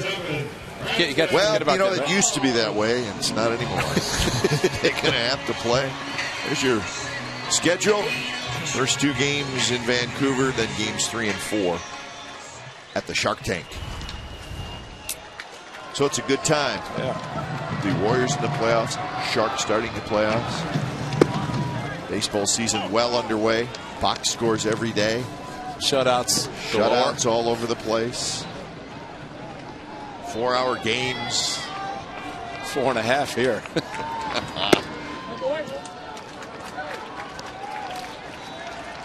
Jerome Williams into his 3rd inning of work. He's allowed 2 hits. Obviously no runs. Got a strikeout. Oh, that hit it. Or how did it miss it? Sounded like it hit something, but Moss was able to get out of the way. The count is 2-1. Boy, I don't know how he got out of the way, but he did. And hit the right foot of Kerwin Danley. I think that's the sound we heard.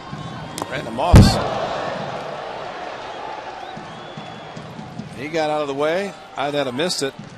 And if we back up the TV camera, you'll see Kerwin Danley taking off probably the hard right toe. Steel-toed shoes.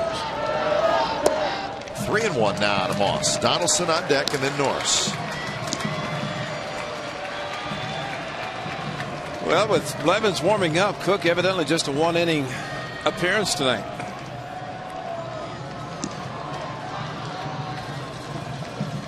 not close, and the winning run is aboard with nobody out. Well, Williams had pretty good control his first 2 innings, but nowhere near the strike zone there. If we look back at yesterday, and recent Brian Cook's 1 inning night, pitched an inning yesterday, as did Doolittle, Balfour, and Blevins, all pitching an inning against the Orioles in the come from behind win.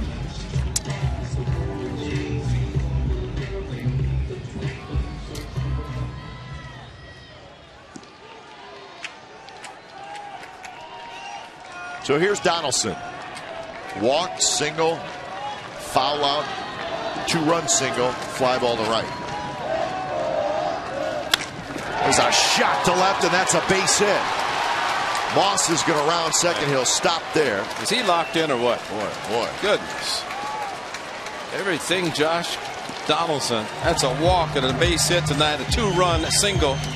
Ball almost went out, and then a solid base hit. Get the foot down and hit the hanging slider.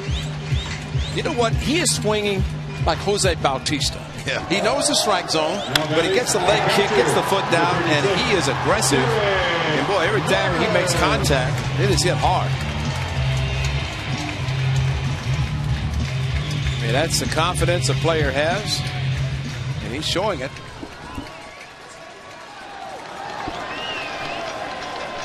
So here is Norris. Harris in at third, Pujols in at first. And Socha yelling at Romine to hold Moss close at second. First pitch is a strike. So Donaldson with 3 more hits tonight. Ray's now hitting .333. Start seeing his name in the top 10 in hitting. Chris Young in the on-deck circle.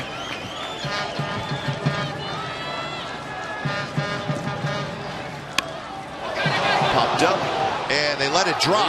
And they juggle it, and they're going to throw to third and get the out there. If they would have executed it properly, they would have had a double play. Maybe a triple play. Because Norris wasn't running. They got in each other's way. That was the problem. But the idea would have worked. And you rarely see it, at least an attempt. But Albert Pujols had an idea, but you're right. The confusion with the ball in the air, and Pujols was probably yelling, let it go. Norris, you can see him wasn't running, but actually Pujols could not handle it cleanly, and then eventually went to third. Williams got in his way as he's trying to help him pick it up, and then couldn't get out of it. That's 2 big guys right there. Well, they're lucky that it didn't get worse. But well, you saw Norris not running, and that's typically what happens, and that's not an infield fly rule. And everybody freezes, and when the bunter, the hitter, does not run, then that's when it creates that possibility. So it goes to the put out, fielder's choice, 3-5. So 1 out for Chris Young.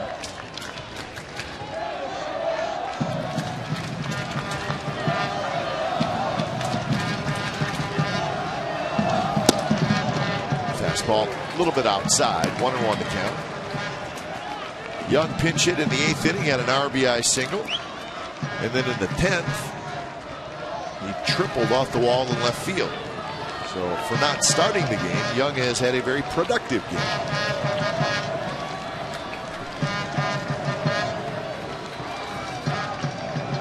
Donaldson not really being held on at second base.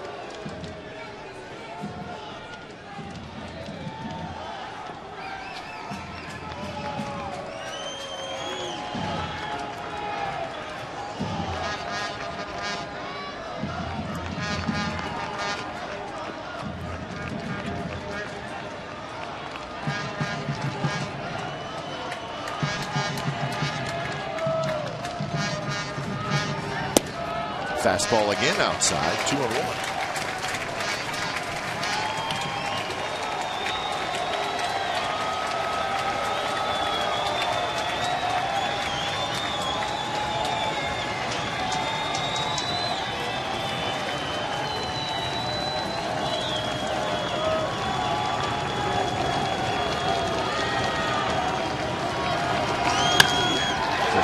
ground towards short. And that's a double play. A pretty good collision at second base with Norris and Kendrick, but Kendrick turns the double play. And the A's do not score. We're going to the 13th, still tied at 7.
Inning is left-hander Brett Anderson.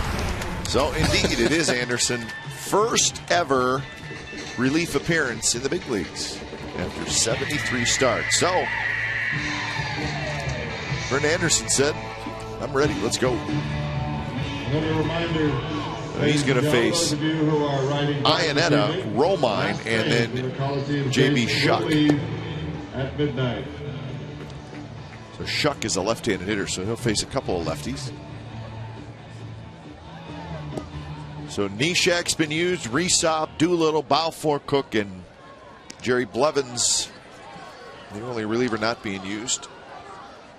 But Bob Melvin figures, hey, if this game continues on, I got Brett Anderson, who's a starter. He can throw 80, 90 pitches. Who knows? Maybe more. So Anderson's ready as he faces Iannetta, top of the 13th inning.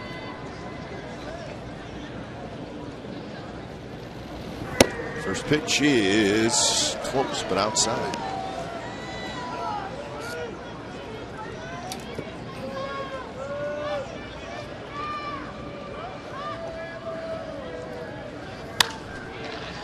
Hit foul down the right field line. So Brett Anderson here in the 13th inning. This is a remarkable story, isn't it? I mean, if you think about the pitcher can't start, but yet happy to see that something's okay for him to allow him to pitch in the 13th. And he's going to get Iannetta on a fly ball to Christian, out number 1.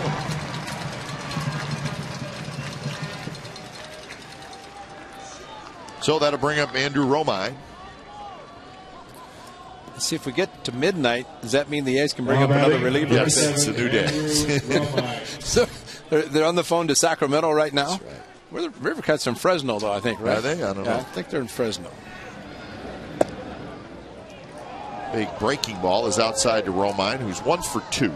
Kerwin hasn't seen any of those tonight. That's a good curveball. Another good one. This one is in for a strike.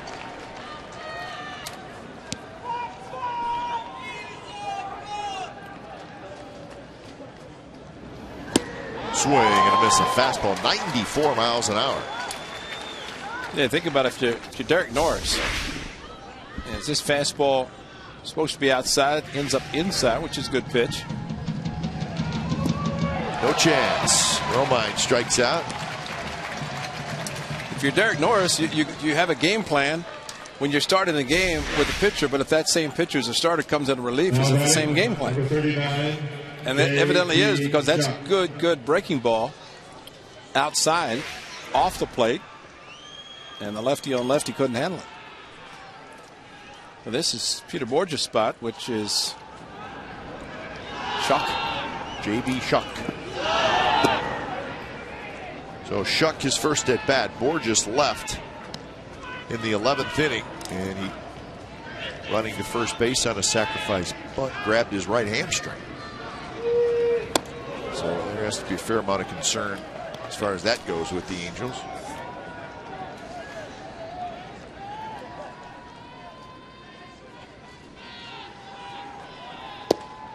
Strike outside corner to Shuck.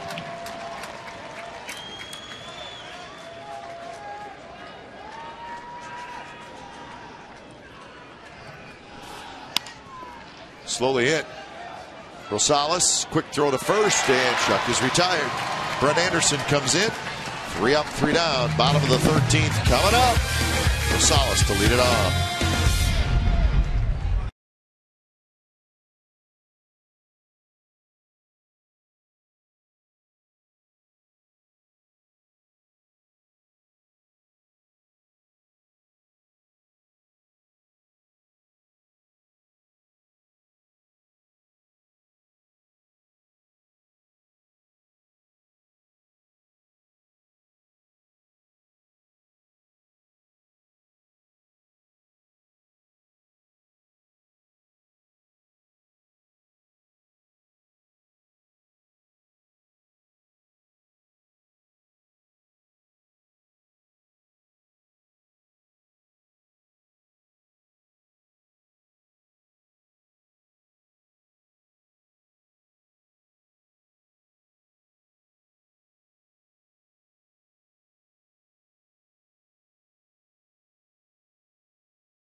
Hits in the game, lots of pitchers. We got starting pitcher relieving, and it's the bottom of the 13th at the Coliseum. It'll be Rosales, Crisp, and Smith against Jerome Williams.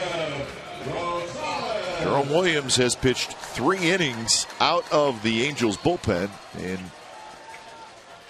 he's been able to keep the Angels alive in this game. So Rosales to lead it off. He's 0 for 3. He's grounded out twice and hit a fly ball to left field. A little frustrating for Rosie. He's had a couple chances to win the game.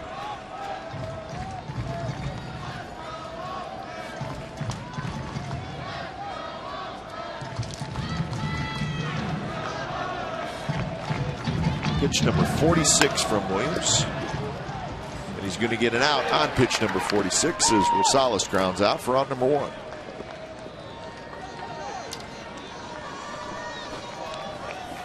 So now the top of the order in Coco Crisp. Trying to get something going. I think there are times when certain relievers sit in the bullpen and say, why am I never being used? And we saw Evan Scribner last year, who did a great job final day of the season. Yeah. Comes in 3 innings, 3 big innings, not extra innings, but early, mid-game, and Jerome Williams is doing it, and Brett Anderson might be the same from the A standpoint. First pitch to Crisp is a bit outside. I would think a long reliever, a good long reliever, he could win you a game or 2 during the season. Absolutely. I mean, and you need them. You need to have somebody could come in and give you some innings, or in the case of this situation, Harris stays with it, throws just in time to get Coco Crisp for out number 2. And it may not be that specific game he pitches in. He may save the bullpen for the next one. Expecting the bunt, didn't get it. Got enough glove on it to knock it down, and then Harris able to react quickly enough to get Coco. Number 15, Seth Smith. So 2 outs for Seth Smith. There's the pitching line for Williams so far. 1 walk, 1 strikeout. He was in trouble in the 12th, though. A walk and a single started the inning, but he was able to get out of it. Got Chris Young to hit into a 6-4-3 double play. First pitch breaking ball is outside.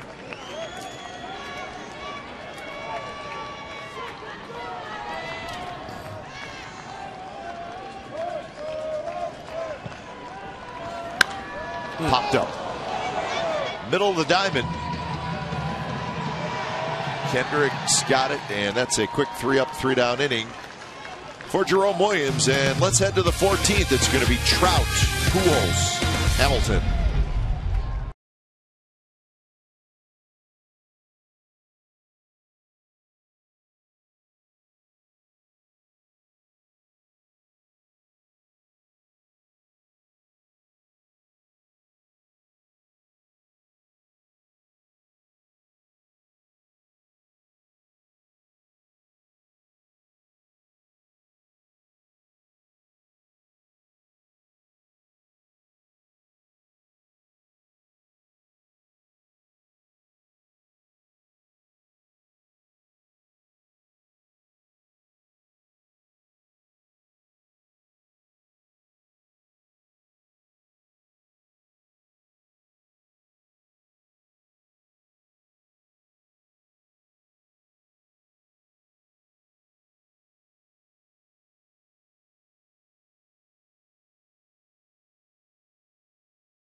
Coco Crisp, this was the last at bat. Let's keep an eye on him here.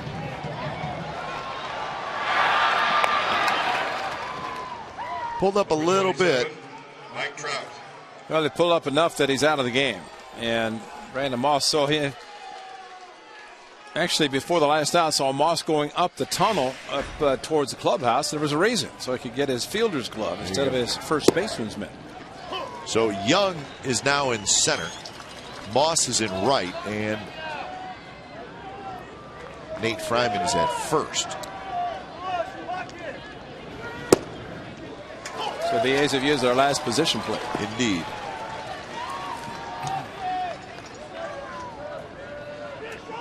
Oh, 0-2 to Trout. He'll be followed by Pujols and Hamilton here in the 14th. There's that sharp breaking ball down and in. Trout is 1 for 5 with a single and a walk. He struck out twice. He scored a run. There's the hard breaking ball, but Trout was able to lay off. Jerome should take the rest of the night off. He's pitched well enough. He is. He's the Angels MVP tonight. Yeah. Full count. You do not want Trout on the bases.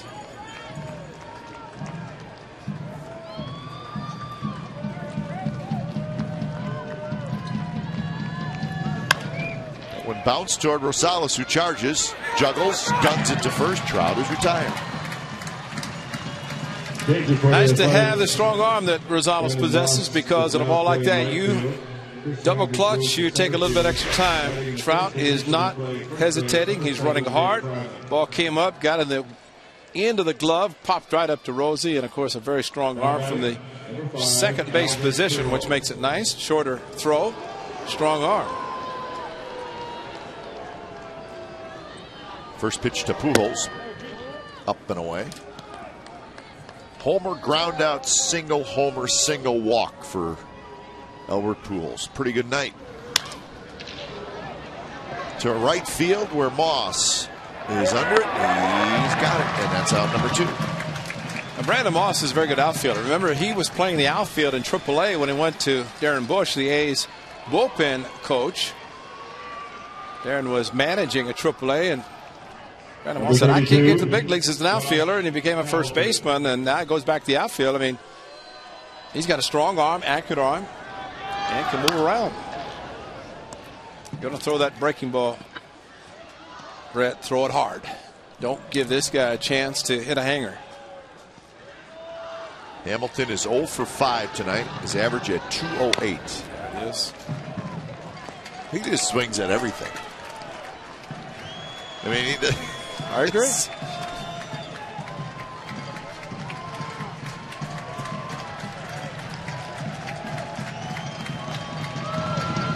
Swing and a miss, struck him out, and Hamilton does not look good doing it. So 3 pitches, Hamilton strikes out for the 3rd time, and we're headed to the bottom of the 14th.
Inning, 7-7, and it's been that way since Yoenis Cespedes tied it with 2 outs in the bottom of the 9th with a single. So some hardy souls are hanging in there. Somebody just had a birthday, turned 22 right now as it turned into midnight. Just had a birthday, sticking it out to the end. See, when you get to the 14th inning, you do things that you would not do in the first 9 innings, like dancing. Well, these people who are still here will be here to the end, no matter. Well, at this point, you're right. You've got to stick it out. Lowry, Cespedes, and Moss, bottom of the 14th inning.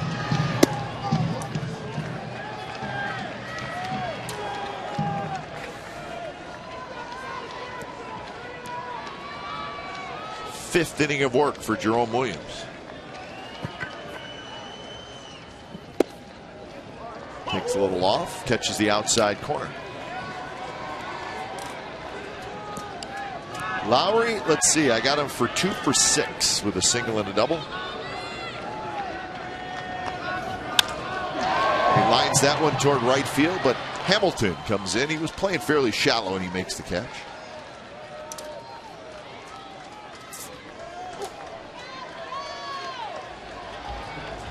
So Cespedes will step up to the plate. Well, you know how many times has a player tied the game and then won the game? I want to see him hit or get the same hanging slider that Chris Young got a little bit early. Like back in the 10th inning when Jerome Williams came in. And he got it. He drives it to right. Hamilton backpedals. He's got it, and that's out number 2, and he did get it. Yes, he did. Just did not drive the ball.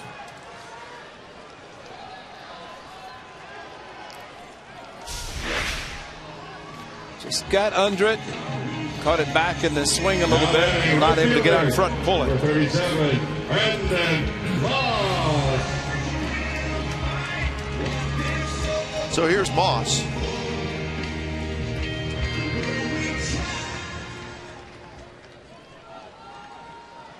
Moss is 2 for 5. Homer, single, a walk. He scored twice. He was trying to end it with a big swing. He ended a game last year right at the end of the year with a home run against the Mariners. Saturday afternoon, the final weekend, the game in which Jason Vargas, now with the Angels, pitched brilliantly for 7 innings. 7 innings, about 101 pitches. The bullpen got it, and the A's won it. The extra innings. 3-run shot by Brandon Moss.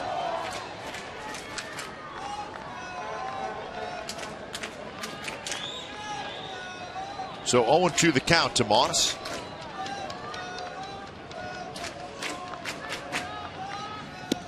And a foul tip, and that's a strikeout, and that is a very nice inning for Jerome Williams. 5 innings out of the bullpen for Jerome Williams, and we're through 14, still tied.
Number 44, Mark Trumbo. A group of Angels fans, they're hanging in there right behind the dugout. So Trumbo to lead it off here in the 15th. You know, a week ago tonight, which actually was Tuesday because it's now Tuesday, but a week ago tonight in Boston, those horrible conditions, raining hard and cold, well, not hard, but cold weather. And it was down to who wants to win the most. And basically, it's what this game comes down to. And Mark Trumbo starts it with a base hit. So Trumbo gets the 12th hit for the Angels. The A's have 14. Fastball down and away, and Trumbo just shoots it to right field, similar to what he did against Brant Balfour in the game that we showed earlier, where there was some discussion between the two. Just a good job of hitting. So a single, double, and a homer for Trumbo in the game. Here's Kendrick. Not bunting. Chops one towards short. Lowry has it. He'll flip to second, on to first, but not quite in time. So Kendrick is aboard on a fielder's choice. Early swinging by the Angels in this inning. First 2 hitters have been swinging the bat. And not hesitating, but Rosales just does not take anything for granted. He's not going to assume there's only going to be 1 out. And he made it close at first with a strong throw. Even with big Mark Trumbo coming in on him, he stood right there. Got his feet knocked out from under him, but still made a strong, accurate throw. Just could not get speedy Howie Kendrick. I mean, he wasn't expecting to. How's their hit and run in play here? Brendan Harris.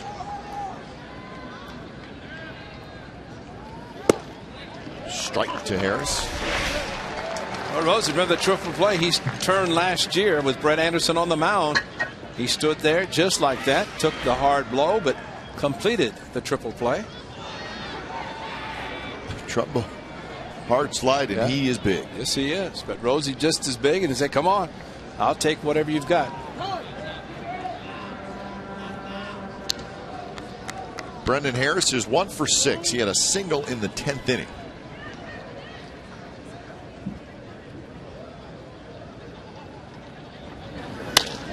And that one's lined, and that's trouble.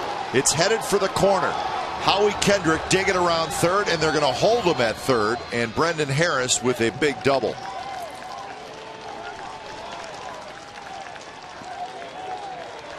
So Young, or make that Moss, I'm sorry, did a nice job in right field, not letting the ball rattle around. So look at that. 5 for 5 now against Brett Anderson.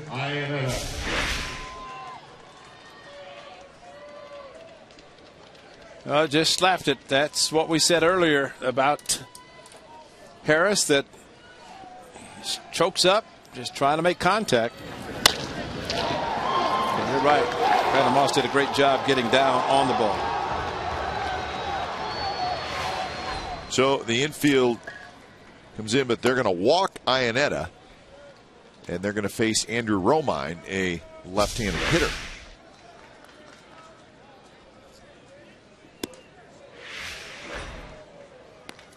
Now, Romine faced Anderson in the 13th inning and did not look good.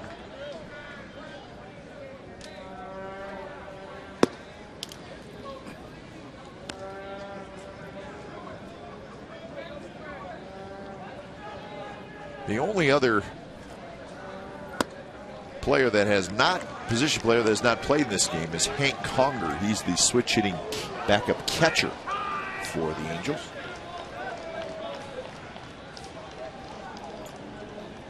So there is Conger. He's certainly not going to hit.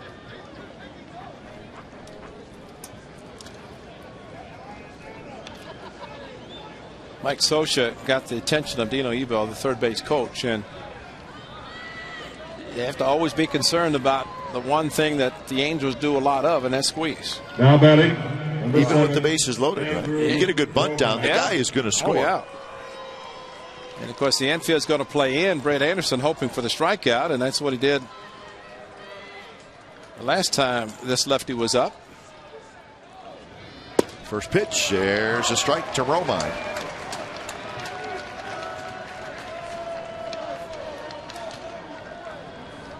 Brett Anderson going out of the windup too is always dangerous. Swing and a miss. Big breaking ball. Romine chased it, and it's 0-2. Well, that's the best way to throw it. Again, looking where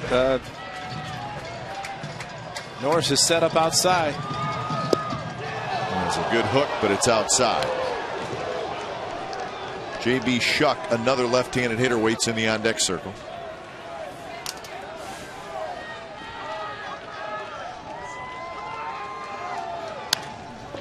Grounded toward short. Lowry's coming home. The throw is good, and the out is at home plate.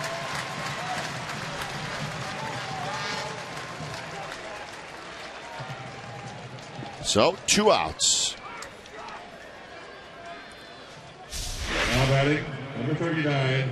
Now that's the best way to play it, and for Derek Norris, get the 1 out and get out of the way of the hard slide from Howie Kendrick, because just like at second, can take a catcher out to avoid the possibility of a double play being turned. The infield's back, and Anderson again out of the windup with another lefty. Pitch is loaded. J.B. Shuck looked like a pretty good breaking ball. Yes, it did. Second at bat for Shuck. He's in the game because Borges left with a leg injury. And that one missed high. Wow. First one of those two has got to be called a strike. Like the first one.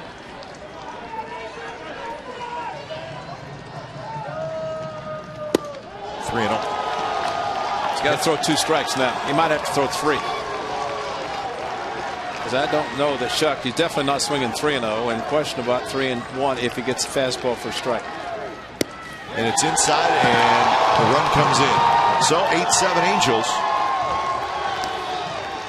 A couple of very close pitches early in the count.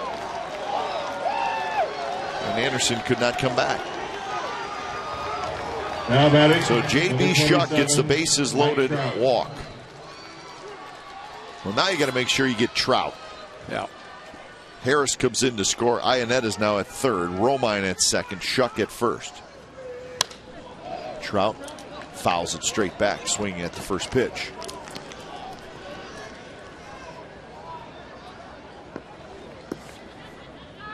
A's will have Donaldson, Norris, and Young in the bottom of the 15th inning.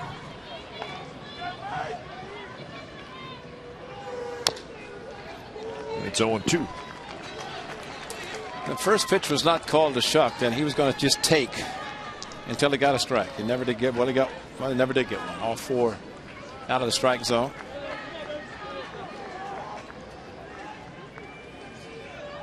Trout is 1 for 6.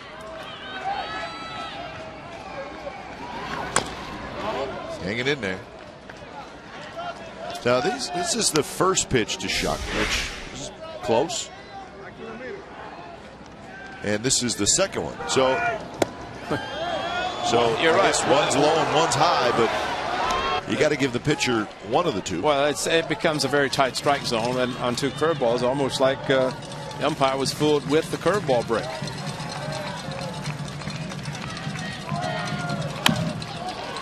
Toward Rosales on the backhand. He's going to have to hurry. Throws, and just in time to get Trout. Side retired, but a run, and Brett Anderson is chewing big time on Kerwin Danley.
This was him talking to Kerwin Danley as he left. So we don't see that from Brett Anderson very much. He's pretty mild-mannered, but he was hot. And Reddick, who's up in the clubhouse, saw it on TV, saw what I saw, you saw, our fans saw, that one of those two pitches is a strike. You can't have both of those being that close together and both being called balls. So the A's will have to do it again as Donaldson steps in, and he has a big rip, fouls it back.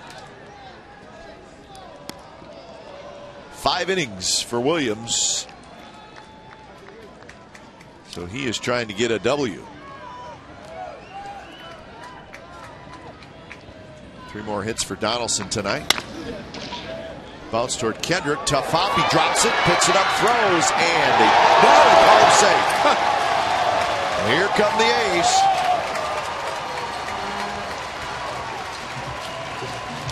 Well, there's a reason you run hard, and Josh Donaldson just proved it. Routine ground ball to second. Usually the sure-handed Howie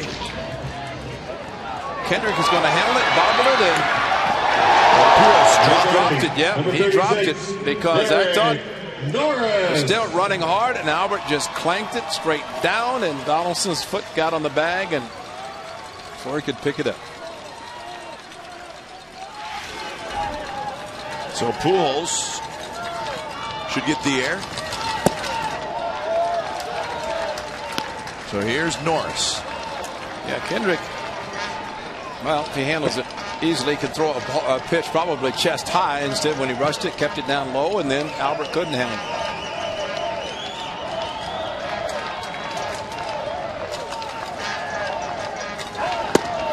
Norris takes the ball, and Williams can't believe it was called a ball.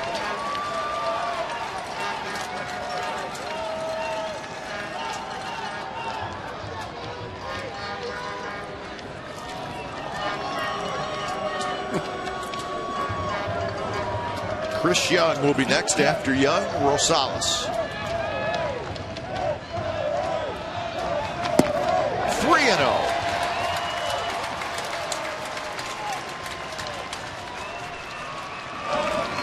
Michael Kahn starts to warm up.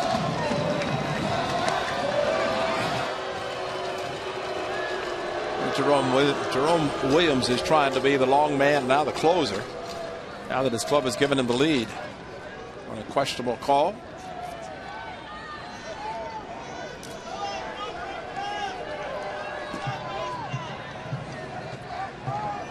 These fans are correct, because as long as Mike Butcher can stand out there, his reliever can continue to get loose. And all it has to be just finish this batter, which Williams has to do, but Mike Butcher buying some time for his right-handed reliever.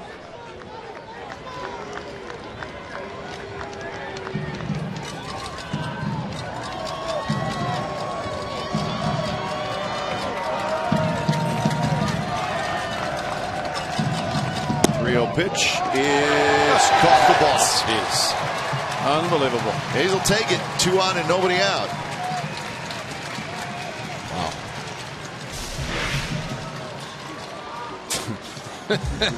And Derek Norris said, I'm going to stand right here. It's got the plate.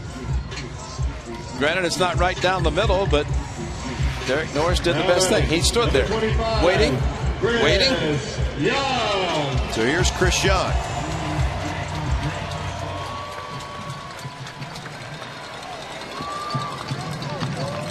Angels are expecting Young to bunt.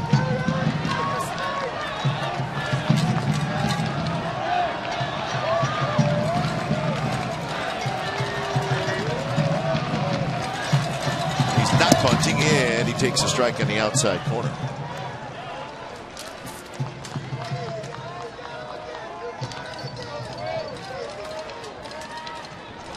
Well, if you're Mike Scioscia, he's probably thinking, you know what, Jerome Williams deserves to try to finish this game, but he does have a reliever warming up. Oh, 1 pitch, slider down and away, 1-1. An error and a walk. The A's are in business in the bottom of the 15th inning. Well, they tried the bunt way back. Well, when was that? Way back in the 12th inning.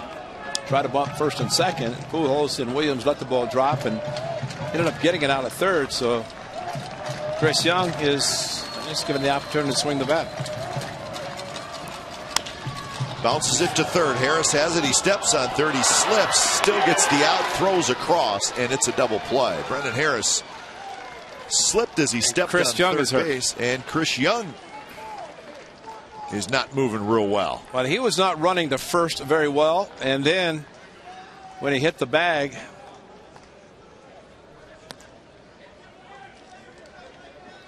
so he's walking very slowly, because once Harris touched the bag, he slipped on top of the bag and kept his balance, still through, but Chris Young had almost stopped running, or at least slowed down. Wow. So about halfway down. They said Coco had a hamstring injury. So, wow.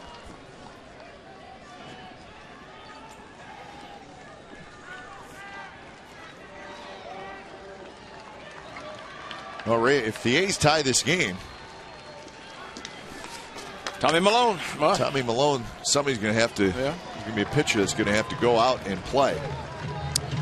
Well, let's hope the A's have to worry about that. Number 17. Because Unless now, you put Smith out, they could do that. then you lose your DH, so you could do that. Yeah.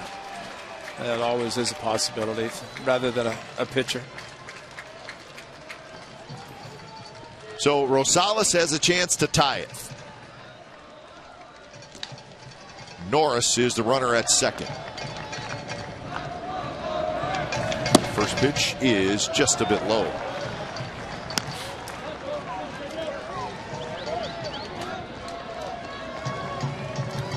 So both teams have to be concerned about some players leaving tonight's game.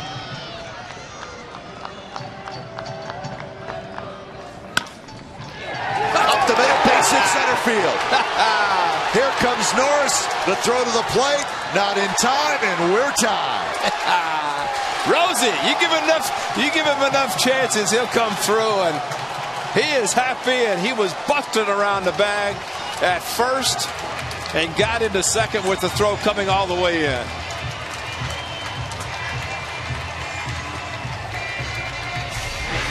Rosie right back up the middle. A hanging breaking ball, got on top of it, crushed it right up the middle. Williams knew, look at the spread up the middle, so there's the gap. And there's the 2-out run-scoring hit to tie. Trout trying to get him, throws off line, cut off, and Rosie going hard into second. Love it. The pitcher is still out there. That's great. So here's Fryman. And Rosales gets to second base. Slider, swing and a miss. Well, Nate Fryman just has to realize that he normally is not going to be a leadoff hitter, but tonight he is. Hitting the first spot in the lineup. And a chance to win it. Because I've run out of score sheets. And you have too. So let's just do it. Read it right here. So 0-1 to Fryman.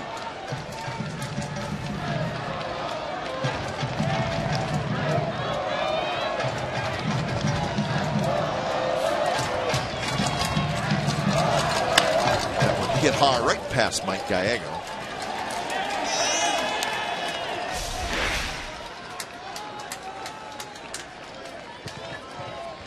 Well, that's a huge play. Oh, it's huge. You're right. To get and Trout was not going to throw out Norris. No, he may have made a mistake.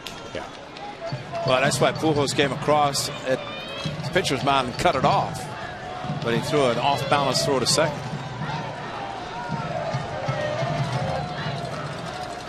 Oh, 0-2 pitch to Fryman. And that one, it's right down the middle. The ball. It was right down the middle. Down the middle. Unbelievable. And the fact that the catcher, Iannetta, missed it.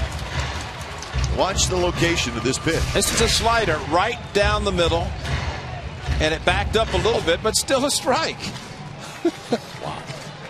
He's going to get a pass ball, but look at the heart of the plate. How can an umpire? I'm glad he did. But that's been kind of the way it's been tonight. Wow. So now the winning run is at third. 1-2 to Fryman.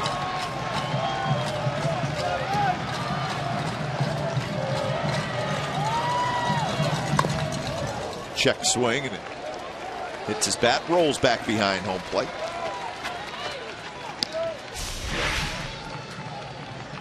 Way up and in. And the follow through, and that's why Kurt Young was ejected in a similar move. That's what happens when follow through. Sometimes it does hit the bat.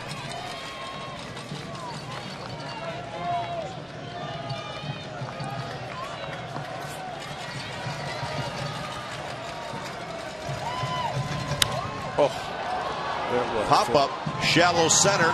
Trout coming in, still coming in, and Trout makes the catch. Side retired. So the A's do it again. They score the tying run with 2 outs, and we're on to the 16th.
and Seth Smith, the DH, is now in left field. So the A's will lose their DH.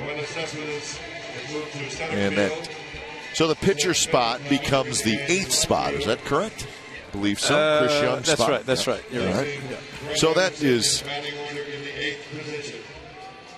quite a few batters away. So it should not be an issue, at least not in the bottom of this inning. Remarkable, unbelievable performance by Jerome Williams, getting a. That's an unearned run. Yes, it is. Albert Pujols just dropped a throw that he's caught thousands of times in his big league career, and he dropped it. And that's how the inning got started. And I think it might have had something to do with the fact that Kendrick had to hurry, and the throw was down low. And the fact that it was low, if it's caught and routine, then he's able to make probably a chest-high throw. And Jerome Williams can be proud because he did a great job. Yes, he did. This is Brett Anderson's 4th inning of work. So he's done a nice job. Kendrick bobbled the ball here, recovered, ball in front of him, hurried through, down, low, and right there and straight down.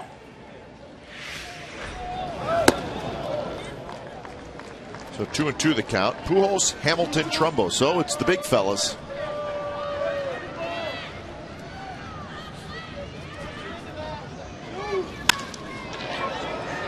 Towards center, Cespedes comes in, and that's out number 1. In fact, if you think about it, Brett Anderson was so upset after last inning, he could have been ejected if Kerwin Danley had listened or saw him ranting and raving about the pitches, which he was right, and maybe Kerwin did the best thing, turning away so he wouldn't hear it. Because if he's ejected, then whole different deal. Oh, different. Jerry Blevins, I think, still down there. First pitch swinging, Hamilton, and he's going to be retired. So Hamilton 0 for 7 with 3 strikeouts. And swung at the first pitch, breaking ball. Nate Fryman, nice play at first, and kind of followed a little bit as Hamilton threw his bat. Nate Fryman handled the ground ball and the bag and got the out. So here's Trumbo.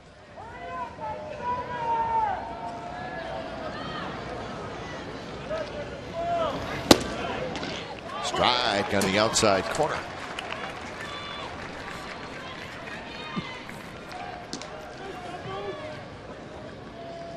Three hits for Trumbo.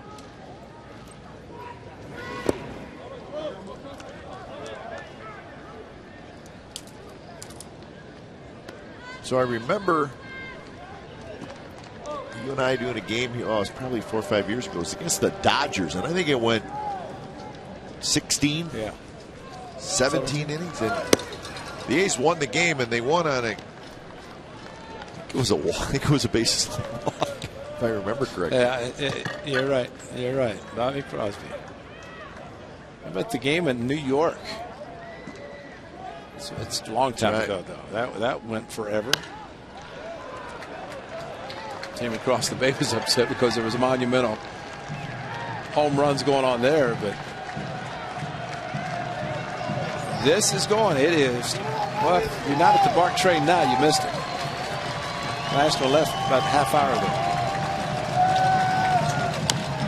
2-2 pitch, and Trumbo just got a piece of it.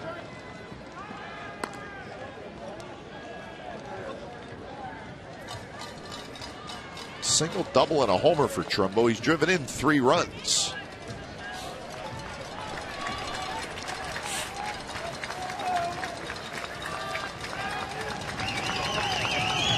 And he got him swinging. So Brett Anderson has a 3-up, 3-down inning. 16 strikeouts for A's pitchers, and we're going to the bottom of the 16th.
tied at 8.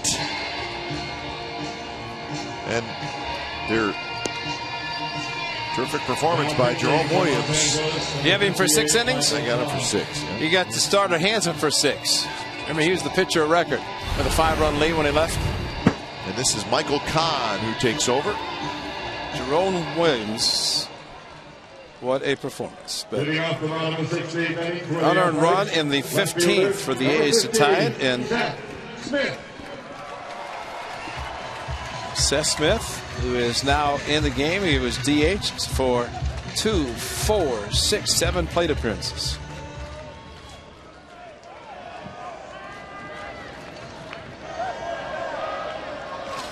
Six hours. Our game started at 7:05. It's 12:35.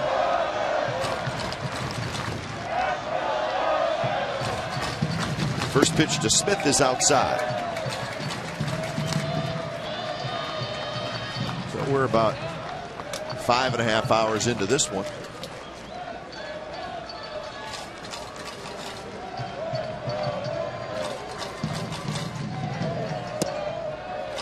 Misses 2-0. So Smith, Lowry, and Cespedes, 2, 3, 4 hitters.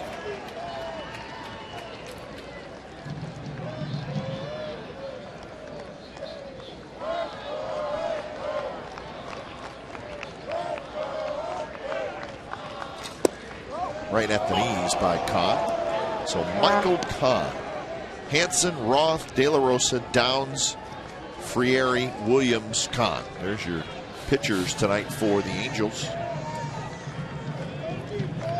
Angels still have 2 relievers after Kahn, Barry Enright and Nick Miranda.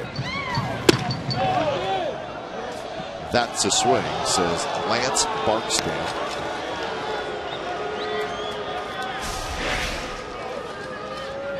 Well, we will see, and that is a swing.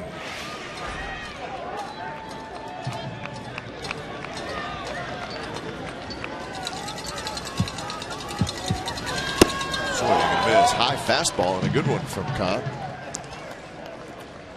Well, once he got the first strike, that really looked like it relaxed him a little bit. Got a check swing and then a higher fastball, at least a chest high fastball. Shortstop, number 8, Jed Lowry. Well, Ray, in honor of your former profession of catching, let's give Chris Iannetta some credit tonight. That's right. Jaso and Norris have really split this game, and Iannetta a full 16 tonight.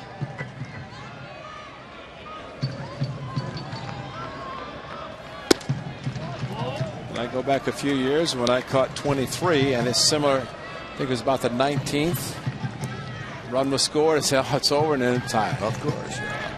Just kept going. Get the ice packs ready. Lowry fouls it straight back. 2 for 7 tonight for Lowry, a single and a double.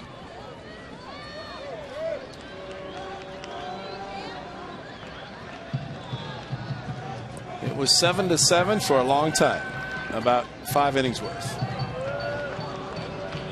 At 8-8, you had the 6th inning of extra inning.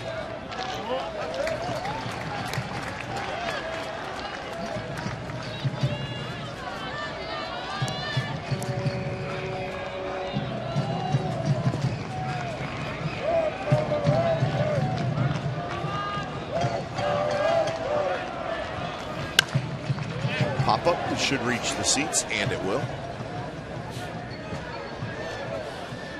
Fans get tired too, chasing foul balls.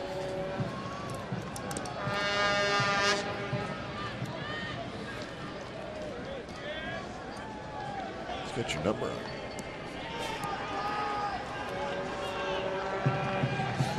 It does.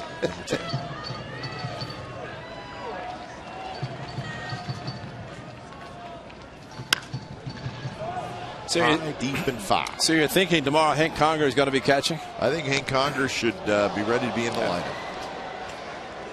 With I think with a day game, well, a day game tomorrow, because it's already today, which is Tuesday.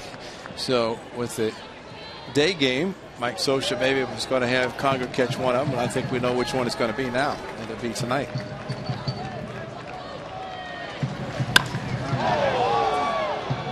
Trout went back a couple steps, now in. He's got it, and that's out number 2. Really, the A's do not have to wait for the Angels to score a run and then have to score another one in the bottom half of the inning to keep it going. You know, they could just go ahead and score a run and win.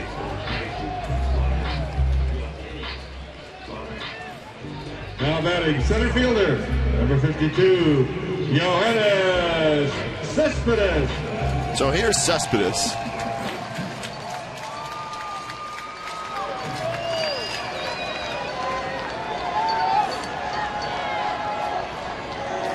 Cespedes is 1 for 6 with a single and a walk. Of course, the single is the hit that tied the game in the bottom of the 9th. Swings, slider, missed it, pulled off badly.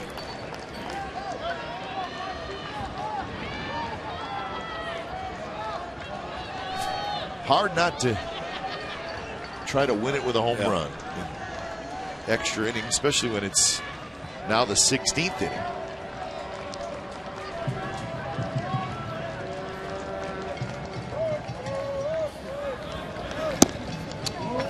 What happens too, players start to get tired. You know, I mean, Jerome Williams did a great job for 6 innings, but as a pitcher, then the position players who are out there all 16 innings at this point, that starts to get a little bit heavier.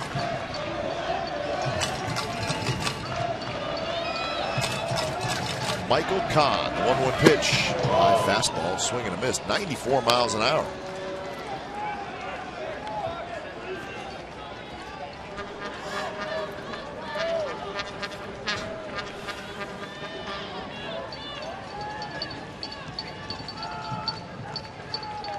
So Cespedes behind in the count, 1-2.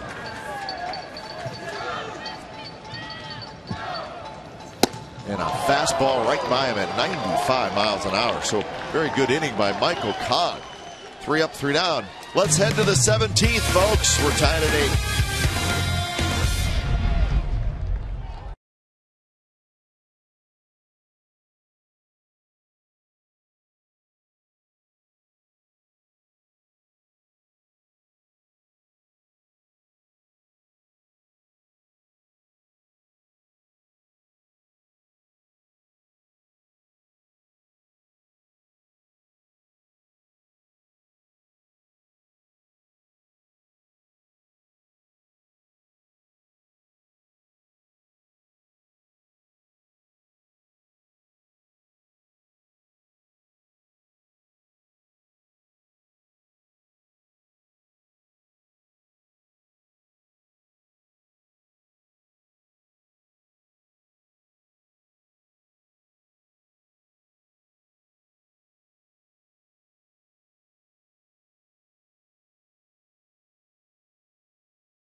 You know that group's not leaving. The good folks in right field are not leaving.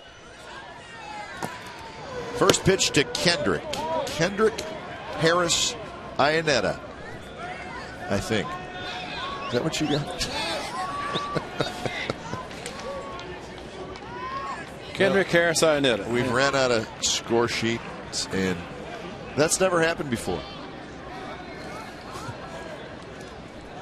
No pitch now? That first pitch was a no pitch. Oh, that's how great this game is going. That ball 1, no pitch. Well, with Kerwin Daly put up both fists, that indicates no count, right? And a strike called. So Kendrick thinks I should be 2-0 in the count, and it's 0-1. How does that happen?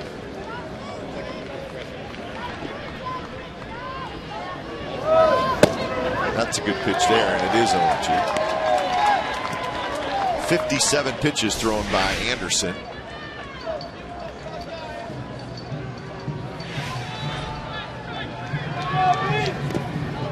Breaking ball. But every time Brett Anderson falls off towards the right and grimaces a little bit, you have to be concerned about his right ankle, and that's what has caused him, or was not able to start today because of it, a little bit of a sprained ankle. Fastball is high. Kendrick got a hit in his very first at bat in the second inning. Remember, he hit that ball that Reddick threw him out at second base on.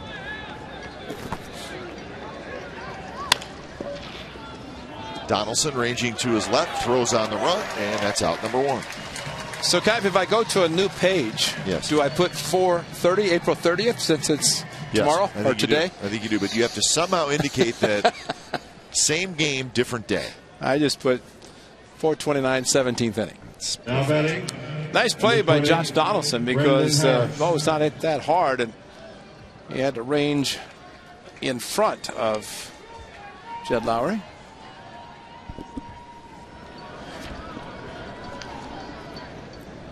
So 1 out for Brendan Harris.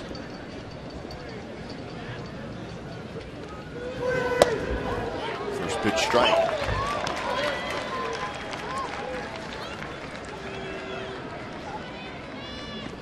Harris had that big double in the 15th inning. That's when the Angels scored their run to go ahead. A's tied it in the bottom of the 15th. He sliced one down the right field line with a runner at first.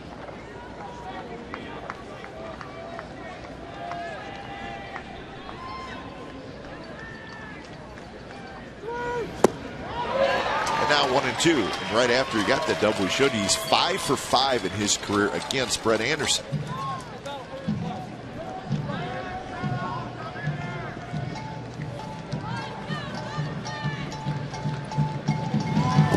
Yes. And check. Did he go? No. Oh, wow.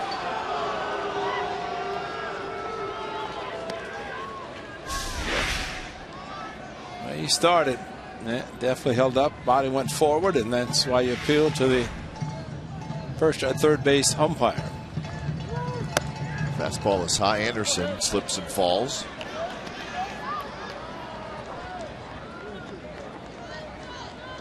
So a full count.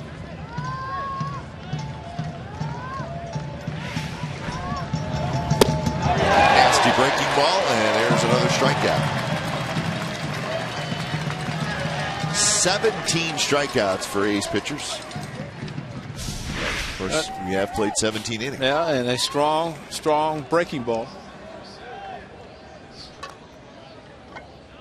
Now batting, number 17, Chris Iannetta. So a hamstring injury and a right quad injury for Chris Young. Coco with a hamstring injury, at least that's what's been reported, and now just reported by Mike Selleck, who is still here. And it is a right quad injury for CY.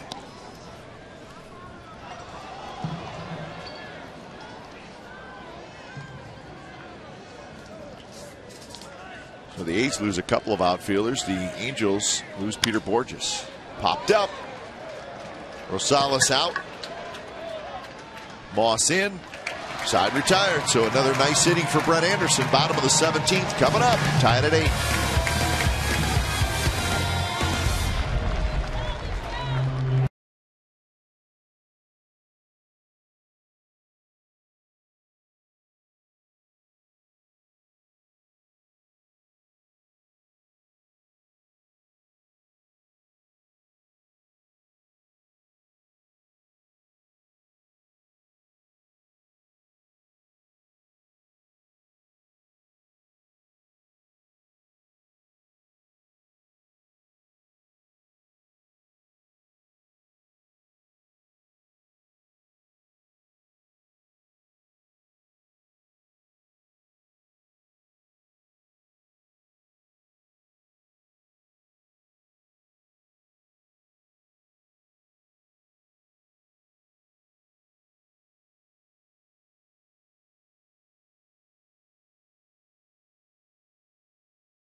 where we're at right now. So currently it's the third longest game in Oakland A's history, and it is the longest game here at the Coliseum.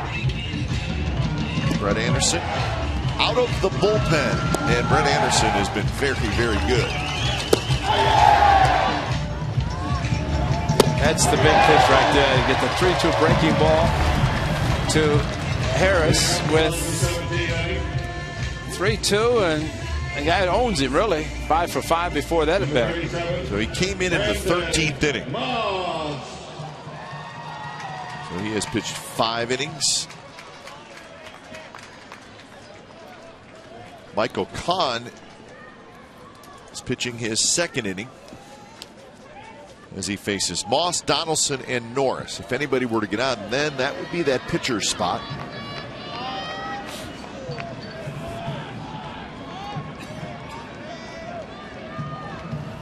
First pitch is bunted by Moss. Well, he was going to left or to third base anyway with a shift. 3 infielders to the right side, only the third baseman out of the shortstop position. So Brandon Moss trying to get something started by pushing the ball. It just was too hard and too high. But a great idea. Maybe try it again.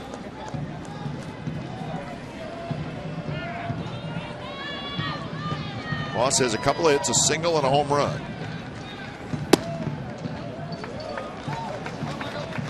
He's also reached on a fielder's choice and scored a run and walked. He struck out 3 times. His 8th at bat.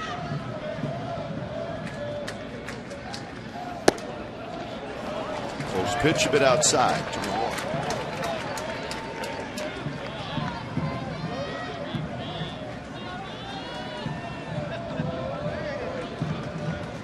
Angels have 13 hits. The A's have 15. And a fastball, 2-2.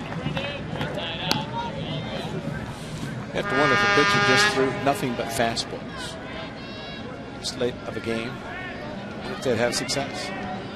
Guy's a little tired. Yeah.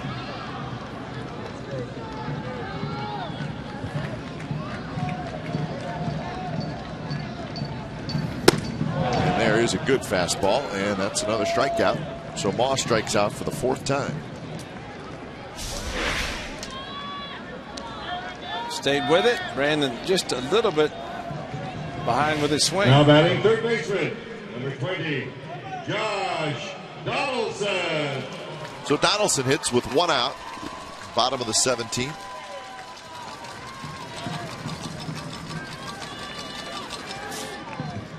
Donaldson has 3 hits, 3 singles. He's also walked, reached on an error. It's funny, his error, his at bat where he reached on the air, it may be the biggest play in the game. Yeah, you're right. Because it led off the bottom of the 15th inning after the Angels had scored a run to take the lead. And Pujols just dropped a throw from Kendrick, and that's how the inning started. And Adam Rosales got a 2-out RBI hit to tie the game. So one is an unearned run.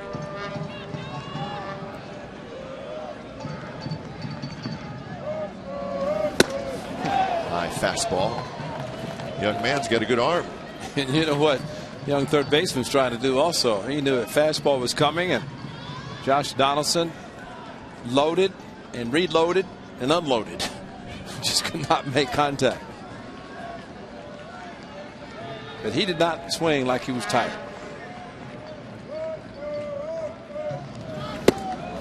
Another fastball, and it's 2-2. So Kahn is just rearing back and firing.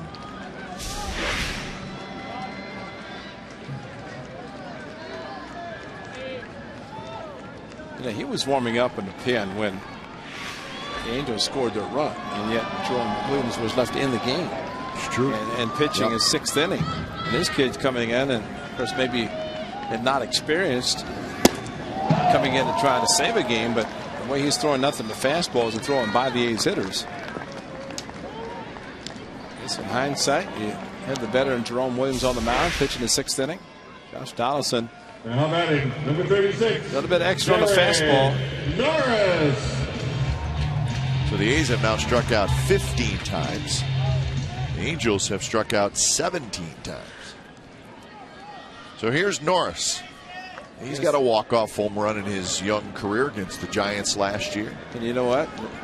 If the Angels and Inez and they were smart, they'd just pitch around him, potentially walk him. Just guess he's going to dig some. Brett Anderson. Yeah, that's right. So I mean, why even take a chance of letting Derek Norris hit a home run? Yeah, that's a good call. It's like he's got a wiffle ball bat the way he's swinging. He's swinging like I'm not going to swing the bat anyway, so I'll just stand there. I guess the only other thing would be they say, hey, this guy is throwing 95 miles an hour, and let's get through this inning. But you're right. I think it's taking a chance. Santiago Castillo was throwing that hard last June 24th when Derek Norris had to walk off. And there wasn't a pitcher standing in the on deck. That's right. But Derek should come out of his shoes here and just try to do it.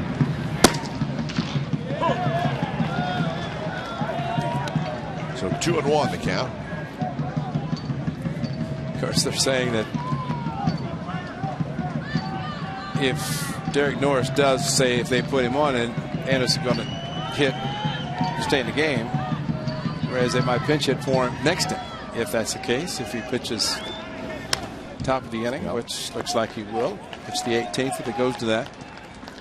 So it's the old National League theory: get the guy out and have the pitcher leading off the next inning, which it would be a pitcher, because if it's not Anderson, it would be Tommy Malone, somebody else. It's going to be a pitcher.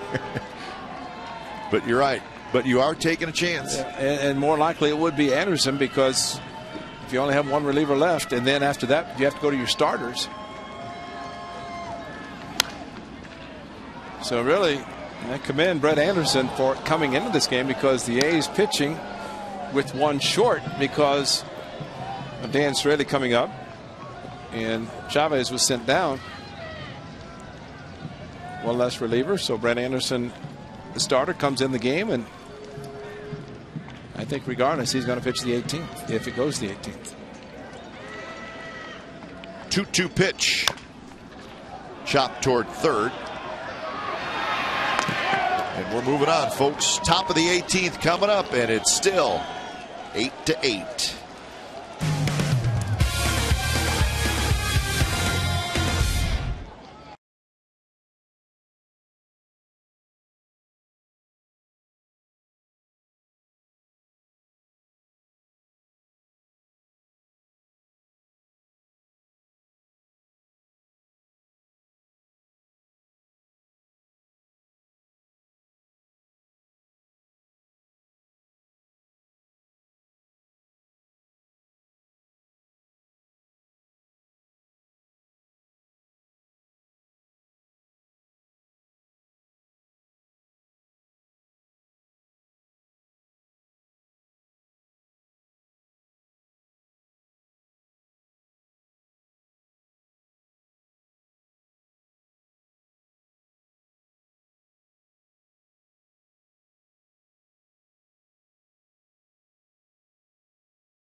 That's right.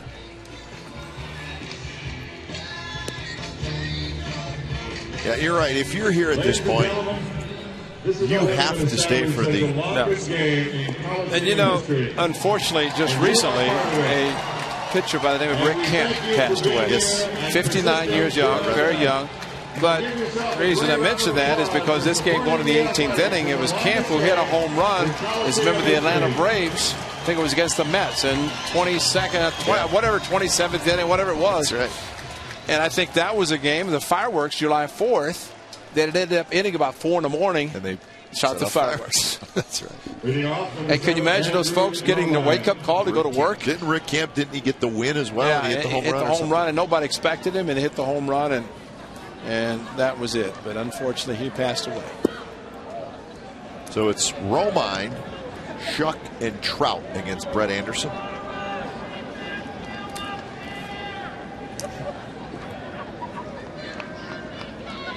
Sixth inning of work for Anderson, and now it's 2-0.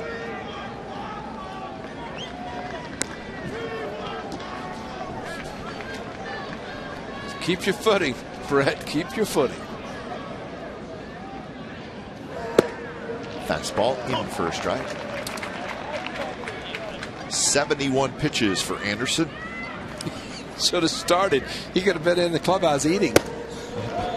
Well, that's what's amazing about this whole game is this was the spot. This was Brett Anderson's day to start, but the ankle maybe not quite 100%. So, well, he was supposed to start yesterday. He's pitching today. This game, how about that? Rough-minded is up there to take now. Yeah, he's going to have to rip at it now. Strike 3 call. Outside corner and a good pitch. Well, he didn't swing, and Brett Anderson, give him credit, because Shuck, who's coming up now, walked on 4 pitches that shouldn't have walked on 4 pitches. Should have had one of them called anyway. How many strikeouts is that for Brett? I've lost count. 1, 2, 3, 5, I believe. 5. Thank you, B.I.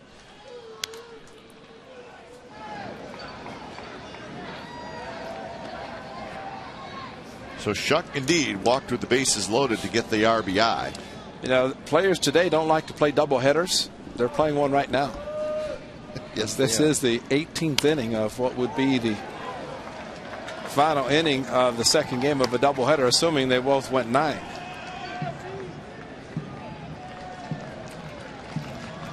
Well, back-to-back strikes, and now Shuck, who saw a couple of curveballs in his last at bat, took them. A little high. Trout is next.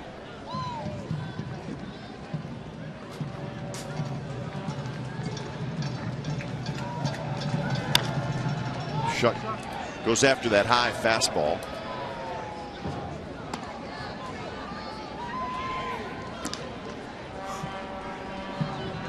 Borges left the game in the 11th inning, and that's when Shuck came in on a sacrifice bunt.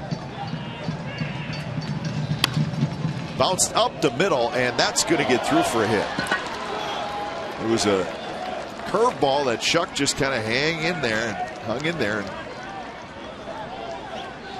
So a 1-out hit. Wasn't the real sharp curveball, and now they're going to check Brett Anderson.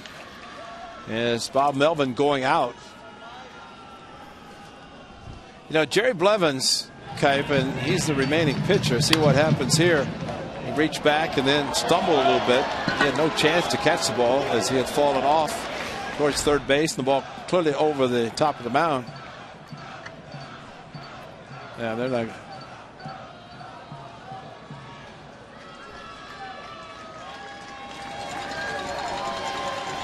Well, I started to say about Jerry Blevins, he's pitched each of the last 2 games an inning, and I think that's what they were trying to hold off on. Trying to stay away from him. Yeah. And then he had, prior to that, a couple of days off, but he pitched 2 innings the day before. So he's been in 3 of the last 5 games. 2 rest.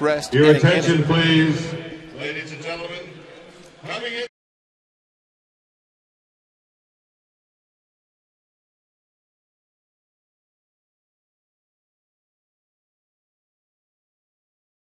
Back something, yeah, see, they both actually look like both ankles. Then he hobbled on his right ankle as he reached back. So Brett Anderson leaves. That's unfortunate. And Tommy Malone. How many tables are there in the training room? Wow, that's a good point. Well, 3 right now. Well, maybe the early ones are gone. Man. So Blevins will get And his share of warm-up tosses. Now, okay, also in the bottom of the 18th, leadoff hitter is the pitcher. Yep. Blevins.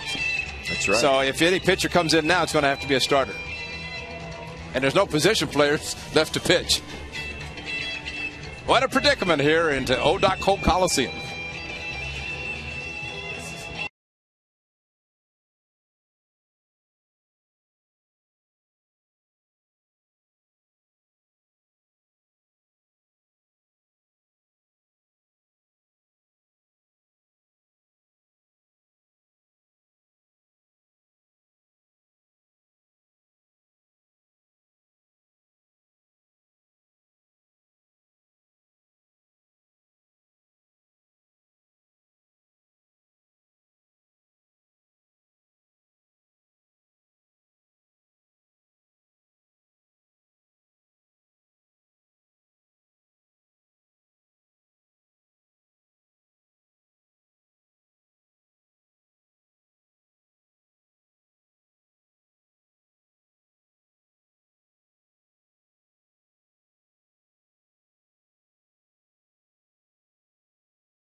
Face Trout and Pujols. Runner at first with 1 out. So Blevins comes in. He gets all the warm-ups he needs. He says he's okay. You know what, Ray? We should give kudos to our TV crew. Yeah. Guys working hard down in the truck. And cameraman. Marty. Grady. B.I. hanging in there. Grady's been in the starting blocks for the last 9 innings. Ready to go. So, the crew's doing a great job. Yes, hanging in there and working hard. And B.I. is just unbelievable with the stats. He's going to go home and break this game down. Be ready to come back tomorrow. Come on back. Here's Trout. Chuck has pretty good speed. And the first pitch from Blevins is a strike. So Jerry Blevins has been very good this year.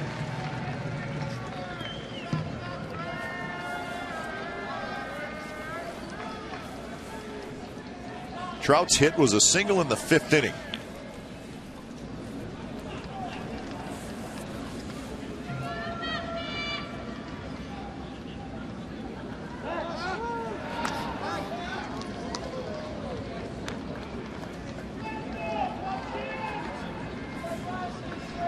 Looking at the runners left on base in this game, the Angels have left 12.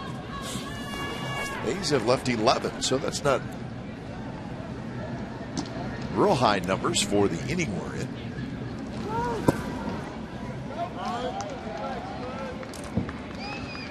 So 1-1 to Blevins. Again, he is the final relief pitcher for the A's. Cologne pitched yesterday, and he says he pitched 2 days ago. We've made it, folks. This is the longest game in Oakland A's history, and we're part of it. And it's the top of the 18th inning, so it's not going to end anytime soon. So we can always say, Ray, that we announced the longest game in Oakland A's history. Remember that night? We can always say we started yesterday and finished today.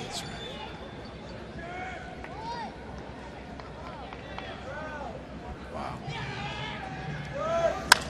Trout, pop up, Rosales out. Moss in, and Rosales dropped it. And now they have a chance to get the out at second, and they will.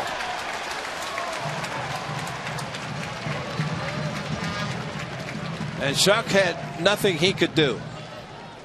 Because if he goes too far, he's going to be doubled off first. And Rosales went out. He says he's got it, and started drifting on him, clanked it. Moss very alertly picked it up, and with his strong, accurate arm, able to get Shuck heading to second. Shuck in the middle of no man's land, had started back when it was in Rosales' glove momentarily, and maybe just that momentum going back was enough that he could not get to second base, fortunately. So 2 outs. Here's Pujols.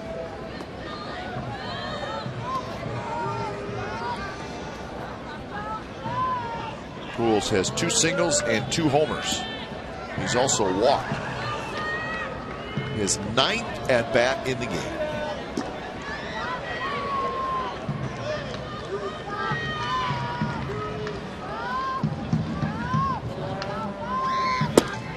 Good pitch by Blevins. Backdoor slow curveball, big delivery, and Albert Pujols sitting fastball, got the curveball, and no swing.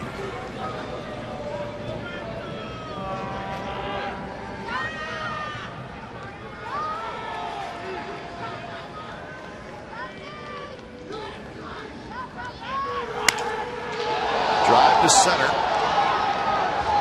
Cespedes, room. He's got it. Heavy air. Jerry Blevins is going to lead things off. He's looking forward to hitting, huh? Wow.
Scored a run in the 15th inning.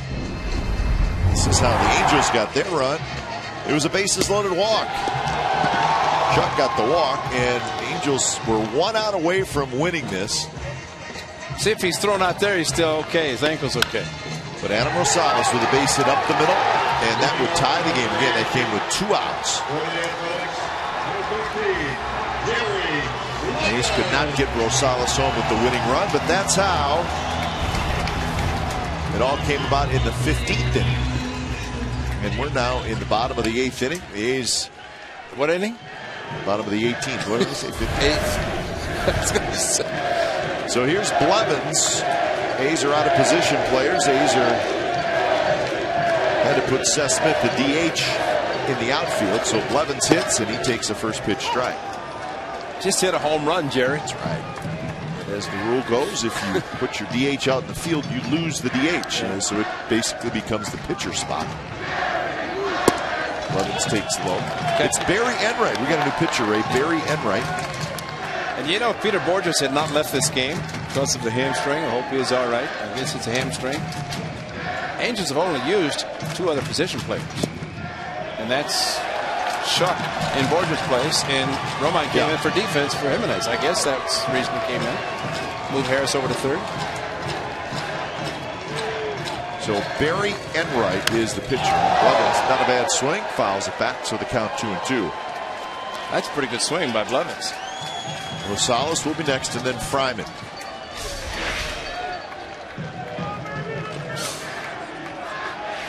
Yeah, that was a powerful swing. 2-2 pitch, right there, strike 3 called. So Blevins strikes out looking.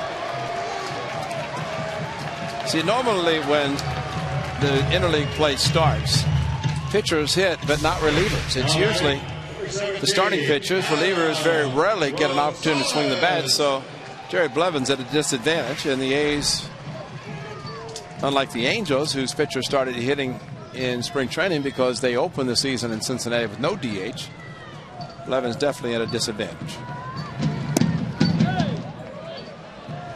So Rosales hits.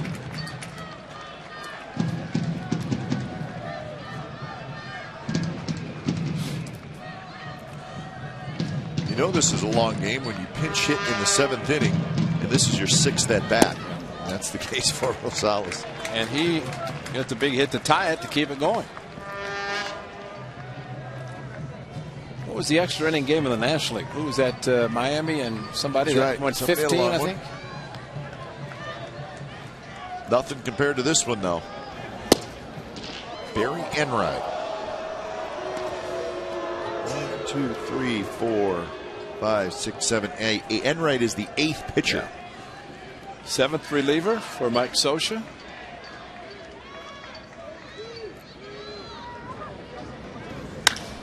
Pitches driven to right, hit pretty well. But Hamilton gets back there. He's got it. So Rosales is retired, and we got 2 outs. Well, Rosales might be retired, but he's not tired. He's sprinting off the field. He's still running hard. Now batting, number 7. We'll see if Nate Fryman can get into one.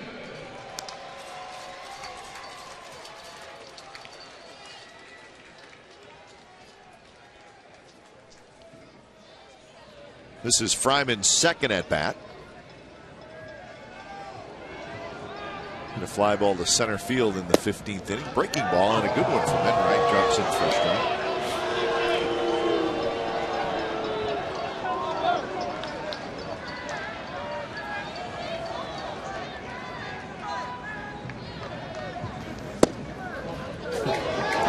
And that was a good pitch. Call the ball.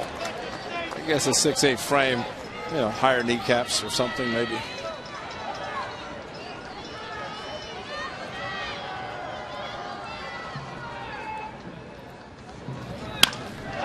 Line drive, but right into the glove of the second baseman. Kendrick, side retired. Let's move to the 19th, folks. We're still tied at 8.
Oakland A's history to go at least 19 innings. The record is 21 innings at Washington in 1970. We're getting there. That's why they closed RFK Stadium that year. We're getting there.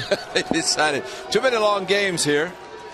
We're in the neighborhood. Well, the real concern for the A's would be on the mound, starting pitching or pitching in general, just because the A's are down to their end, and Levin's the last reliever. Still a great curveball. Great time to throw it. Well, Parker's scheduled to pitch tomorrow. Tommy Malone on Wednesday. Day off on Thursday. Yeah. And A.J. Griffin wasn't feeling that great. And Colon. You know, the amazing thing about Bartolo Colon, he pitched Sunday, right? Colon pitched Sunday, and he always said the first day after he pitches, he's okay. It's the next day. So the question is, are we into the next day? Since it is the next day. Well, yeah, I think we are. Yeah, Dolera said it great that Colon only threw 75 pitches yesterday or Sunday. And, I mean, we are at 1:21 local time on the stadium clock, so we are actually in Tuesday. Bob Melvin feels like it's the first inning of Monday's game, first inning against the Angels. 1-2 to Hamilton. Hamilton tonight is 0 for 7 with 3 strikeouts and a sacrifice fly. The sac fly came in the 5th inning. That's when Angels scored 4 times. 2-2 pitch is lofted towards center. Playable for Cespedes. Hamilton is retired again. He's 0 for 8. So 1 out here in the 19th inning. Now batting. You know, about a month ago, Mark Trumbo. These clubs were in spring training, and they would either have had Justin Case coming over from minor league camp, or they would have said enough's enough and we'll call it. We're not that time of the year. These are games that count, and that's the difference. And say this is when managers manage, trying to manage their players.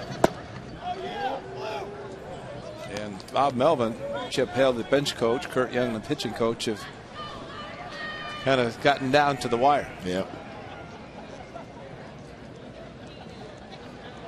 1-0 to Trumbo. Kendrick will be next. Foul that.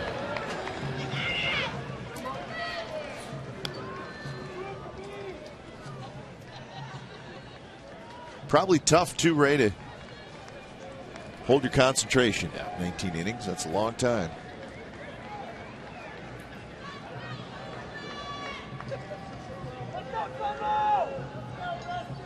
Ned is still in there, though. He's the only guy smiling. How about that?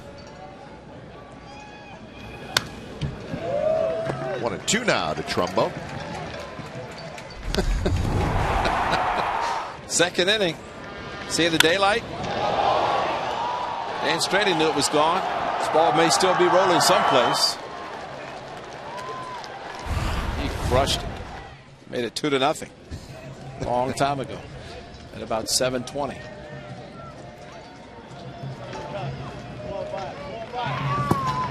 Slider is low. So 2-2 the count. Trumbo has also walked, doubled, grounded out, struck out, grounded out, singled, struck out.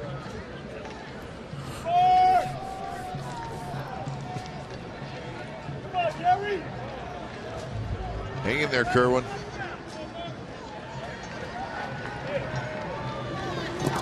So I guess asking for time right now would be great. Yeah. If you're the hitter. Well, the one saving grace in this whole thing is that the scheduled game for tonight is tonight. The second game of the series is a night game. Yes, it is. If this is the Tuesday, the second game with a day game to follow, players might not leave, except go home, get their suitcases to leave. Bounced over the head of Blevins. Donaldson bare hands throws. Oh my! And they got what a play! Sensational play by Donaldson. Wow! Barehanded the ground ball bounced it to first base, stretched by Nate Fryman. Jerry Blevins almost got there. How about a play? Quick release and a great play by Josh Donaldson. Cutting in front. Look how quickly he releases the ball. Just right over the top. Uses the turf. Bounces it. And Nate Fryman stretching out. Great play. Looking at right into the hands by Josh Donaldson. And couldn't have bounced it more perfectly. Great play. His hair might grow. He may need a haircut before he comes out for the second game. Here's Kendrick now, 2 outs.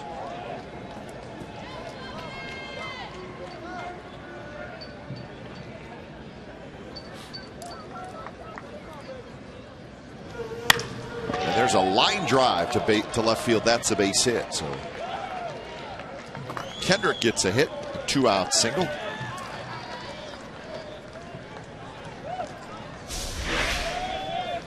Just dropped the hit of the bat on it. Good hitting by Howie Now Kendrick. batting, number 20, Brendan Harris.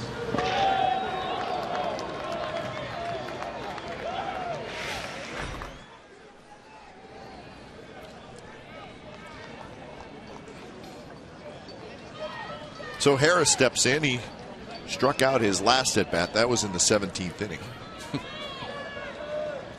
I don't think I've ever said that before. First pitch is outside. Harris has 2 hits, a single and a double. I think it'd be a good idea to maybe try to steal. Yeah, try something. Yeah, maybe right? let's try something different.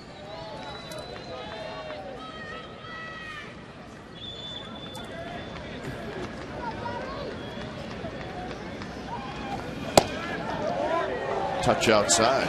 Kendrick does not have a very big lead. Blevins doesn't feel comfortable with Blevins.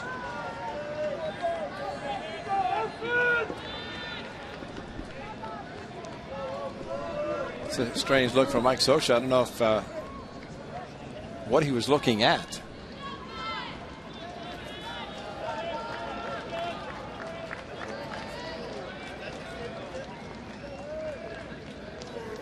Inside, and now it's 3-0. On deck is Chris Iannetta. Crowd is chanting Jerry, Jerry. So Blevins right now is a rock star, especially if he gets this game to the bottom of the 19th, tied at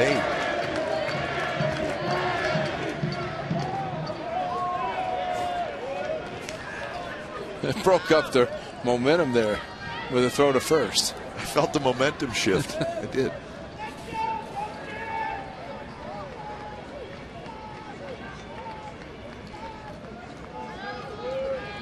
So the 3-0 to Brendan Harris. And that's right in there first strike. Harris may make Blevins throw another strike. Who knows? It's just tried desperately to get the go-ahead run to second base. I remember he slapped the ball down the right field line some time ago. The double, it's a threat, and that's his style of hitting.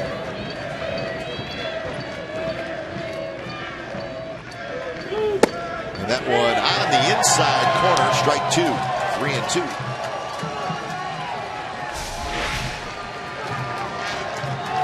Plenty of plate on that one. I think he was taken all the way, Kite, but the only thing here, they're going to play behind him at first base, and outfield playing deep, but Kendrick is going to get a running start. And there he goes, and the pitch looked like ball 4, but Harris was able to foul it off.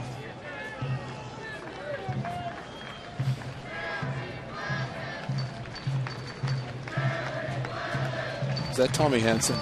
That's Tommy Henson that started. I think that was Enright. Yeah, it was. They do look alike. They do look alike. They have the red beard. Right. I was going to say that would be, that would be something. Another 3-2. Lowry scoops it up, throws to first, side retired. Bottom of the 19th coming up. Smith, Lowry, and Cespedes will hit. See if the A's can send us all home happy.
It's an 8-8 game.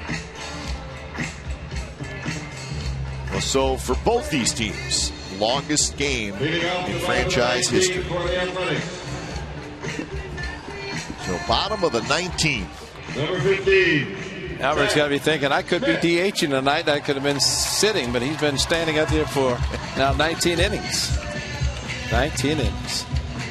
Into the third game of this first game of the series. Right.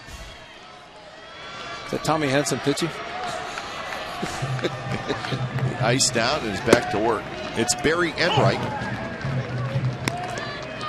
Enright, this is his second inning of work. There still is a relief pitcher that has not pitched in this game for the Angels, though. Nick Miranda. That's amazing enough right there. Well, just a little concerned about the tall lefty Jerry Blutmans and how far he can go. So Blevins has gone the last two.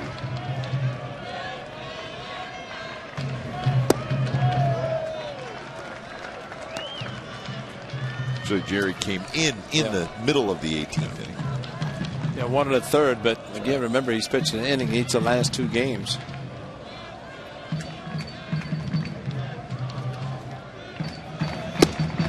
Three and one now to Seth Smith. A's would love a base runner or two.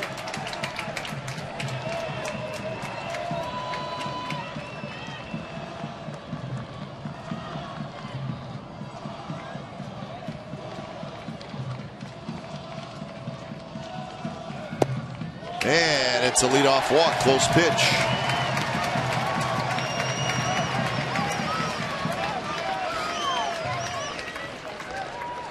Now batting. So here comes Lowry. Tommy Kim is right on top of it. Ball tailing away from the lefty.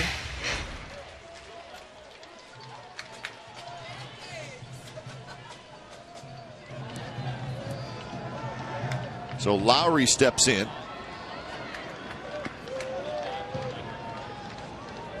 Two for 8.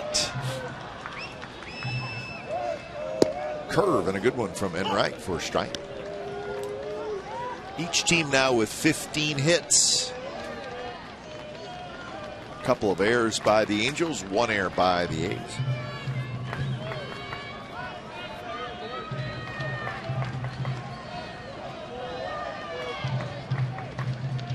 Cespedes will hit next.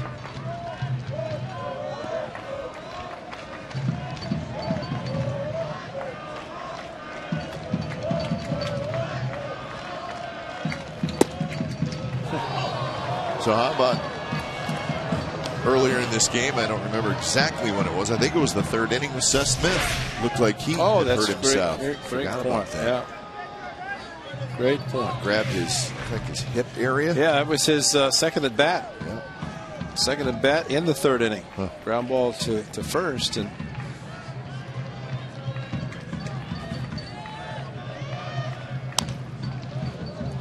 Lowry stays alive, rolls that breaking ball foul. Coco Crisp has left the game with a hamstring. Chris Young left the game with a quad injury. Peter Borges left the game with, we did not hear a report on him. He grabbed his right hamstring. Brett Anderson left the game. His ankle was bothering him. 0-2 pitch, foul to the screen. So whatever happens in the outcome of this game, a tough night for the A's injury-wise. yeah, just get one back, and Cespedes, who had a big game Sunday. Gosh, it seems like forever ago, which was just yesterday, or I think.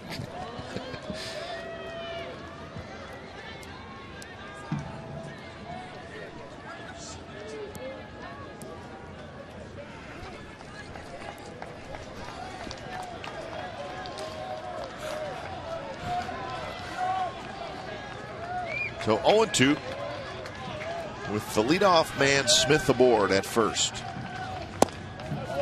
Enright looked at. I had to give him a sign.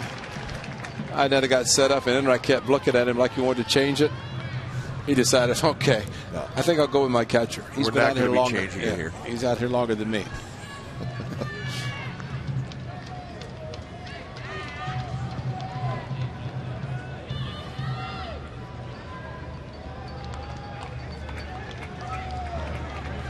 Now Enright's ready, 1-2. And that one's bounced right over the bag. Out at second, and Kendrick's throw back to first is not in time. So. Thought Romine may have a chance to take that himself and double play, but he kind of backed up on the ball.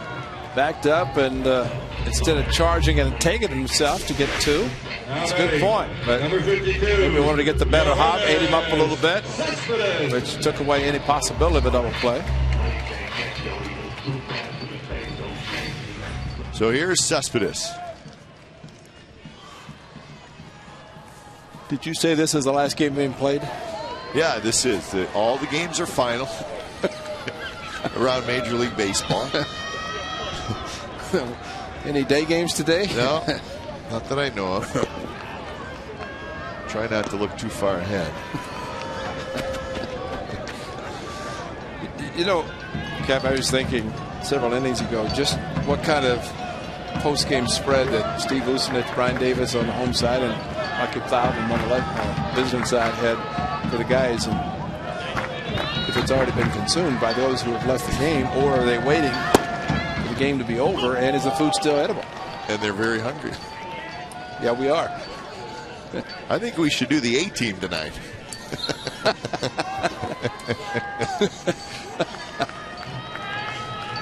Do they really, Delaire? Break the game down. Delaire says the BART train start running at 4 a.m. So those people who left because they were afraid they'd miss the last one, if the game goes to 4, they could stay and bring them back. 0-2 to Yoenis Cespedes. Moss waiting in the index circle. Rally caps are on. We know some relievers, and all those guys have been in the game. They're standing there, except the tall one. He's still in the game. But so we know that nothing's been consumed in the clubhouse because the players are still on the bench. So.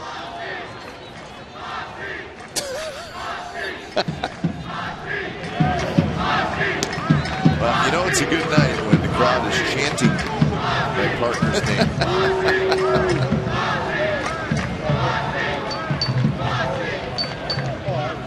I don't know where that's coming from. I think it's the guys in right field.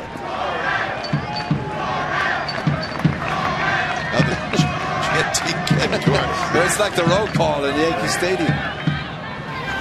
Cespedes on an 0-2 pitch, swings and misses. Cespedes has struck out 4 times tonight. Well, they stayed away from the powerful guy. We're not going to give him a chance, and he just flailed at it. He's probably upset he didn't hit the home run in the 9th inning. Instead, just a single. He almost did. So 2 outs. Here's Moss. He's have the winning run at first base, so ball in the gap. Got a chance to win it, but the Angels know that as well, so their outfielders are playing deep. The no doubles defense. Big swing and a miss. I'd say if Mike Gallego has a chance to send anybody, regardless, he's going to do it.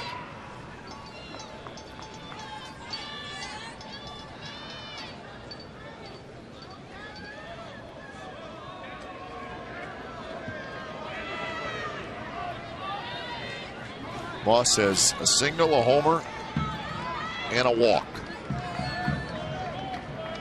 He has struck out 4 times. Oh, deep to right. This may do it. It is gone. Bottom of the 19th inning, and we are finally going home. Thank you very much. Thank you very much. Mike Gallego gets to send him. What a night. What a night, and what a 2-day experience. Wow. And Jerry Blevins gets the win very deservedly. Brandon Moss, a 2-home run game. 1 yesterday, 1 today. That's pretty good. For Brandon Moss, he goes opposite field for the first home run, and then a game winner And poor Enright has to give it up, but glad he did. And Chris Iannetta caught all innings, but it finally ends thanks to Brandon Moss. What a great swing, and this was a no-doubter. Hanging slider down and in, right in the wheelhouse. Brandon Moss, and I think he knew it. He did it. That's a scorebook, partner. What a great swing. It's better now. You know, he had the hard slider earlier a while ago that he struck out. He tried to feed it down and in, but Enright hung it. And for a game that the A's were down 5 runs, then down a run, and then a tie game, and they knew it was gone. Although a little bit reluctant initially to jump back because they almost did it on Cespedes' shot, but this one they did. And Caldecott tunnel. Caldecott home run tunnel. So 10-8 is the final one tonight. Boy, 19 innings, and he actually is coming on with us. I can't believe it. Wow. I can't believe we're doing this. But thank you, Brandon. Okay. Brandon Moss, thanks for stopping by. We're going to make this extremely brief. Congratulations. We appreciate it. How do you handle 19 innings? Is it difficult continuing to hold your concentration? Yeah. It's exhausting. We're both teams are fighting. You got to give credit to both teams' pitching staffs. They went out. Jerome Williams for them. Hang on a second.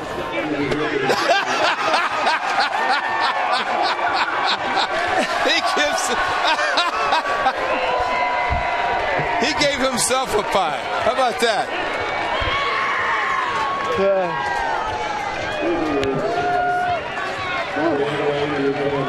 You there? Yeah, we're here. Are you there? Yeah, I was just saying both teams pitchers have Jerome Williams for them and Brett for us came out, on nights that we needed them. Both teams need them, and they threw 5-6 innings apiece. And, we just kept battling, trying to get that one run across. They got one across, and then we scored again. And it's just one of those games where you don't know what it's going to take to win it. It could be an error, it could be a hit, it could be a homer. You're just fighting through it, trying to get something done. I have to say, B.I., our great stat man up here, just said you hit the 597th pitch thrown tonight. And that was a slider down and in. And a long time ago, you had a home run in the opposite field, which I thought was a tremendous swing because you finished on it and you went out to left field. But how great seeing all the sliders tonight down and in that they finally get a hanger. Just to hit anything. My last few at-bats, I don't think I even made contact with a pitch. Just trying to do too much and then getting blown away by 95 after 6 hours. That's not very fair. But, you just hang with it and hope that they throw something into your bat. You got a little baby at home. Why don't you get dressed and go home to your family? Man, you ain't kidding. I'm ready to see it. We'll see you later. All right. Thank you. We'll see you a little bit later tonight. So the home run, Brandon Moss. How about B.I.? Did you see that? I did. Yeah. 300 and 257. That's unbelievable, the number of pitches. 297 by the Angels, 300 by the A's, total pitches. So the 598th pitch was finally hit out. Thank you, Brandon Moss, because this was a long game. My partner ran out of score sheets and everything. So did you. Yeah, but I know. I had an extra one, though. I've got a full book. I can't even tell. I got an idea. Let's get out of here. How That's about a good that? idea. It's the Goodbye. 19th inning, and it's over, and the A's win it. Brandon Moss with a walk-off home run. 10-8 is the final here at the Coliseum. The longest game in Oakland A's history. Again, the final score, A's 10, Angels 8. That's right, folks, 19 innings.